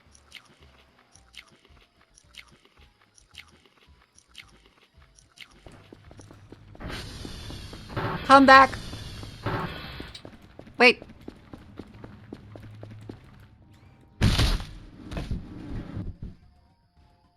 Where is she?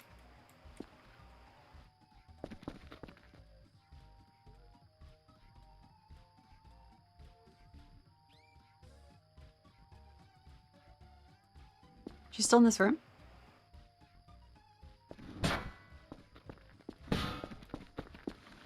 Is she?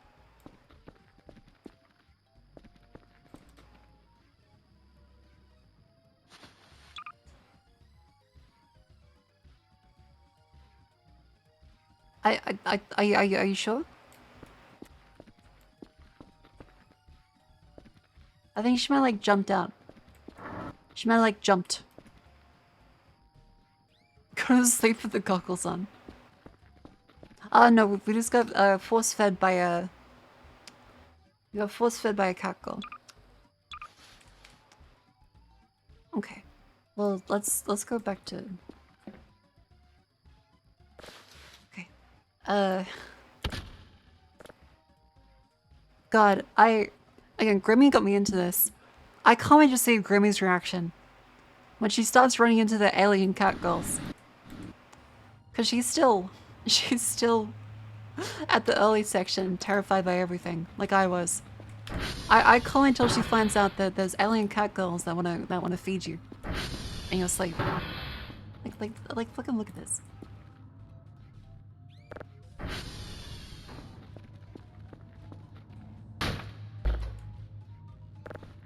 Just a little Grimly gets distracted by everything. Look, I love Grimmy, and I also get distracted by everything, so I'm not gonna say anything against it for that. My bed is covered in spoons and arrival women. Again, do not spoil it for Grimmy. It is a wonderful surprise, and I can't wait to see it.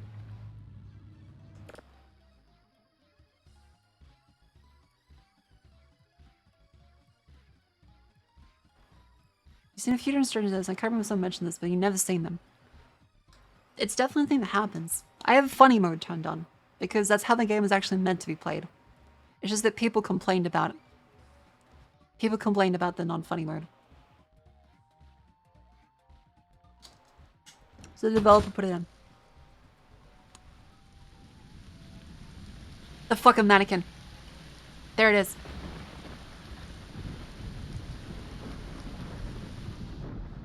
Oh, they came back.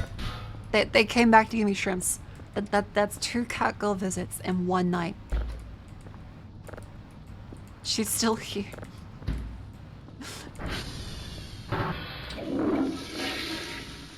Thank you, cat girl.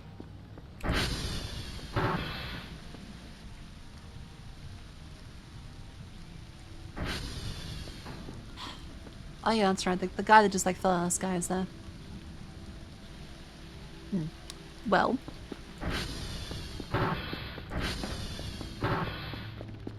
What do they have the food they bring you? I'm not sure, like they must have like a replicated kind of thing going on. Hi, Cartha. Oh yeah, we also found Maxwell. Yeah. We still have no idea what this is. We still need to find all of the skulls. We found, there's one at the Stonehenge. We've got to find 3 more, I think. We've got to find 3 more skulls. We know what happens. We've done the room, but it's mildly terrifying. We're gonna find more of these tiles. Gotta find more of these. Managed to sell the organs? Yes. They weren't worth that much, actually. They weren't actually worth that much. We need to get more shrimps. Cover, sweetheart, please give me a...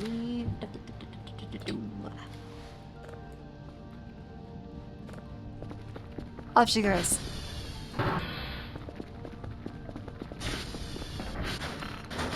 What the fuck?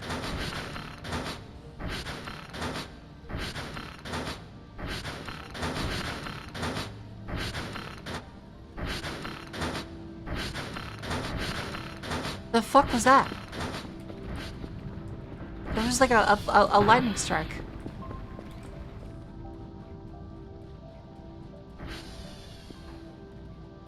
Door's stuck.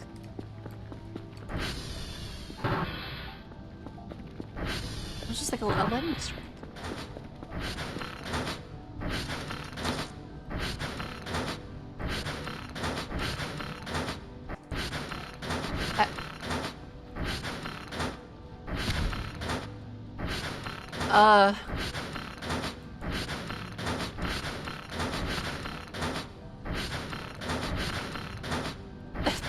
Door's stuck.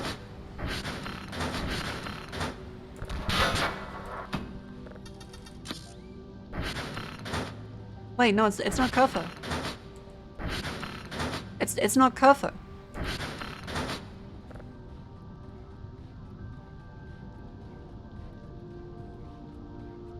There was an actual lightning strike. No.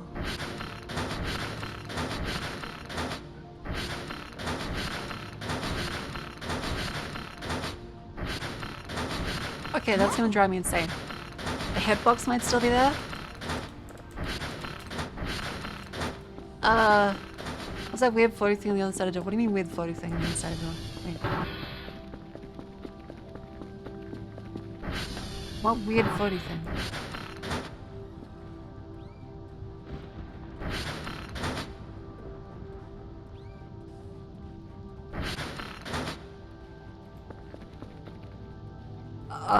Okay, this is not... Uh-oh. Uh-oh. Uh-oh.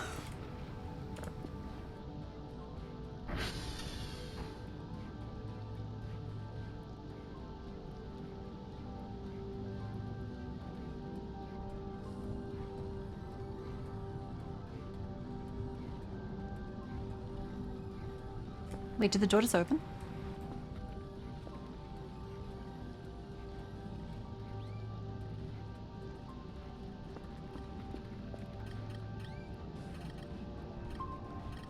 There doesn't appear to be...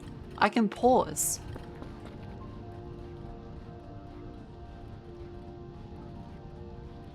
The hell?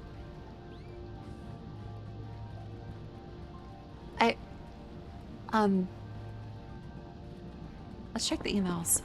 Let's check the emails.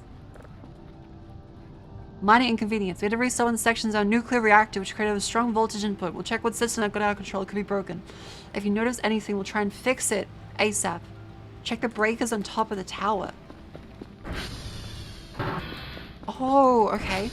Alright.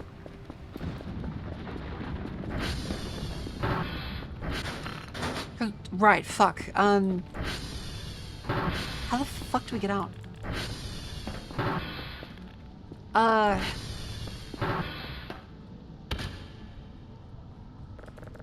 Okay, good. Yeah, let's try the garage. Oh! Jesus fuck! Jesus fuck!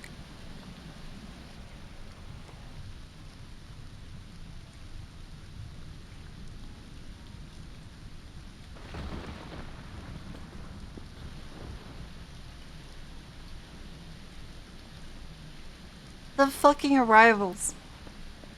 Is this why? They locked the other doors. They locked the other doors, so I would go through... You cheeky fucking little cats.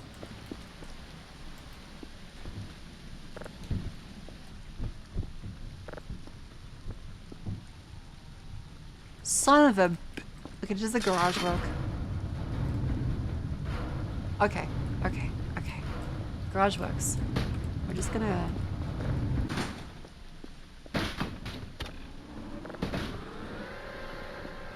Jesus Christ.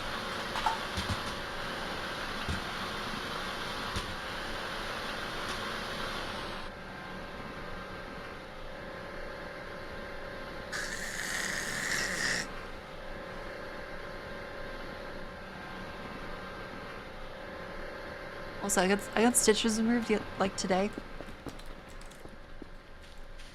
It's really itchy. When the stitches are removed, it's really itchy. I had to resist so fucking hard to not scratch. I can't believe. 100 hello, Mako. You seem to be in a chipper mood, Tricky. Thank you. I feel very chip. What happened? The front doors, the doors all into the exits, are all malfunctioning.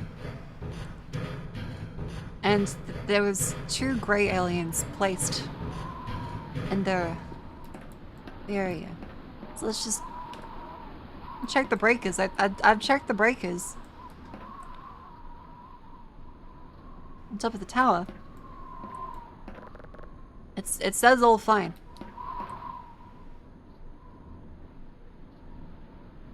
Fucking aliens, fucking.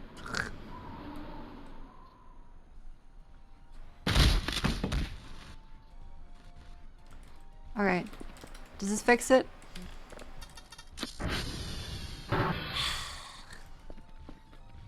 Cheeky little fucking virals. They gave me food, but they did scare the shit out of me.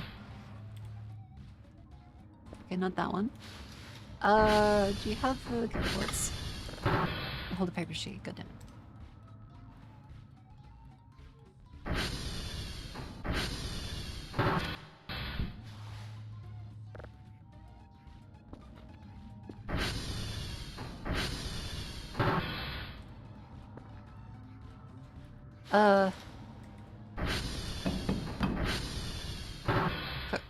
Cuffer? Okay, she's bugged.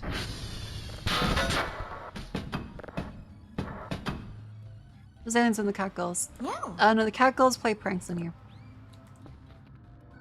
No. The cat girls play pranks. God damn, what is that? What's that now? I heard the beep boops. I heard the beep boops. There you go. Alright, be free.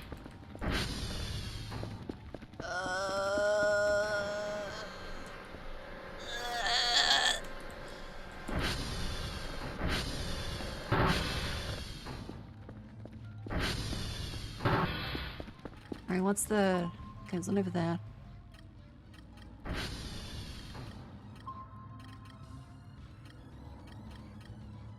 Wait, what the fuck is that? What the fuck is that? Is it a camera?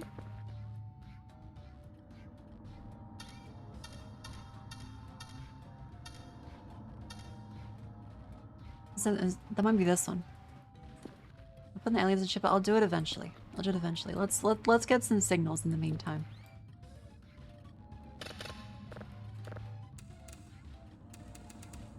Fucking aliens.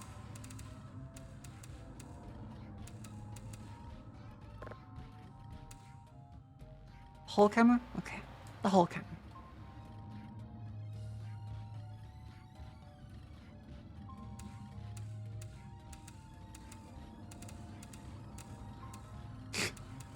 I love the little dance because I try to get it exactly hole in one. But I just miss it like every time. What do they say?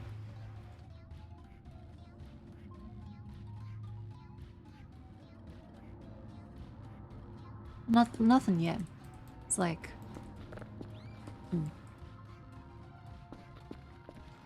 I guess we stick, because... Okay, our goal is when you find more skulls. And find more little tiles. I only need 4 more. I need 4 more of those. And also, we can try putting this statue with the graves. Try putting this statue with the graves. We also need to retrieve our ATV. So we're gonna say, let's feed a target vehicle. I've gotten the solar upgrade even. Do you have an Amex Monster 3? I should really use the plus 1 scroll. I do, but it's less convenient. It's less convenient.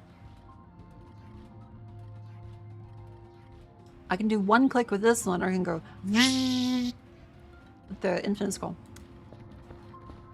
Like it's a different level of steps. Find more convenient. Eh. I'm happy it works for you. Yeah, like we can find the ATV. We should also probably eat. So put some of the rubbish like down here.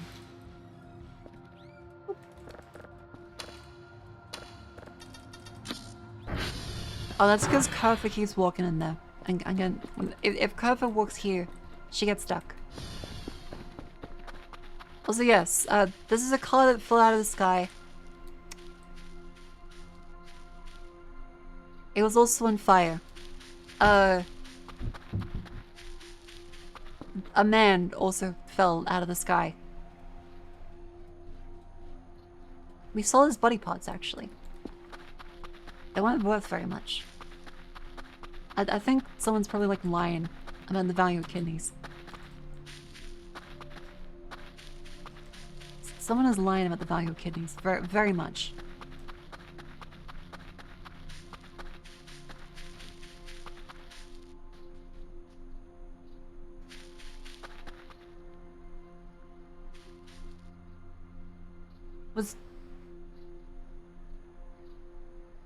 Was that Kurfa?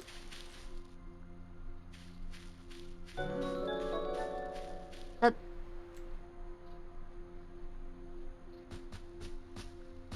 No, it wasn't that noise. That was a walking noise.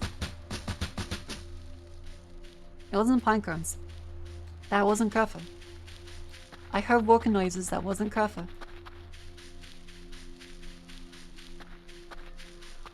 Kidneys are in terrible condition. Okay, falling from the sky.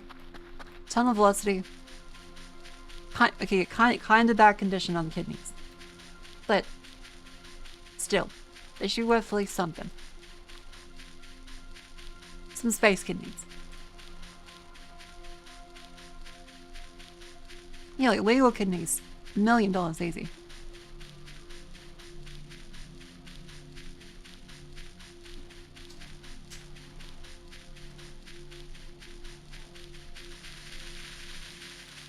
I love when game physics let you do that.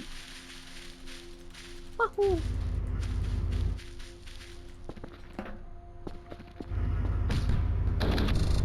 May as well pass by this one. You know, this will be near the arrivals.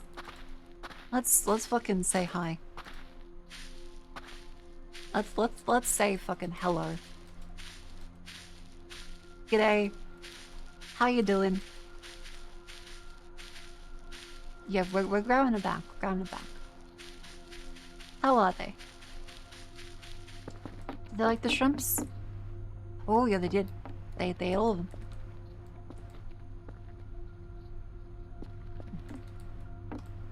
Well.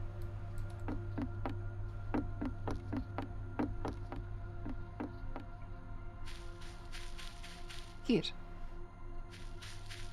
The ATV should be over this way.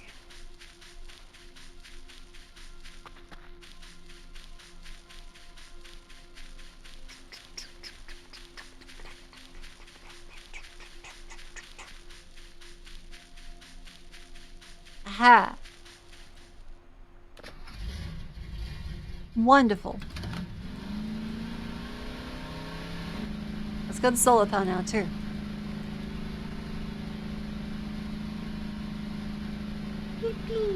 It's smoking. Yeah, smoking hot. I've told you all about the time that happened to me. I was like off the bus, and the dude asked me if I smoked. He ran full sprint off the bus after me as I disembarked. I was like, do you smoke? I thought he was asking me for a cigarette or a lighter, or maybe gonna stab me. I was like, no. Oh, there's Cuff. And he was like, well, we was smoking hot. Could I have your Instagram? And I'd make Instagram on the spot to give to him. Wait, what the fuck did the thing go? Ah, there it is. Because I don't use Instagram. So I had to like make up one. So that he would at least have something. Because I felt bad.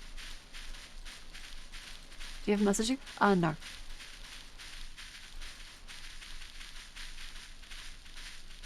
How long's Cuff been following you? I don't know. Probably not that long, because we can't really, like, outrun him. That should sounds local as fuck. Like, he'd try. He did try. It was just very awkward. Where the fuck is my fucking... What's the little Doctor Who thing? Because, like, there's a little nook we can put the tiles in. Oh, there it is.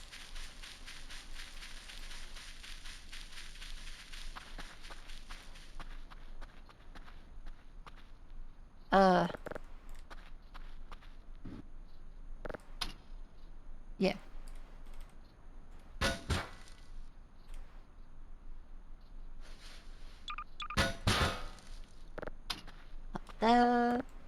Up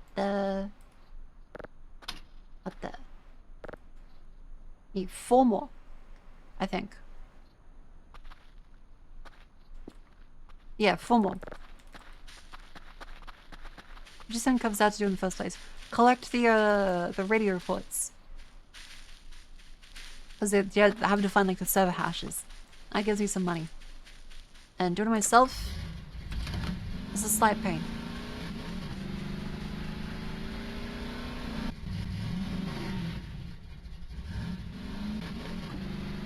This side.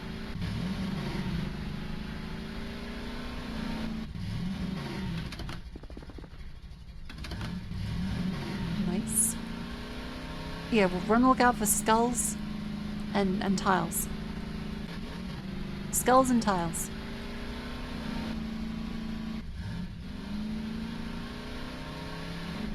This, I believe, is Stonehenge. My driving skills are impeccable. And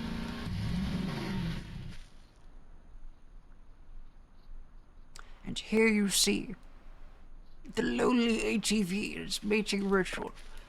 Get the wait. There.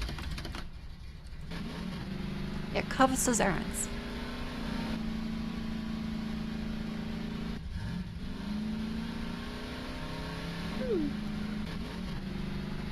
Must have defend the fishing rod. Uh-oh. Must have defend the fishing rod.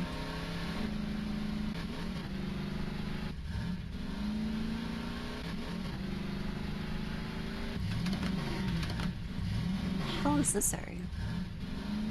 I don't remember this one actually. Is this new?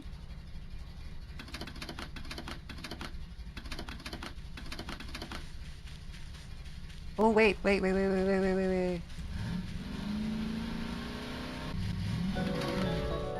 Oh. I can't go up.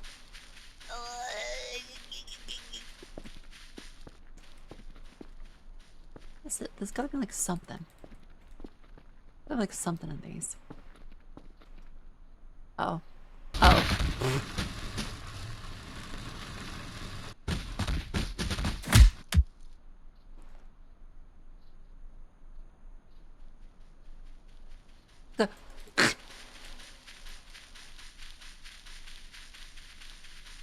This is Siren. Thanks for the raid. Welcome to the stream.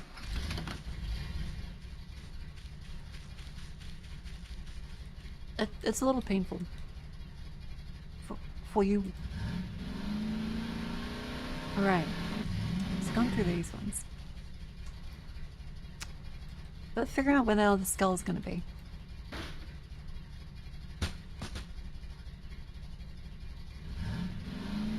It's going to be kind of difficult to find some of them. I also have to find the tiles too. This is a fresh save. It's not a fresh save. This is day 49.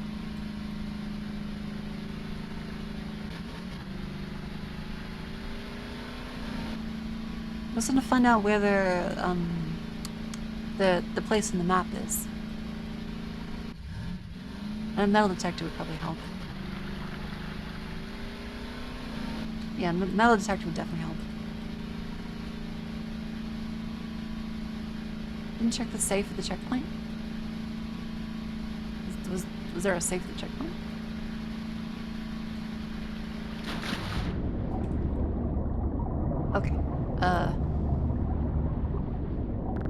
so we're secret hunting. We're secret hunting today. Let's see. Out of bounds.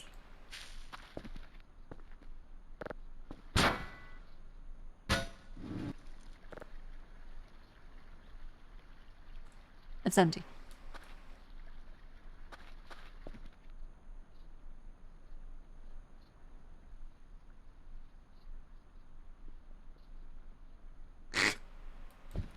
You cannot pause the earth starts getting bored. Oh, that's a rotten apple. Okay, looks like we found everything here. Looks like we found everything here. I guess we can like take a little looky-doo around outside this way.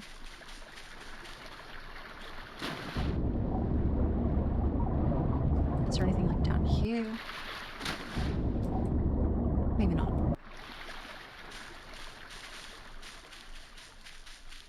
It's me, Georgie, your pal. Be good to your mother.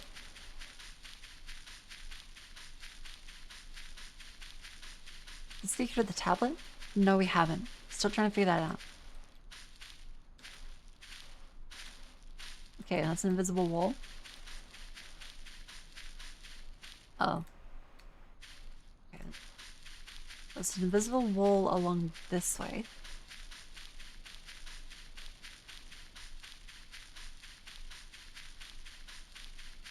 Not tripping over literally nothing. We're on the side of a mountain at like a 45-degree angle. That would cause most people to slip. People slip on like a slight incline. I'm a little biased as I'm discombobulated as fuck, but still.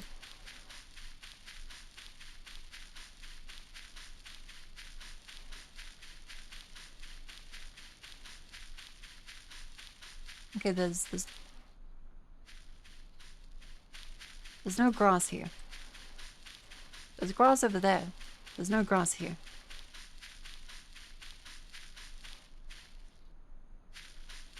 Edge of the map, edge of the map.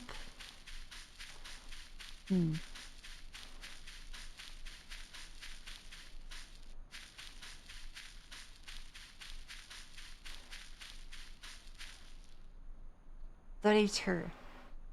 So close yet so far. This is a corner. We're in the absolute corner.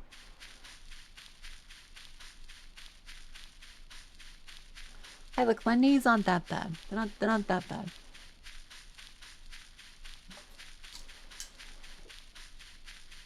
Hold on, let me message Whiskey.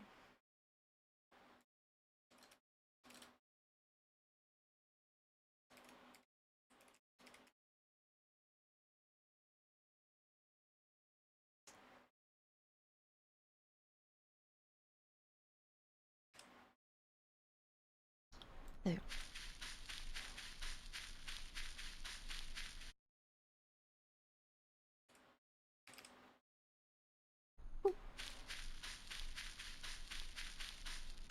Okay, well, this is remarkably empty. Watching Gotcha Another Magic Girls again? Yeah. Yeah. Looking forward to it. I think we're up to episode 5. If we can only just like not pause the show every couple of seconds to be like, damn, they did such a good job in that sound effect. Wow, look at her facial expression. I'm gonna screenshot that. We might be able to make it through more than 2 episodes in a couple hours.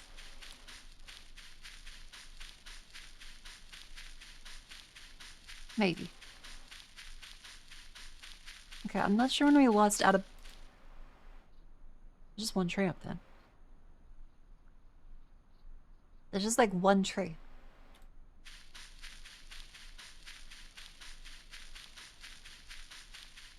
Yeah, the Magical Girl anime. It's very good. Like I love the manga. I read the manga. It's very good. It's very good. I look forward to it. Oh, dude, they spent their budget really well. Like, they did such a good job in the animation for some scenes, like, because there's tons of, like, the little details they absolutely didn't have to, especially for their budget.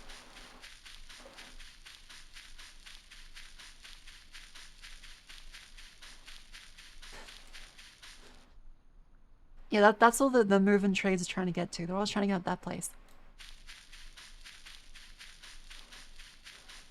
Yeah, I'm not sure we really want to be outside in the forest when it gets dark. Because I'm not sure if there's anything actually out here. I'm not sure. Because we are technically out of bounds. But we're still allowed to walk. So... Oh!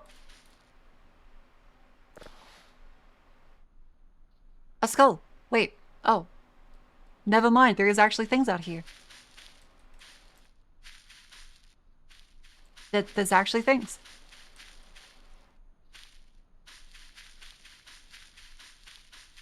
That was insanely lucky. I just fucking found a skull. So we are looking for those for like the Stonehenge puzzle. That was incredibly lucky. I think we'd find what, 2 more? That's now a 5th skull. There's apparently 7 total in the whole game. The other 2 could probably be like right. This tree. The other 2 could apparently be like literally anywhere. So gotta figure out where those are. You put 2 through the grinder. Ouch. Yeah, like there's some things you just can't know about. It's like, definitely be hesitant on selling random stuff because some of them may be parts of puzzles. Also, thanks to the floor. At least we know that there's like along the fence a way to get back in.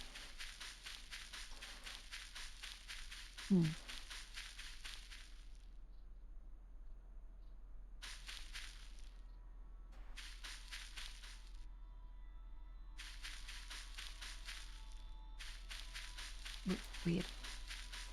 Green Chicken kind of substance database. And they've built up a healthy stock of fentanyl. Which, given their current rate of identifying, will not take very long.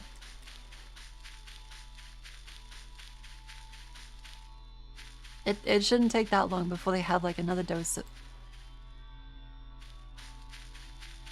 Just the trade. Another dose of 50 million things that are fentanyl when they shouldn't be. Ah, okay, we're out here. Because this is near the anti-breather. Yeah, this is the creepy night music.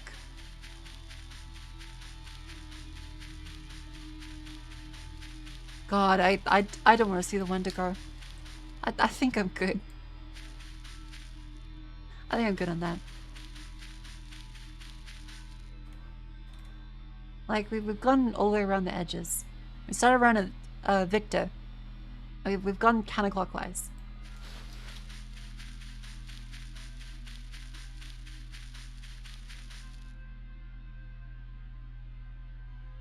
Yes, there are Wendigos. We made the mistake of summoning one. Wait, why am I so fast? The hell? Hey, we're like running double speed.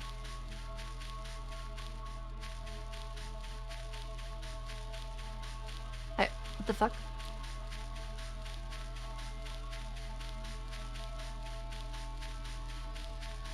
You can die. You can die in this game. Actually, I kind of regret this choice. I kind of regret this.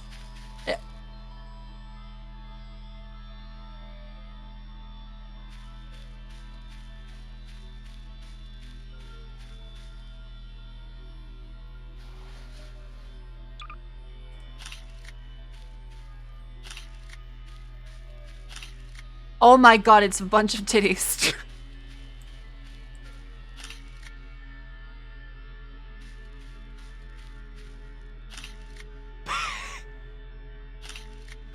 It's an arrival with titties.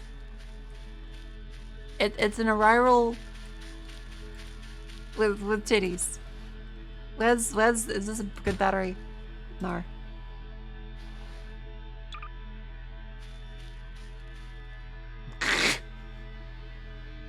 Canonically, they have 6 titties.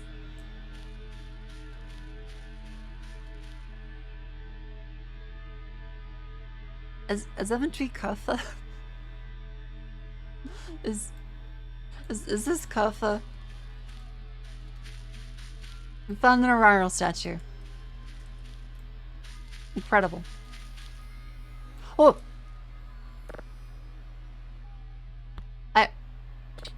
No space. Shit.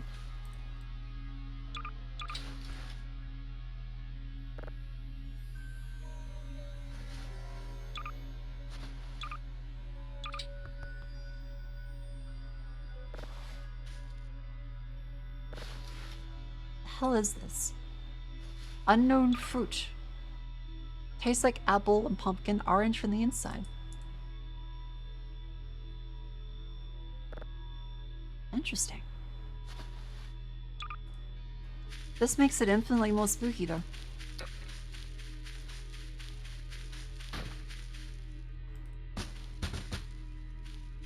Wow, this makes it so much worse.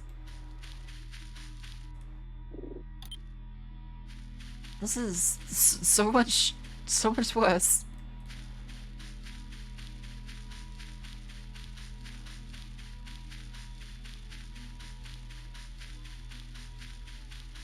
So this is like the top left of the map. Alright, Envy, the fuck am I doing? I have night vision goggles.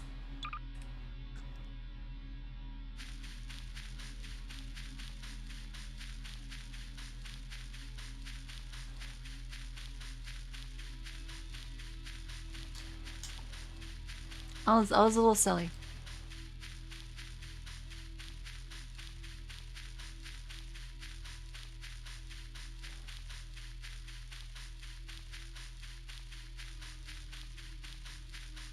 I like the little smear effect it does.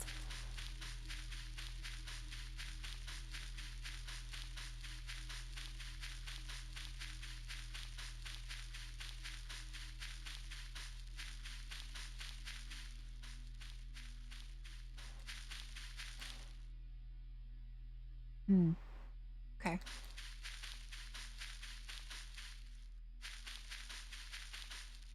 Oh.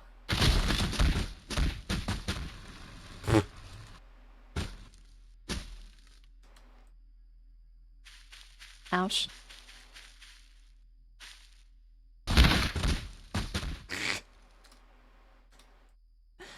Ouch.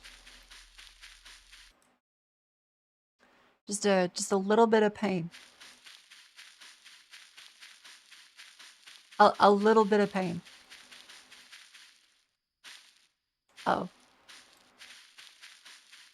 The fallen bit. It's the fallen bit again.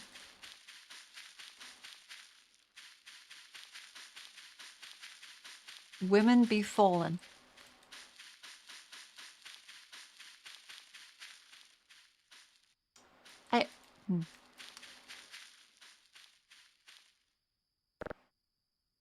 There's just paper here. Wait, there's just paper here.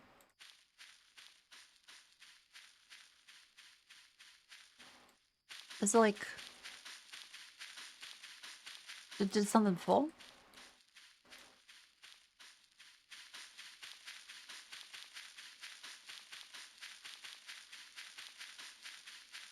There's just paper. Oh, okay.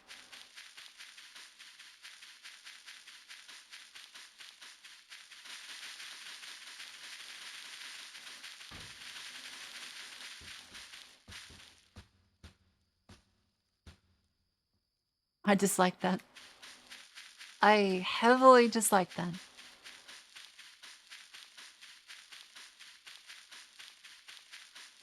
Oh, true, there is a lot of explosions. Just in the general area here. So it does make a little sense.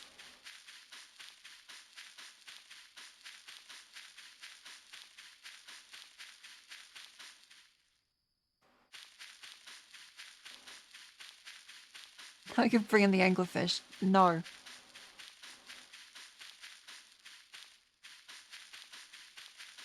No.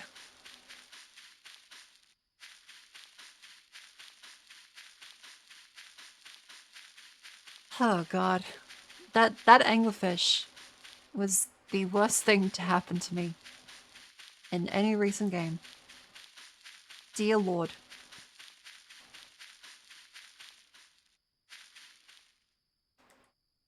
Did we just like... Oh, okay. I thought we clipped through for a second. Anglerfish, Wilds. Fantastic game, very beautiful. There's a very scary section that I didn't know existed.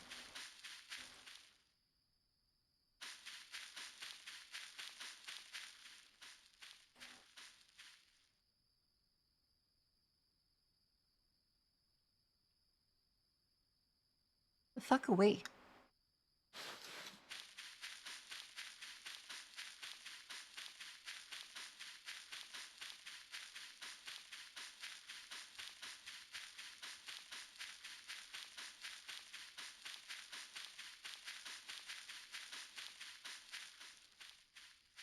Hmm.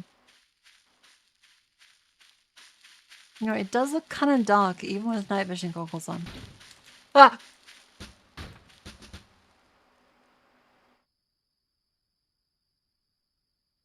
Fuck.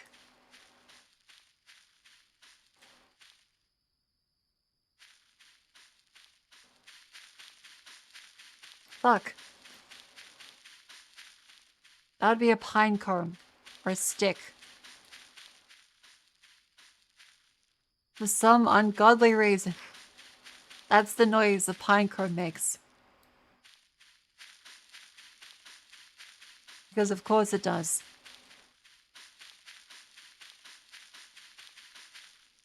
Oh.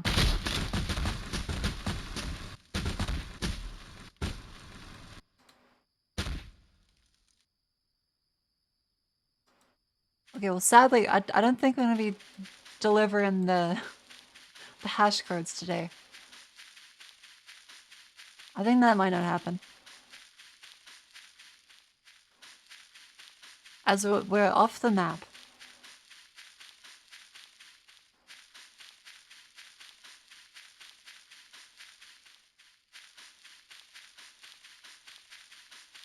And there's a lot of potential things to explore, and we've proven that there is actually stuff here. That there is actually stuff.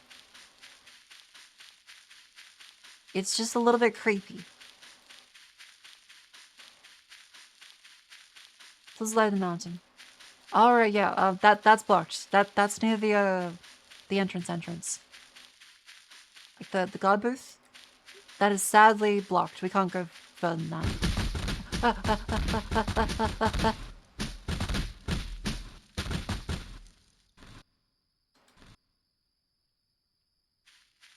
I'm gonna eat my fucking...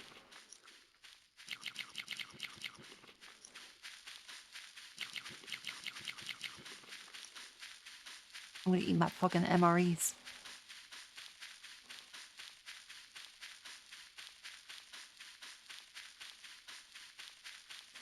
If I was a skull, where would I be?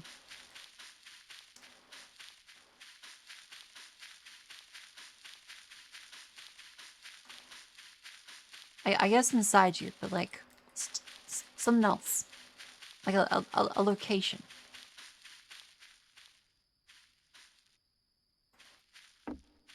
Under your cave, that's a fair assumption actually. Oh.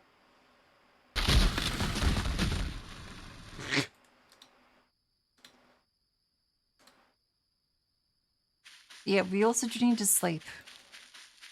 It's getting late. And our fella is gonna need to sleep at some point. But at least we can say that we have explored a large portion of this.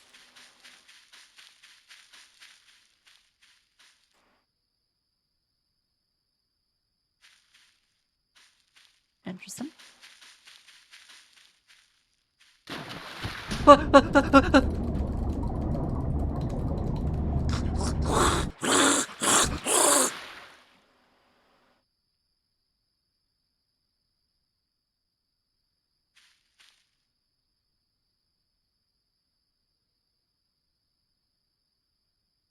Is that just what it felt like? It was dragging me in. What a bad. What a bad.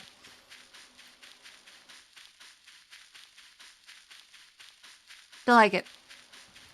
Nah, I'm good. Don't like it. How the fuck do I get back in?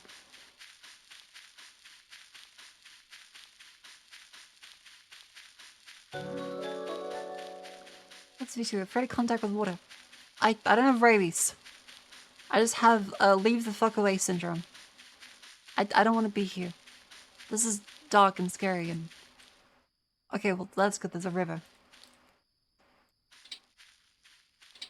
Ah, fuck, we're too tired to run. That's less than ideal. Shit. That's not great.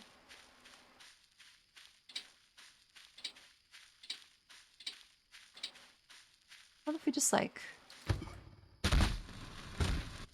Oh. I was hoping it'd be a little faster.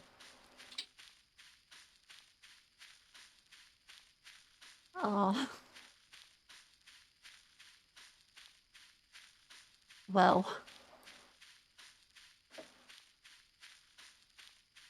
I don't want to pass that in the field, as that means nightmares. Our character hasn't had a nightmare in a very long time. So I don't want them. We're in the home stretch. I think our ATV is parked here too. Oh my fucking Christ. Fucking Kerfa. Jesus fuck.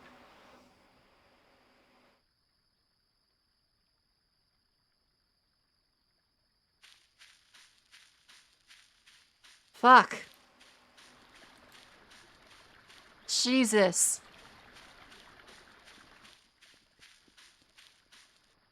Where the fuck are we?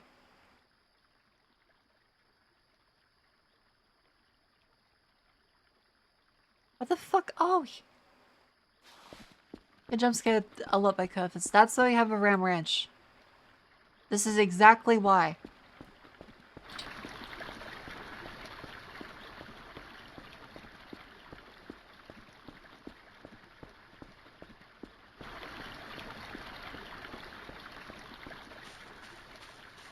River in the northeast? Ah, fuck. Can I jump? I can't jump the fence. I can't jump the fence. I can't jump the fence.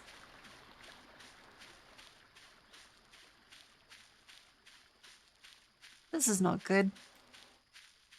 This is bad.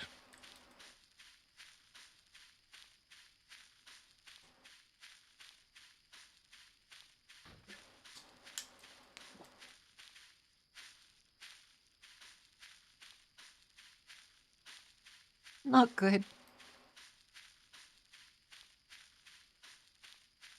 Well, it's day 49 now, I guess.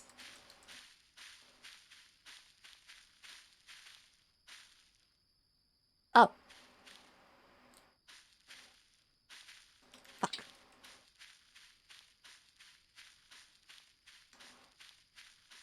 This is bad.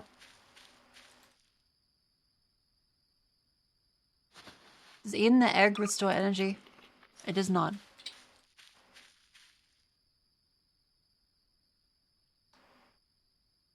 Shit.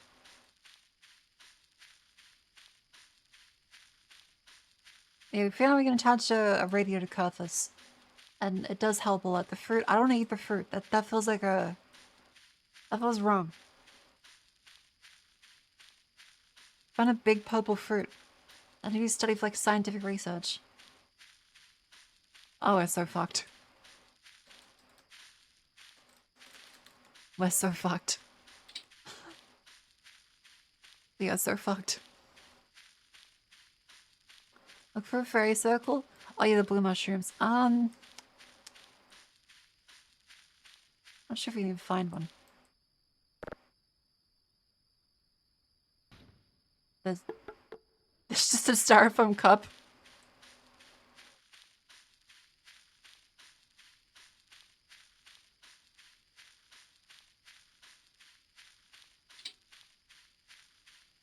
Oh god. Yeah, wait, I guess we can see if the mini out of bounds dreams. That'll be interesting. This is not good. I don't like this.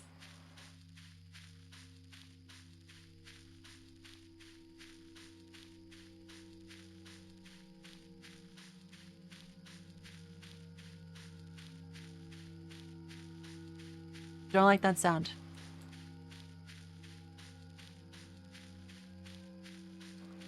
Well... Shit. Is it a real keyboard or a short keyboard? 65%, so short. Did you see it? What do you mean, did you see it? Shut up. What do you mean, did you see it?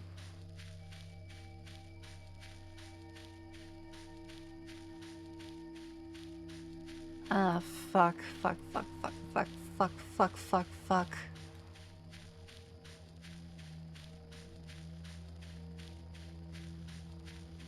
Does she know? Shut up. Oh, it's gonna scare me. Any second now. Any second. Have a vantage point. Have a vantage point.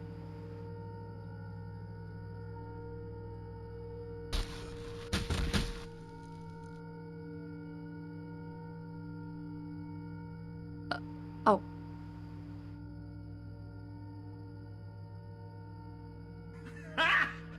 Got him!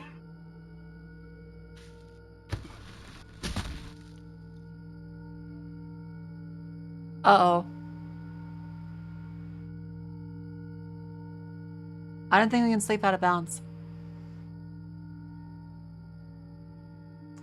I think the developer didn't account for this.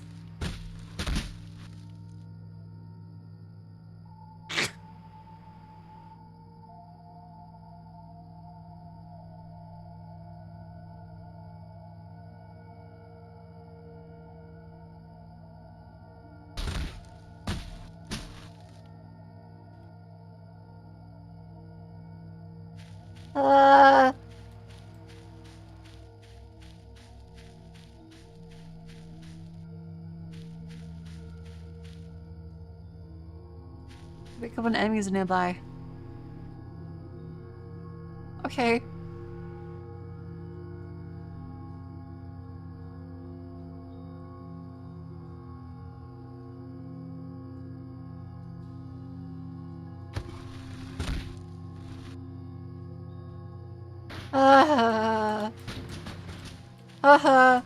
Yep.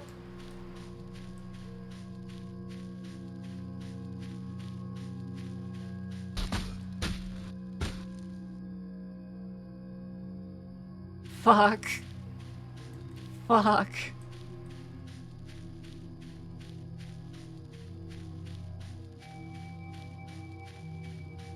Fuck.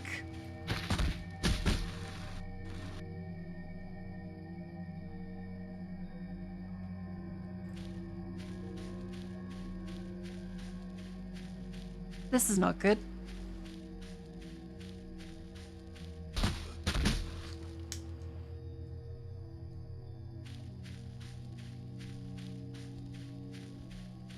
This is not good. This is very bad. You got a real key with his way back. Isn't that cheating? Isn't that just cheats?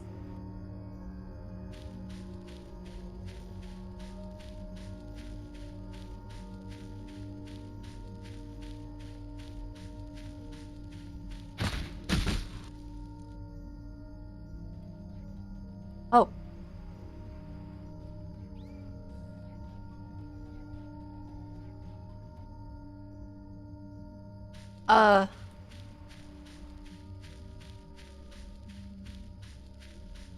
Something just came near us. That's now more terrifying. Because that definitely does mean it's not bugged. There's something actually near us. Ha ha ha ha ha ha. Fuck.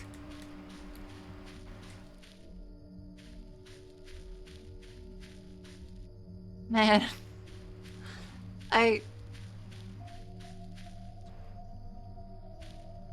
God.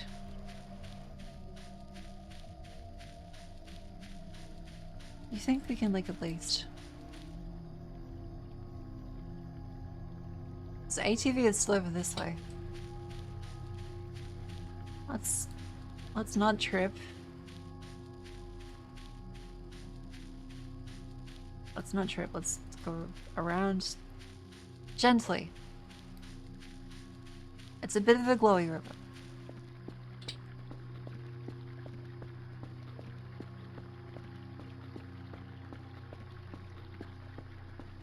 Jesus, that's bright.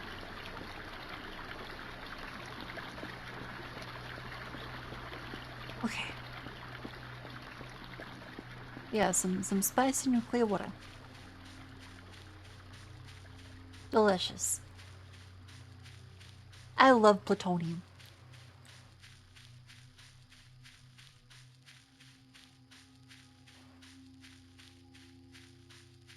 Don't trip, don't trip, don't trip, don't trip, don't trip, don't trip, don't trip, don't trip, don't trip.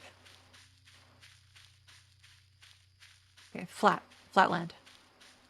Keep going, come on. I can make it. I'm strong. I'm capable. I'm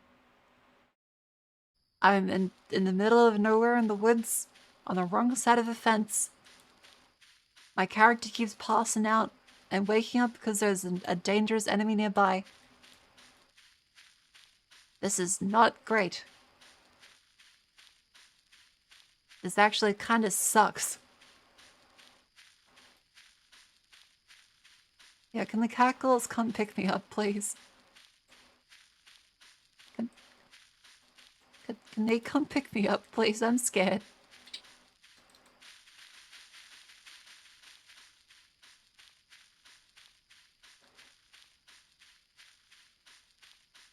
Yeah, like some fucking wire cutters would be nice. That'd be great.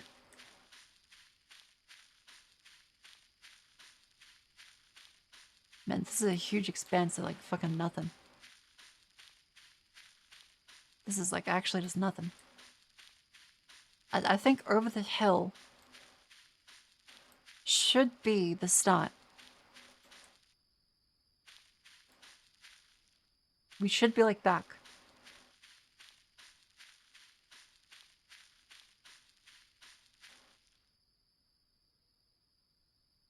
So even if we pass out, this shouldn't be that bad.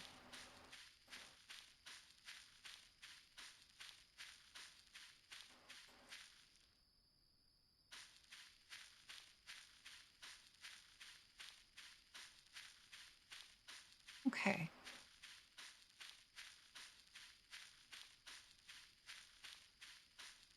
It's a bit such as I'm also confused as to what they mean as well, for the record. I'm also a little confused.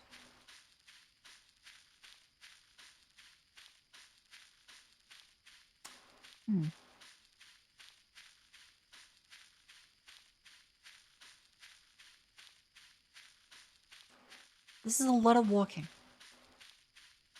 At least after this, oh god. A little tumble boy is gonna be very strong. Oh fuck. Ah fuck.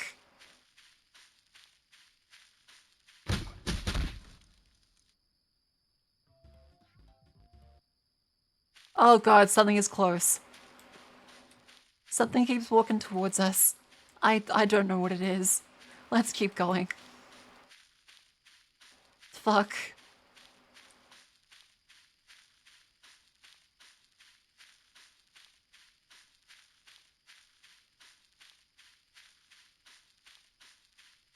Fuck.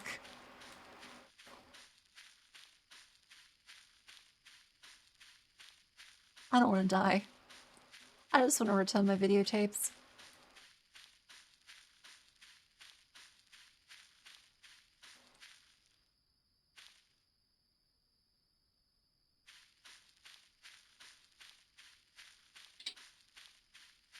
Please. Give me nightmares so I can fucking sleep. I just want stamina. Is it moving on to the left? I'm not gonna entertain that. Ah.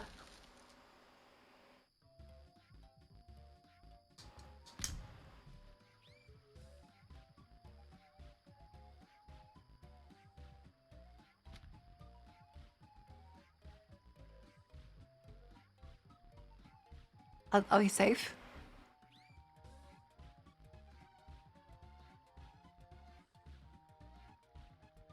Are we safe?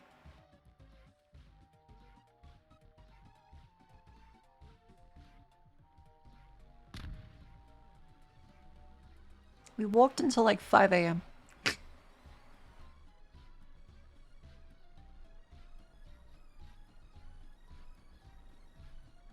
Surprisingly, we're not getting a nightmare.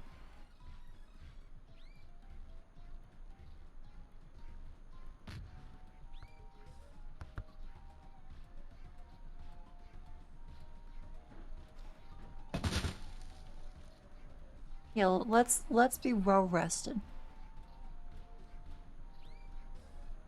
The aliens are trying to find us to spook us. And like, wait, where the fuck is he?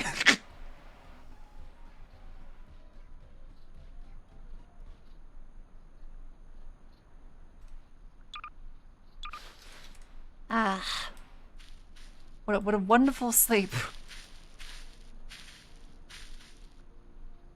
Well, okay. That was still a success because we found big auroral titties. And we also found a skull, which was necessary for a puzzle. It's like, that's cool. I'll take that.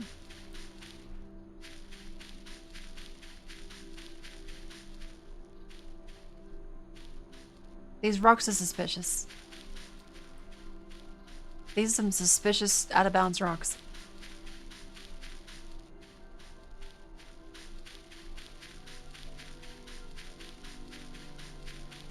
This is the only place we've seen rocks. We also didn't get murdered in our sleep. Even though there was apparently something nearby. The whole time. That's the lone tree. That's a tree up there.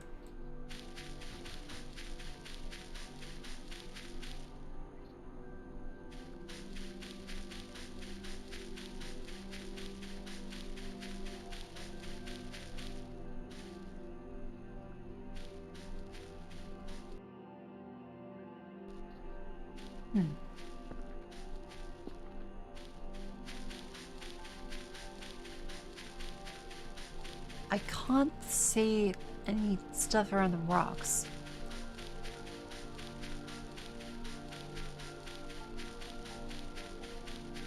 Doesn't appear to be.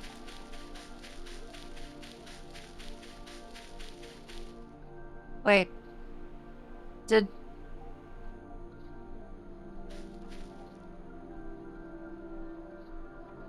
we go in circles? Wait, did we go in a whole circle?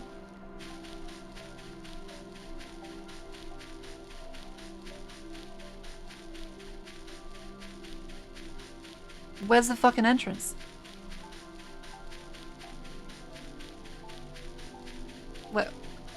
Where is the entrance?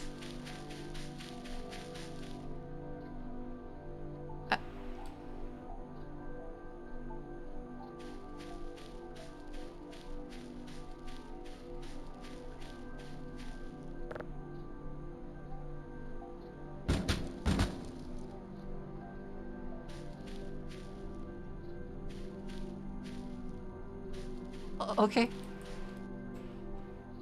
This must have been the one that like blasted off like a rocket a couple streams ago.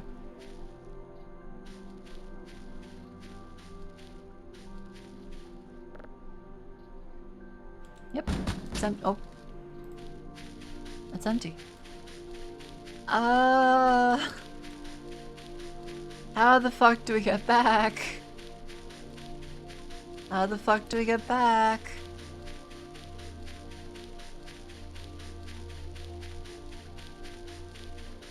I'm lost.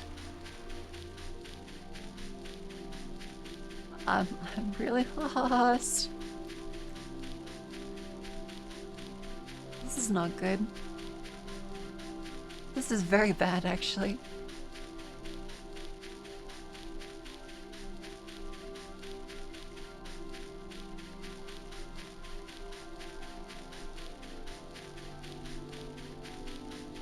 Fuck.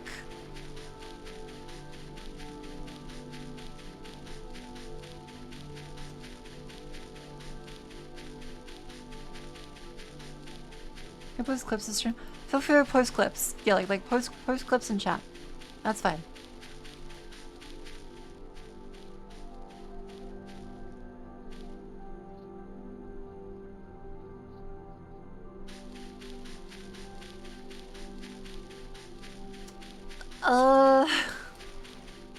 This is not great. This is bad. This is not good. Uh-oh. Uh-oh.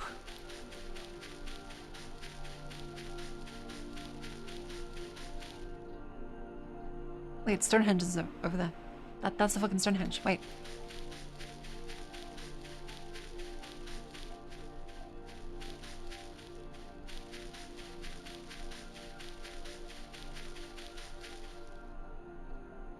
Okay, wait. There's gotta be something up there at least. Is this how hikers disappear? It probably is.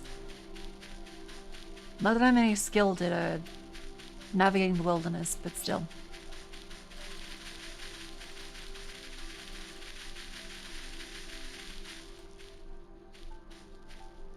Oh! Oh!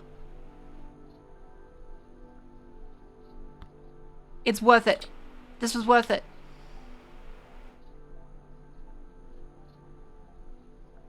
I knew it. There had to be something up top. There had to be something up high. They wouldn't just do this. Let's put the, ah, fuck, that one's full. Yeah. There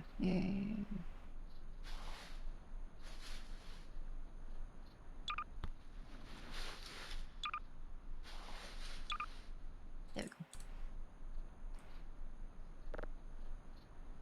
Yank.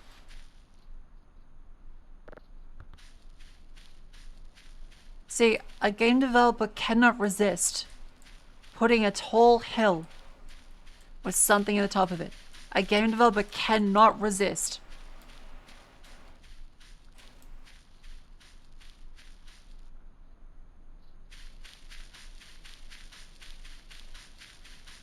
Let's go explore more of the top hill. This is actually worth it. Okay, yeah, see, this is out of bounds. 32. They all say 32. I wonder if that's a development thing, as in he doesn't have sprites, so...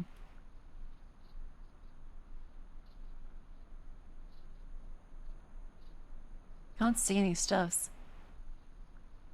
That's a checkpoint. That's the way back in. We've actually managed to make it. And now we have like a little vantage point too. We've actually managed to make it. Holy shit. That's Stonehenge, but you know, we may as well like drop off another skull there. Uh-oh. Okay, on the plus side, this is a very efficient way of getting around.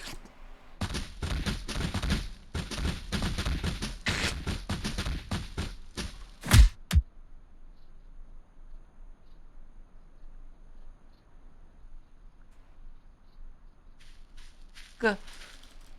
Okay, still can't jump over that one.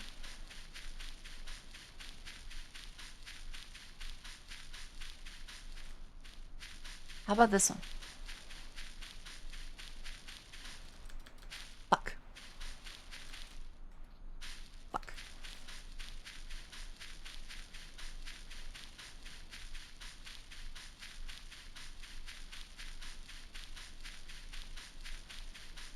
Yeah, Stonehenge is accessible.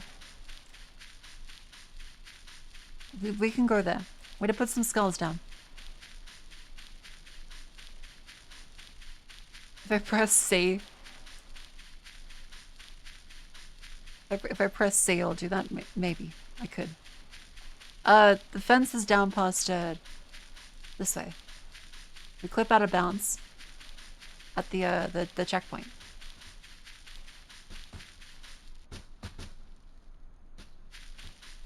That is a pine cone. That's doing its best to be scary. It won't fucking trick me. I'm strong. I'm super strong. Eh. Wait, what's this? What's this? What's this? It's a tree. It's a tree. It's a tree. It was a tree.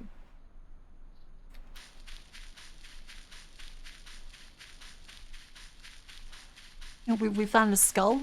We found a big titty statue. And we found a green Argemia plush.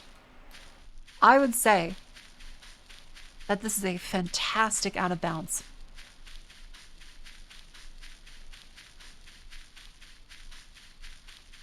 I think that all things considered, getting lost and terrified in the woods, that was pretty good. That's not bad at all.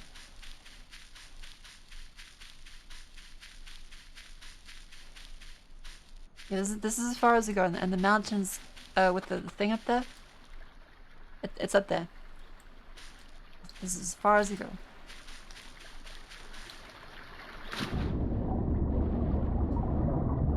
Yippee!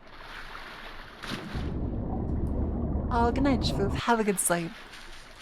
I use also all use reminders to join the Discord, follow me on Twitter, and also subscribe on YouTube. Remember, you can see such great content.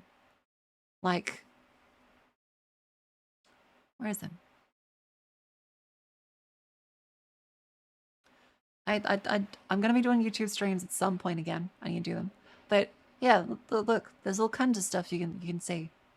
Shorts, live streams, videos. Don't try to fight the feeling. Yeah, it's a great time.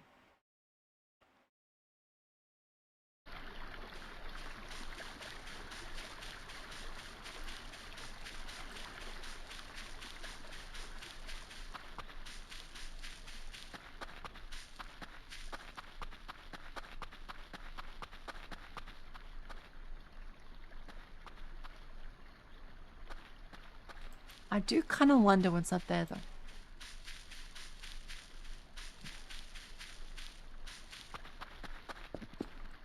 Remember, we can't just go over this way.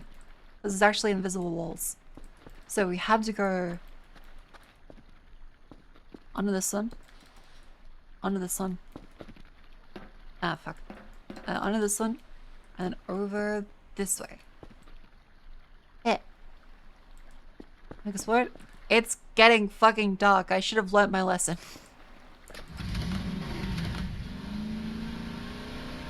Let's make like a lettuce and leaf.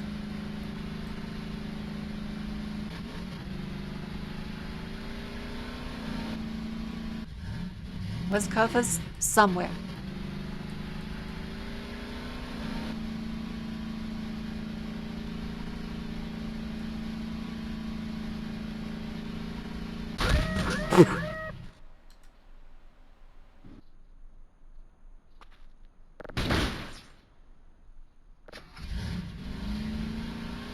I'm gonna drive him.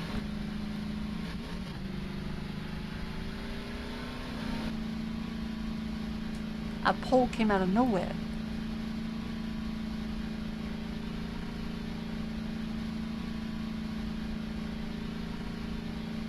Oh. Oh.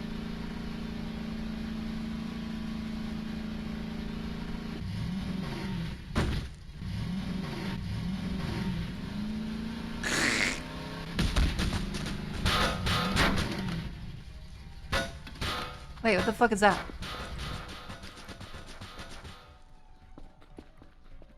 Okay, Kappa? Your reports for today. pretty sure we drove over something. I'm pretty sure we like ran into something.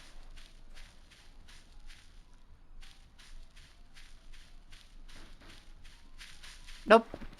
Oh wait. Ah! Nope. Let's leave.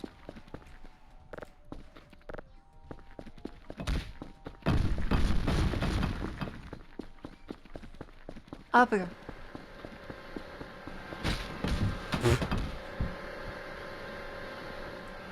Okay.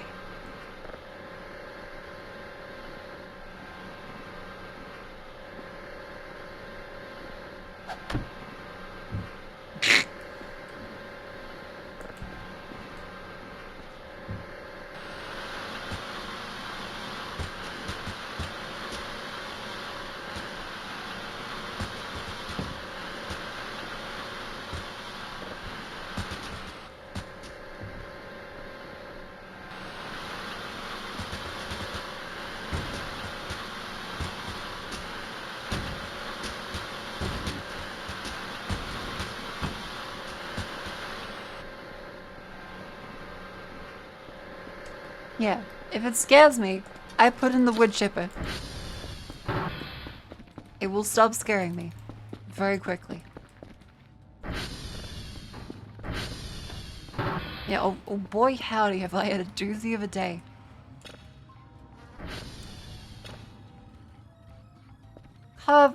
Maxwell. Maxwell's stinky again. Alright, you know what I do when cats are stinky? This is what we do.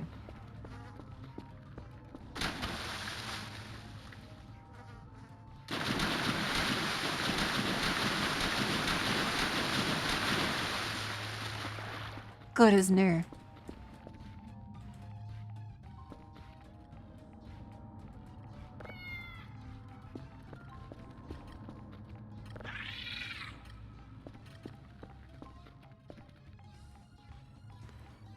Okay, let's see. Aha!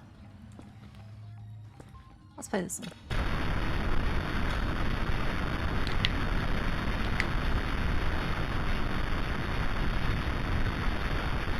Yeah, Maxwell, why can't you clean yourself?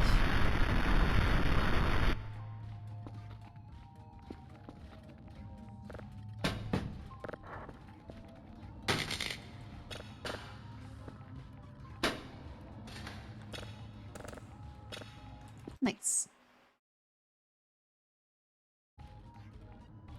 Beep beep.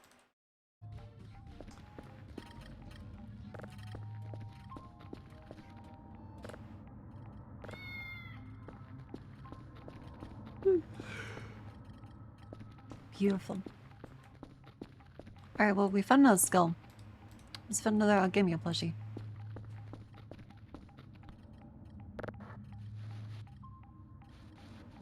Very nice.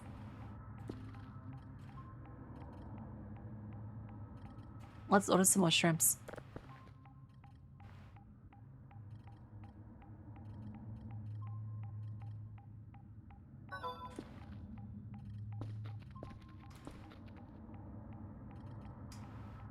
Yeah, we found this on top of a mountain. Let's go. Grab some signals.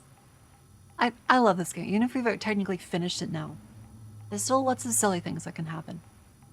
It's a perfect, just like, walk in the woods simulator. That's what everyone joked about, like, walking simulators used to be, but it's actually fun.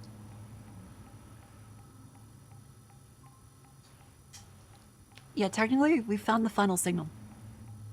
Technically. But there's apparently still more stuff, and there is secrets. We found an extra skull for the secrets, which is good. And we're trying to find the little tiles.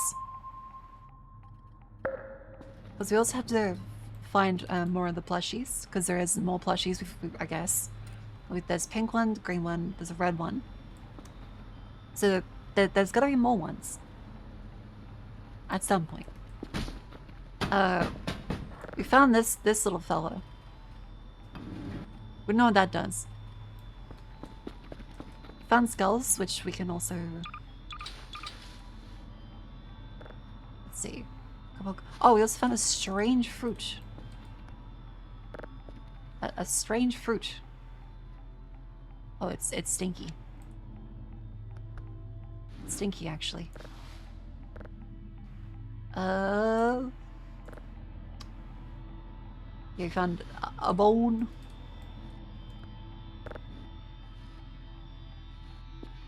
We only need 2 more skulls.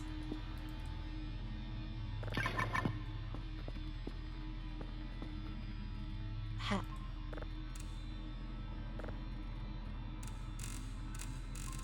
Back this way. Nice. Skulls what? Stonehenge. We gotta put the skulls there. There was Latin that said leave. So we're gonna put skulls there. There's 7 skulls apparently in total. We're gonna do our best.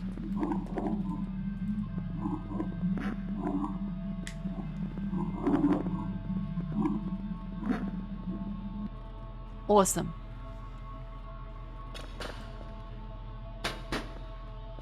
Yeah, Big Voice told me to leave, so I'm going back. Oh, fuck, the radio tower's off.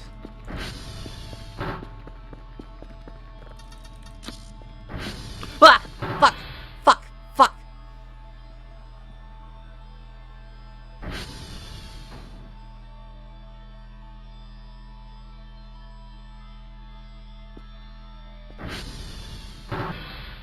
This is why we put the Ram Ranch on it.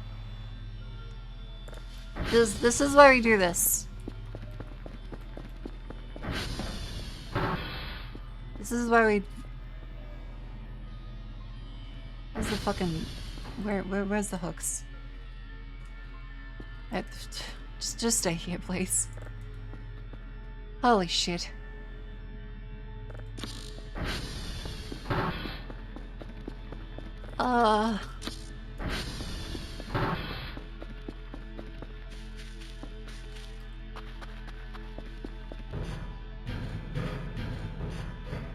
Yippee.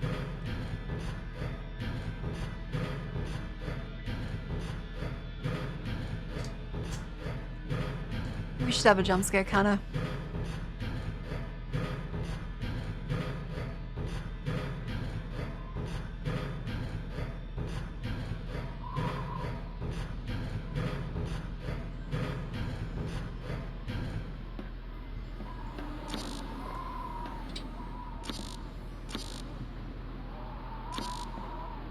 Ah, fuck. I have to hold up.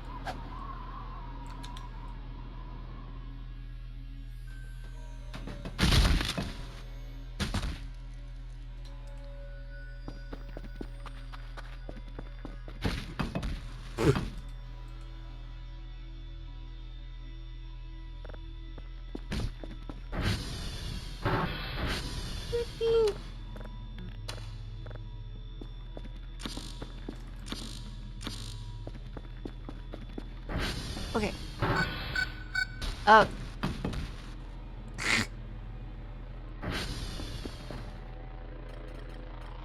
Any reason to lock the doors? Many.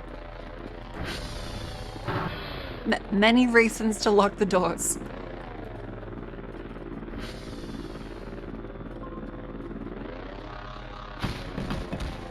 Ow. Okay. Just... Yeah, have some food. Let's have some food. Okay, we're about to fight. No. We cannot fight. Let's eat some shrimps.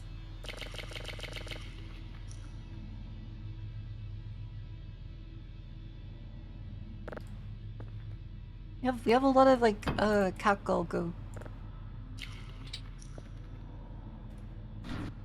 There's a lot of cat goo.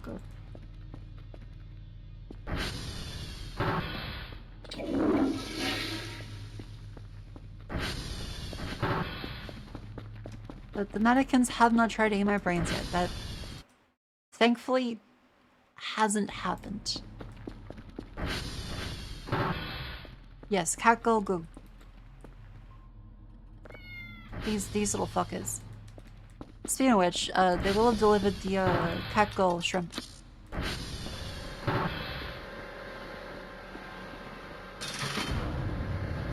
Alright.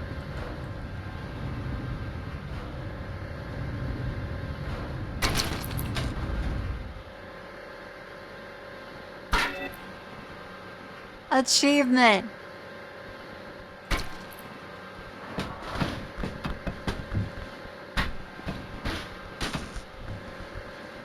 Big.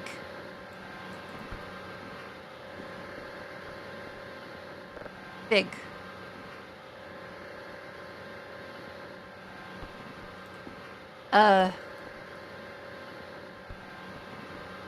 Hold up.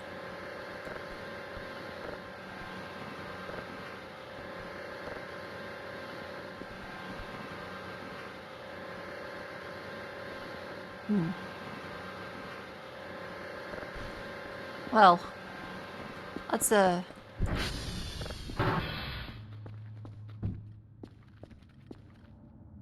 put some videotapes in.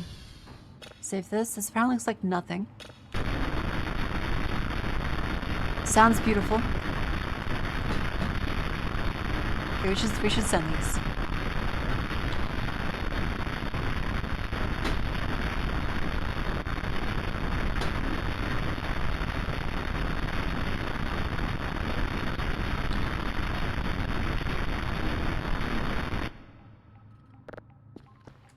Sounds good. Sounds good to me.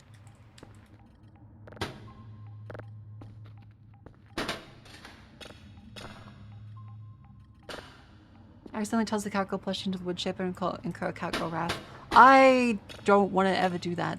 I would feel physical pain. And immense sadness.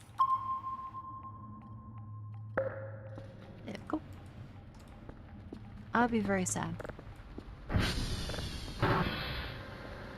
The plushie in the microwave. I don't think she'll fit.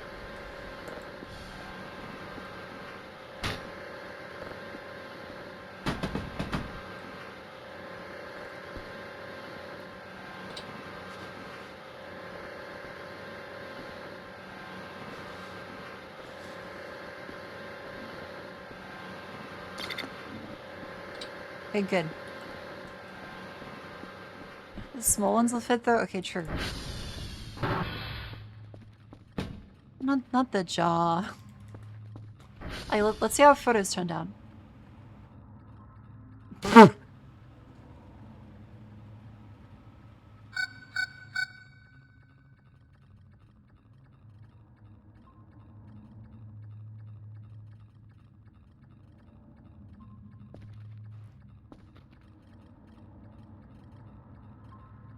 Oh, this looks interesting.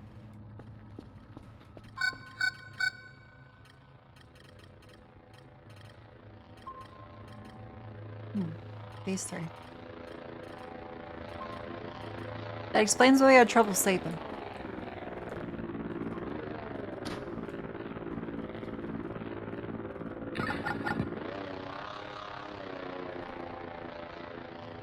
Oh, this one's actually kind of big.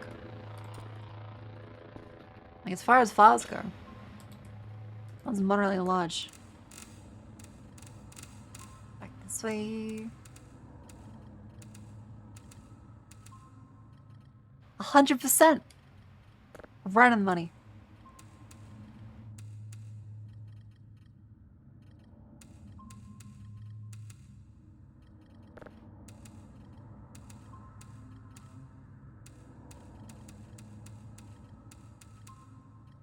Nice.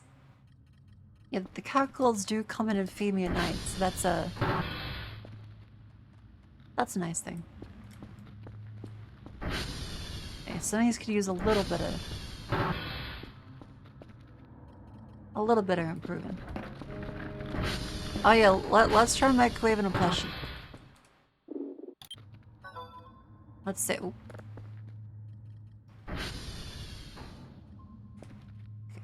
Wait, 2,000 points?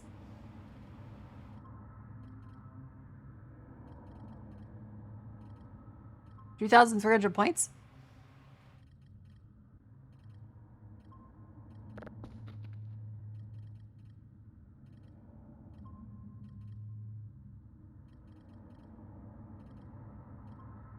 No, it's 250. Is it because one of those is like the day 48 signal? Might be. In which case, we can buy a...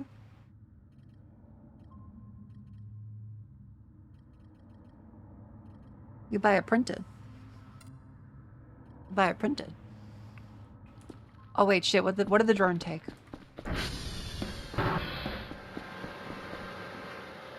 No, it just took the thing there.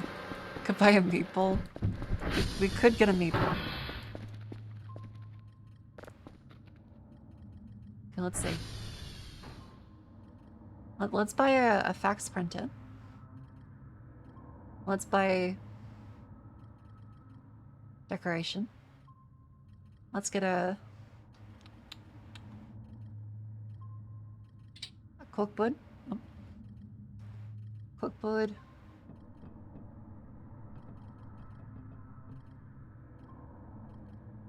With some, I want to say,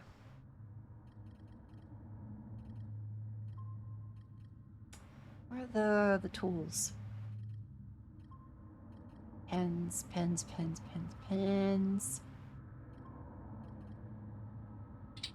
box. Oh. Pen box, and we also need another metal detector. Yeah. Let's just get a meatball.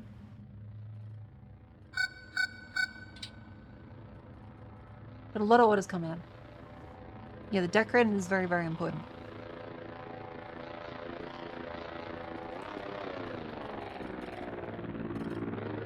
Midnight, gonna save up energy for the alcoholic.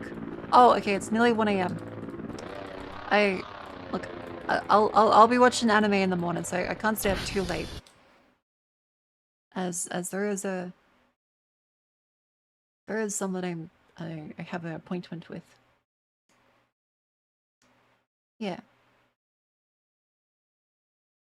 So bear with me. Let's see, let's grab the printer.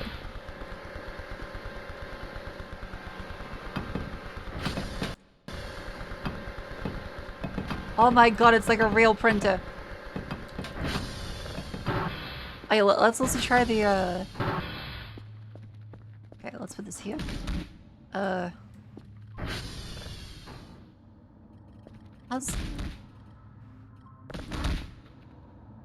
How the fuck does this work?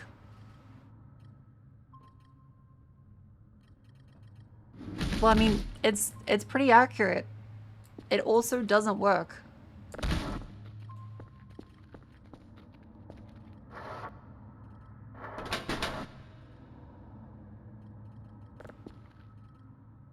Photos.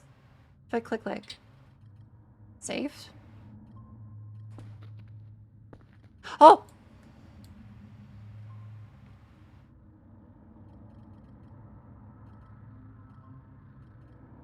This is button. Let's see it. Let's see the photo.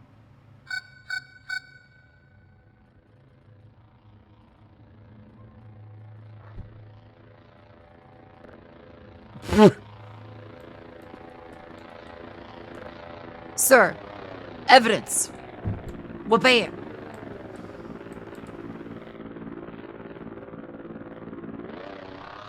Hey, Dr. Kell. Stop making big titty cat girl statues in the woods.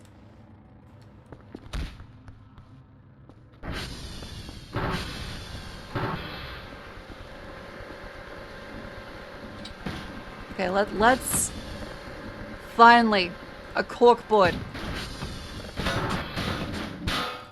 Fantastic. Oh, lovely. Okay, just fucking. Alright. Where should we put this? I want to say. Let's make this one.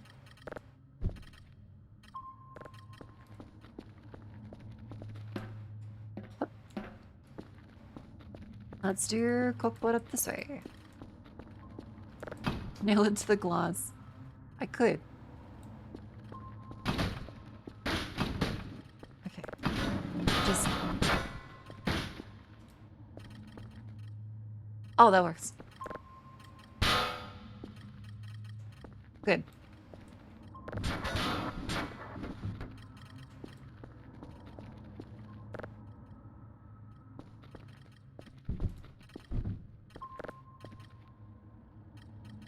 Tits.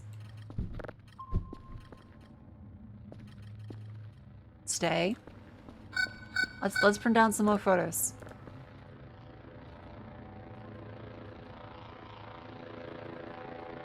That one. It was also like this giant fucking thing.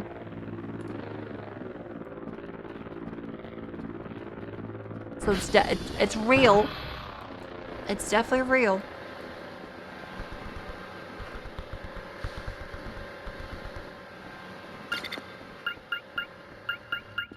Da, da, da, da, da.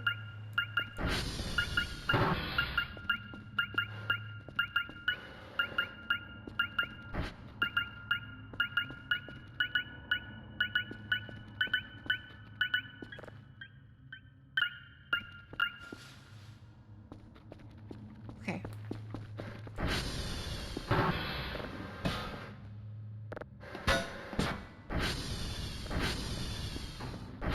Nice. Let's put some pins there.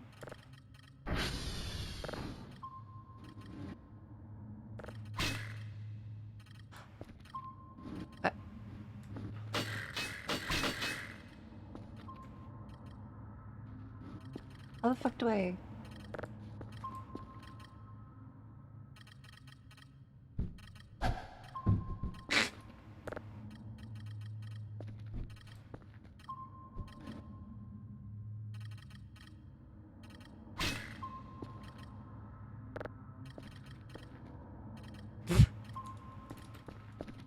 Okay, okay. Let's do... the undeniable proof ones. That's printing, that's printing. Grab this fellow. What does this one look like? Oh yeah. This is that. Son of a cunt. Fuck! Okay, you know what? It's gonna be easier if we just do this.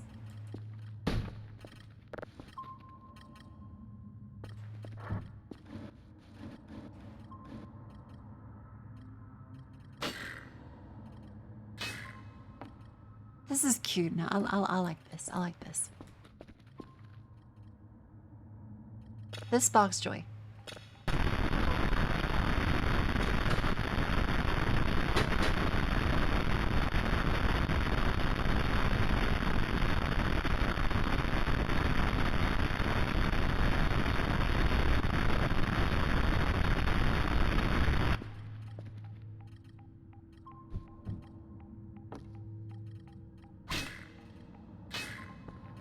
Nice. Also these ones. Are you gonna plug that one in a second? Take a little tape. Put that one over here.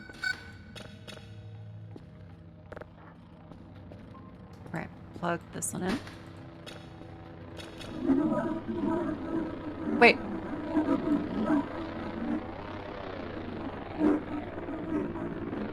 Okay, we definitely haven't heard this one before.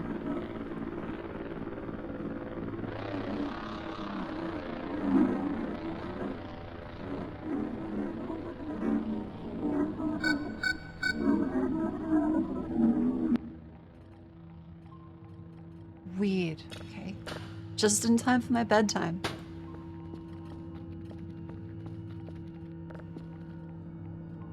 Let's print out more photos. Yeah, that's a good picture.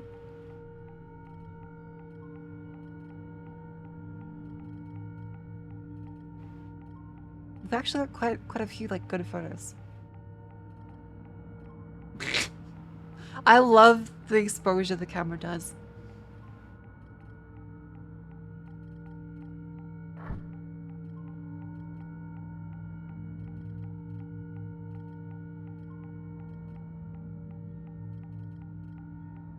Whoa. Signals lose value. They only lose value if they're, what should we call it? Clones. Everything else should be fine. Let's staple this fucker on.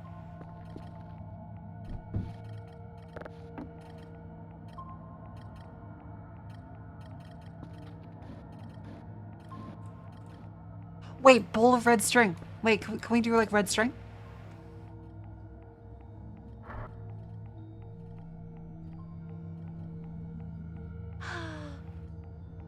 I still don't know what a pencil's used for, but sure.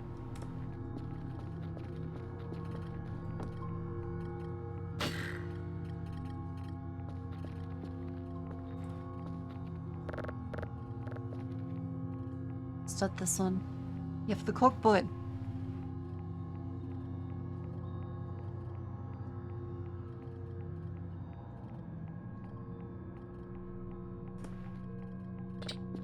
I'm going full schizo? Well, like a little bit. A little schizo is fine. As a treat. Like up here.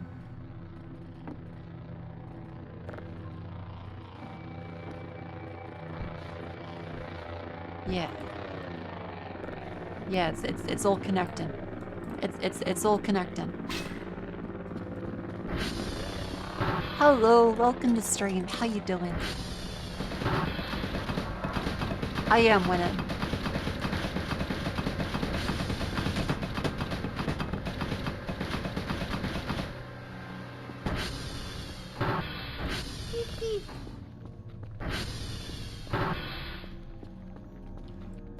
So another one to print. There's this big hole.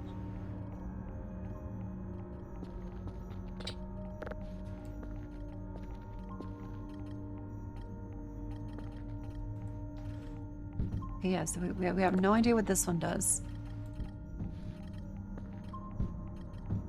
Yeah, and we did just spend like a day lost in the woods. There we go. Okay. Can I do like...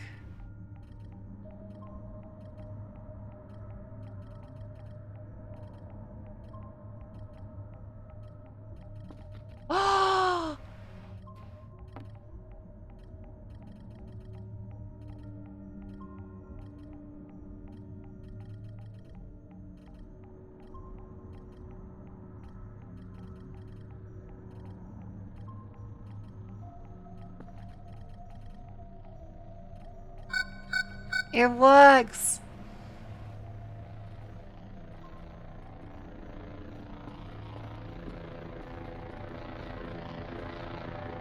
It works!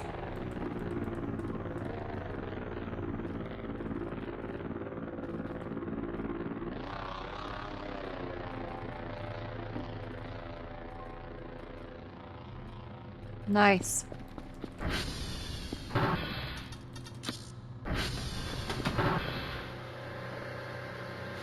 I don't know what a pencil does. How do I use a pencil for? Used to draw. I can draw on paper. I can go full schizo max.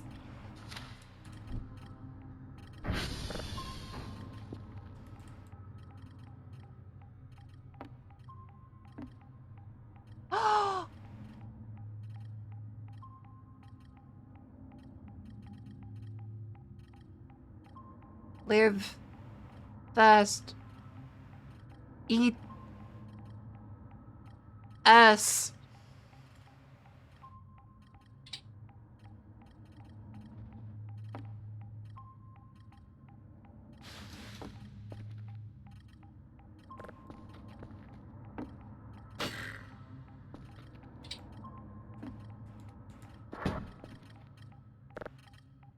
Okay.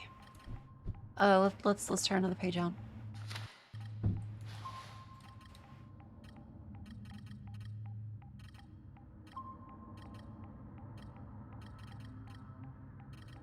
What could it mean?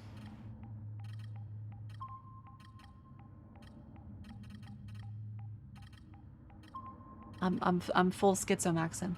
I'm full schizomaxing.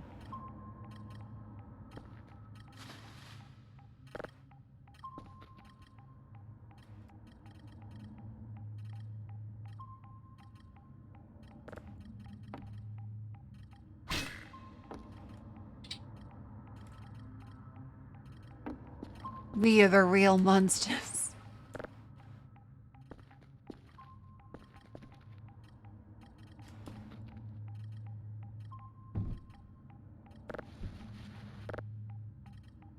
You got that one.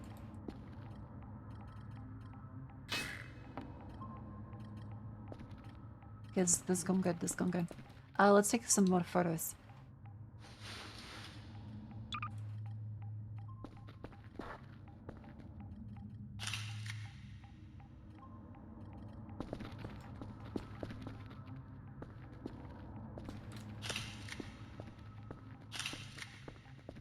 Hang on, wait.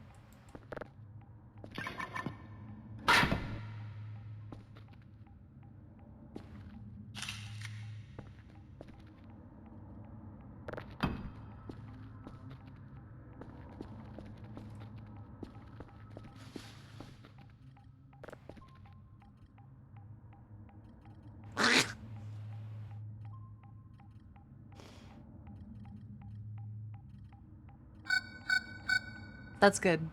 That's good right there. That's good right there.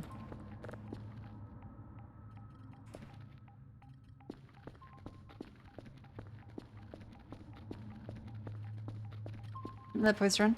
You can just like put PNG files in the custom directory and detects them automatically. It's pretty chill. That's very nice.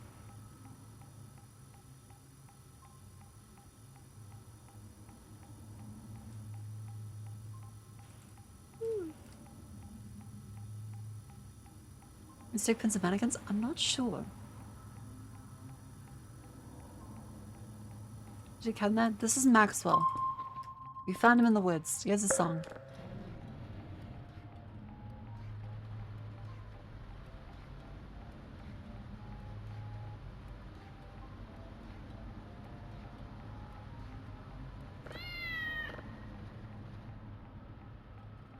He's very cute.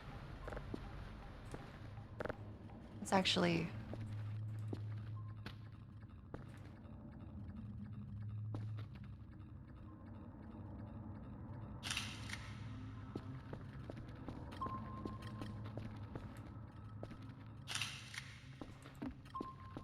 yeah, we actually found him. This is Sir. I'll give you. That's a good photo. That's a good photo right there. How's this one? Let's see how this. Yeah, that's a good photo. That's a good one right there. Yep. Yep.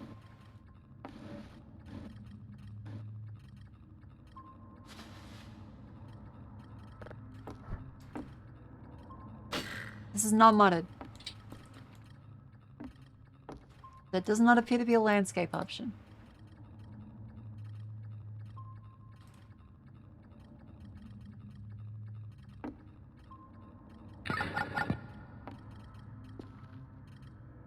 Nice.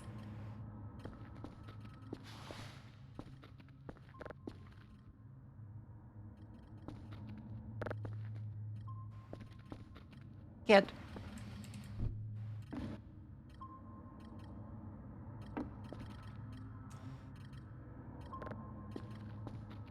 Get. I love Maxwell. I love Maxwell. What's up? Oh, over there. Okay. I'd also take a photo of that, honestly.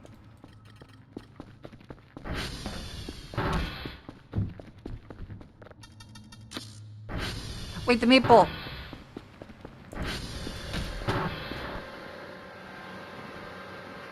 Did I order the meatball? Wait, what's the meatball?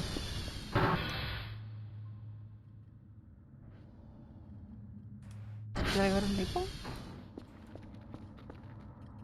I think I went to the meatball.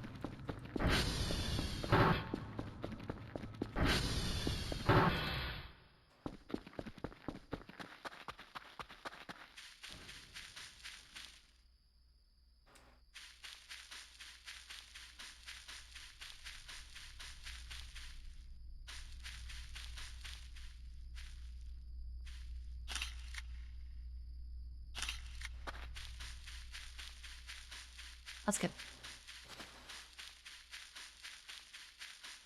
Did they take the meatball?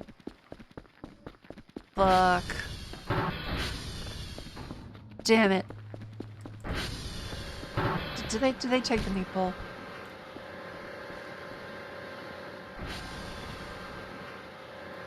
Oh, my precious, precious meatball.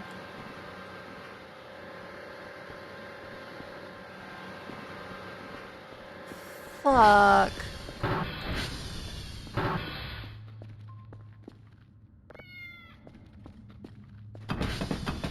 Okay. I think that one. So I don't think it rolled outside. No, I don't think it would have rolled outside.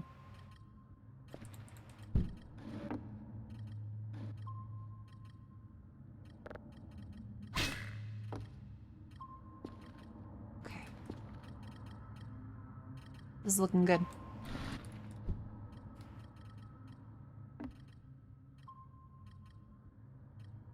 This is looking good.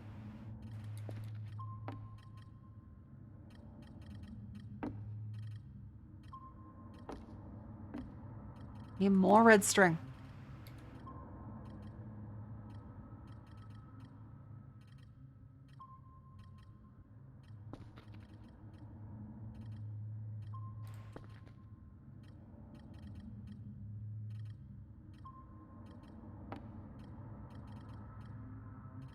Oh wait, what do I need?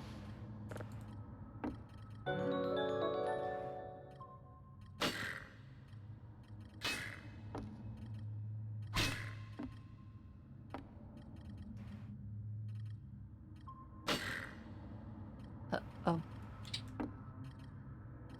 Everything one string per pin.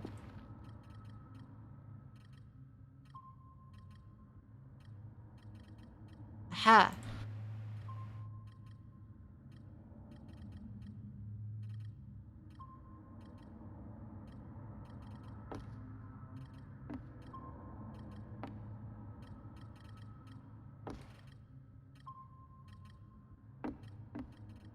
Mm-hmm. Looking good. Looking good.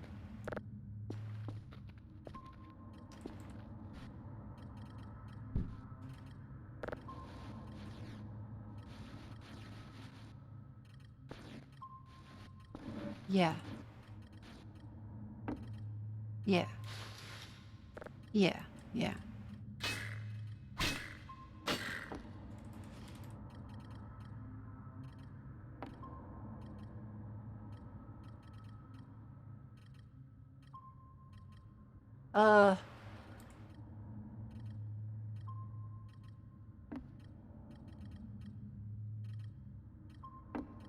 Okay. Okay, it's looking good.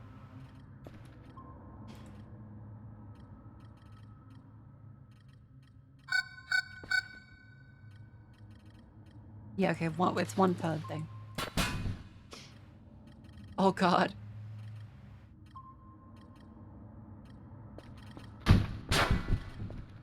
Fuck.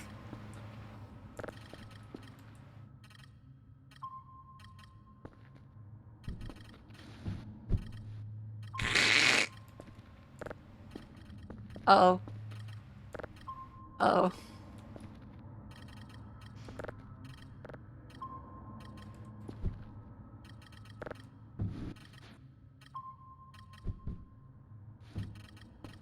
Okay, that's fine. That's fine.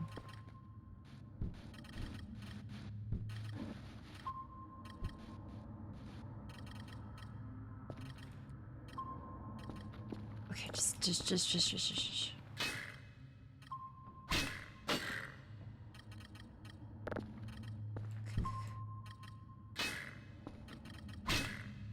There we go.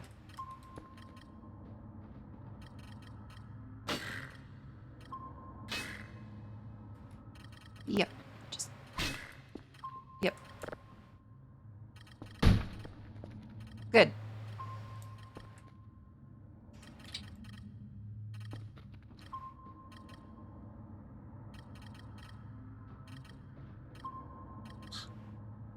It's looking good.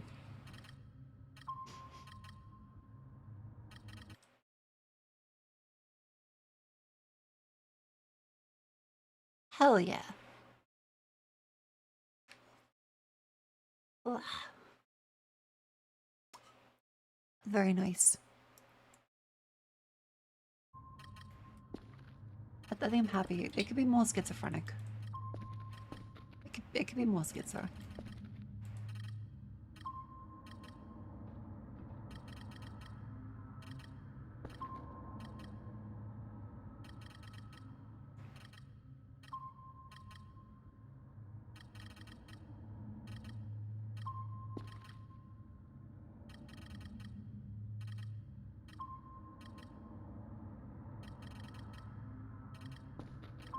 Interesting.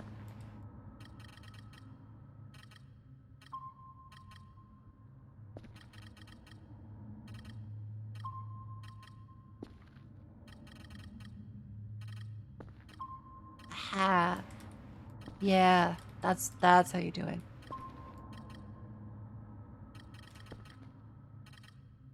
Yep. Yep.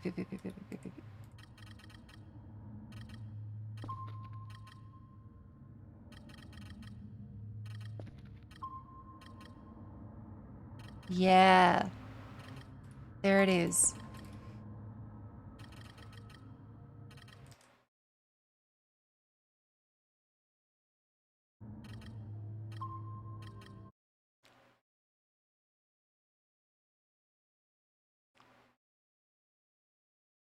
Nice.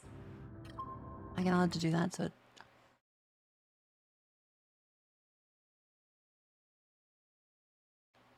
done.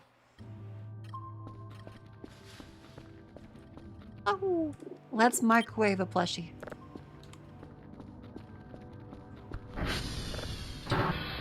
Let's put this plushie in the fucking microwave.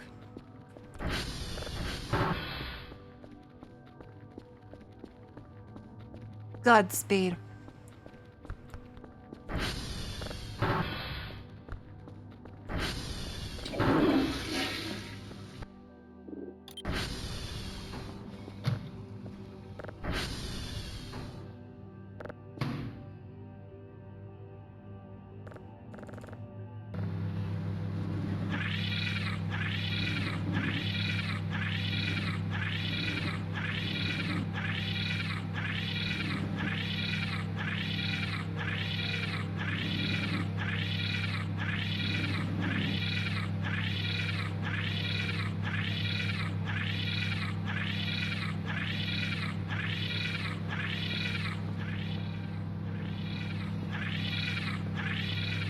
Uh-oh.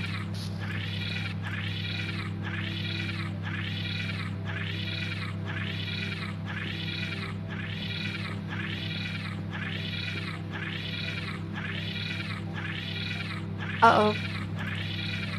What's this do? Oh, fuck.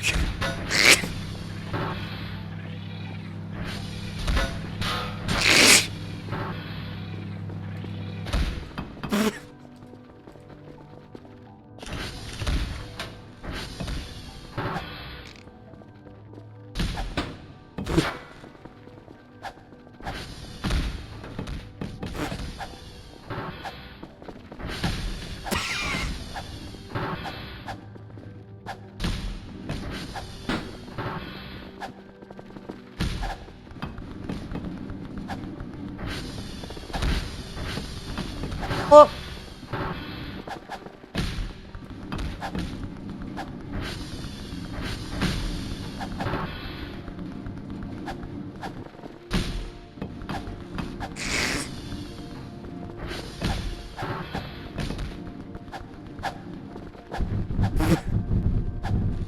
Oh fuck, they're taking me to bed. They hit me with the steel chair. They have a chair. They have a chair. Help!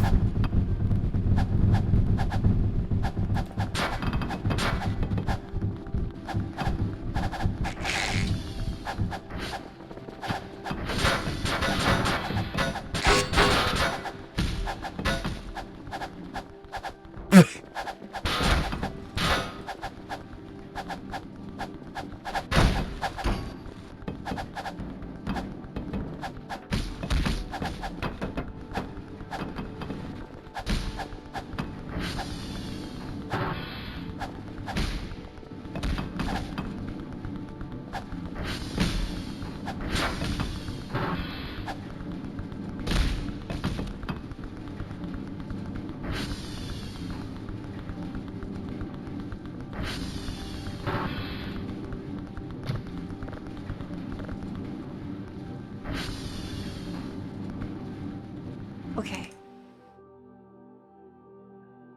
I think that we shouldn't microwave the plushies. They just beat the shit out of me in my bathroom. And then hit me into my bed.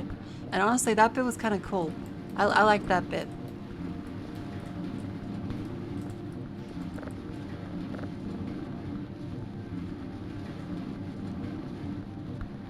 I like that bit. Let's see if we got a good photo at least.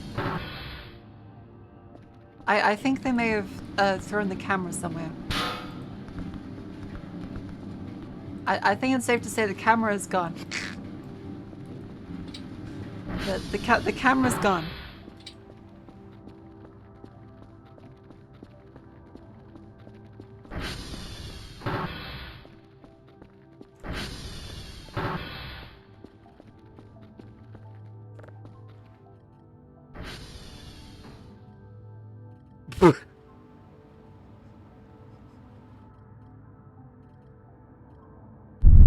Ah!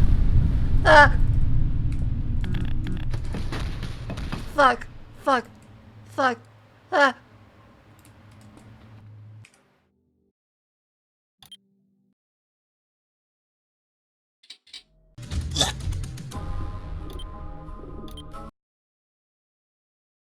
Girl, that was a nightmare. That was a nightmare. That was a nightmare. Ah. Okay. Okay. It's past 1 a.m. I have to. I'm getting up early to watch anime with whiskey. Let's. Thank you all for coming to stream. That was funny at the end. Subscribe to all the things. Let's see. Who's live? Who's live I can send you to? There's let's see. Oh, Necrolina's live. You're right, Necrolina. Catgirl, let's apologize to the catgirls.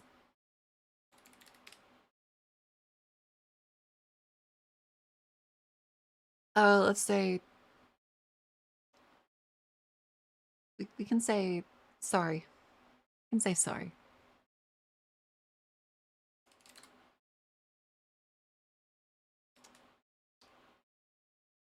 Catgirl penance. Yeah,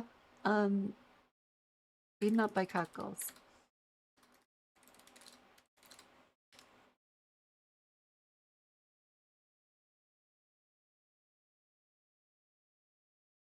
There we go.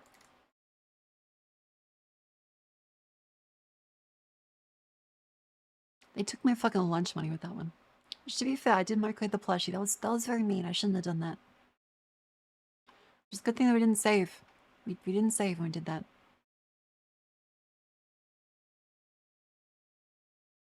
Alright. Good night, everyone. Enjoy Necrolina. Have a lovely sleep. If you play with physics damage on, they straight up kill you. That's great. That's great. Okay.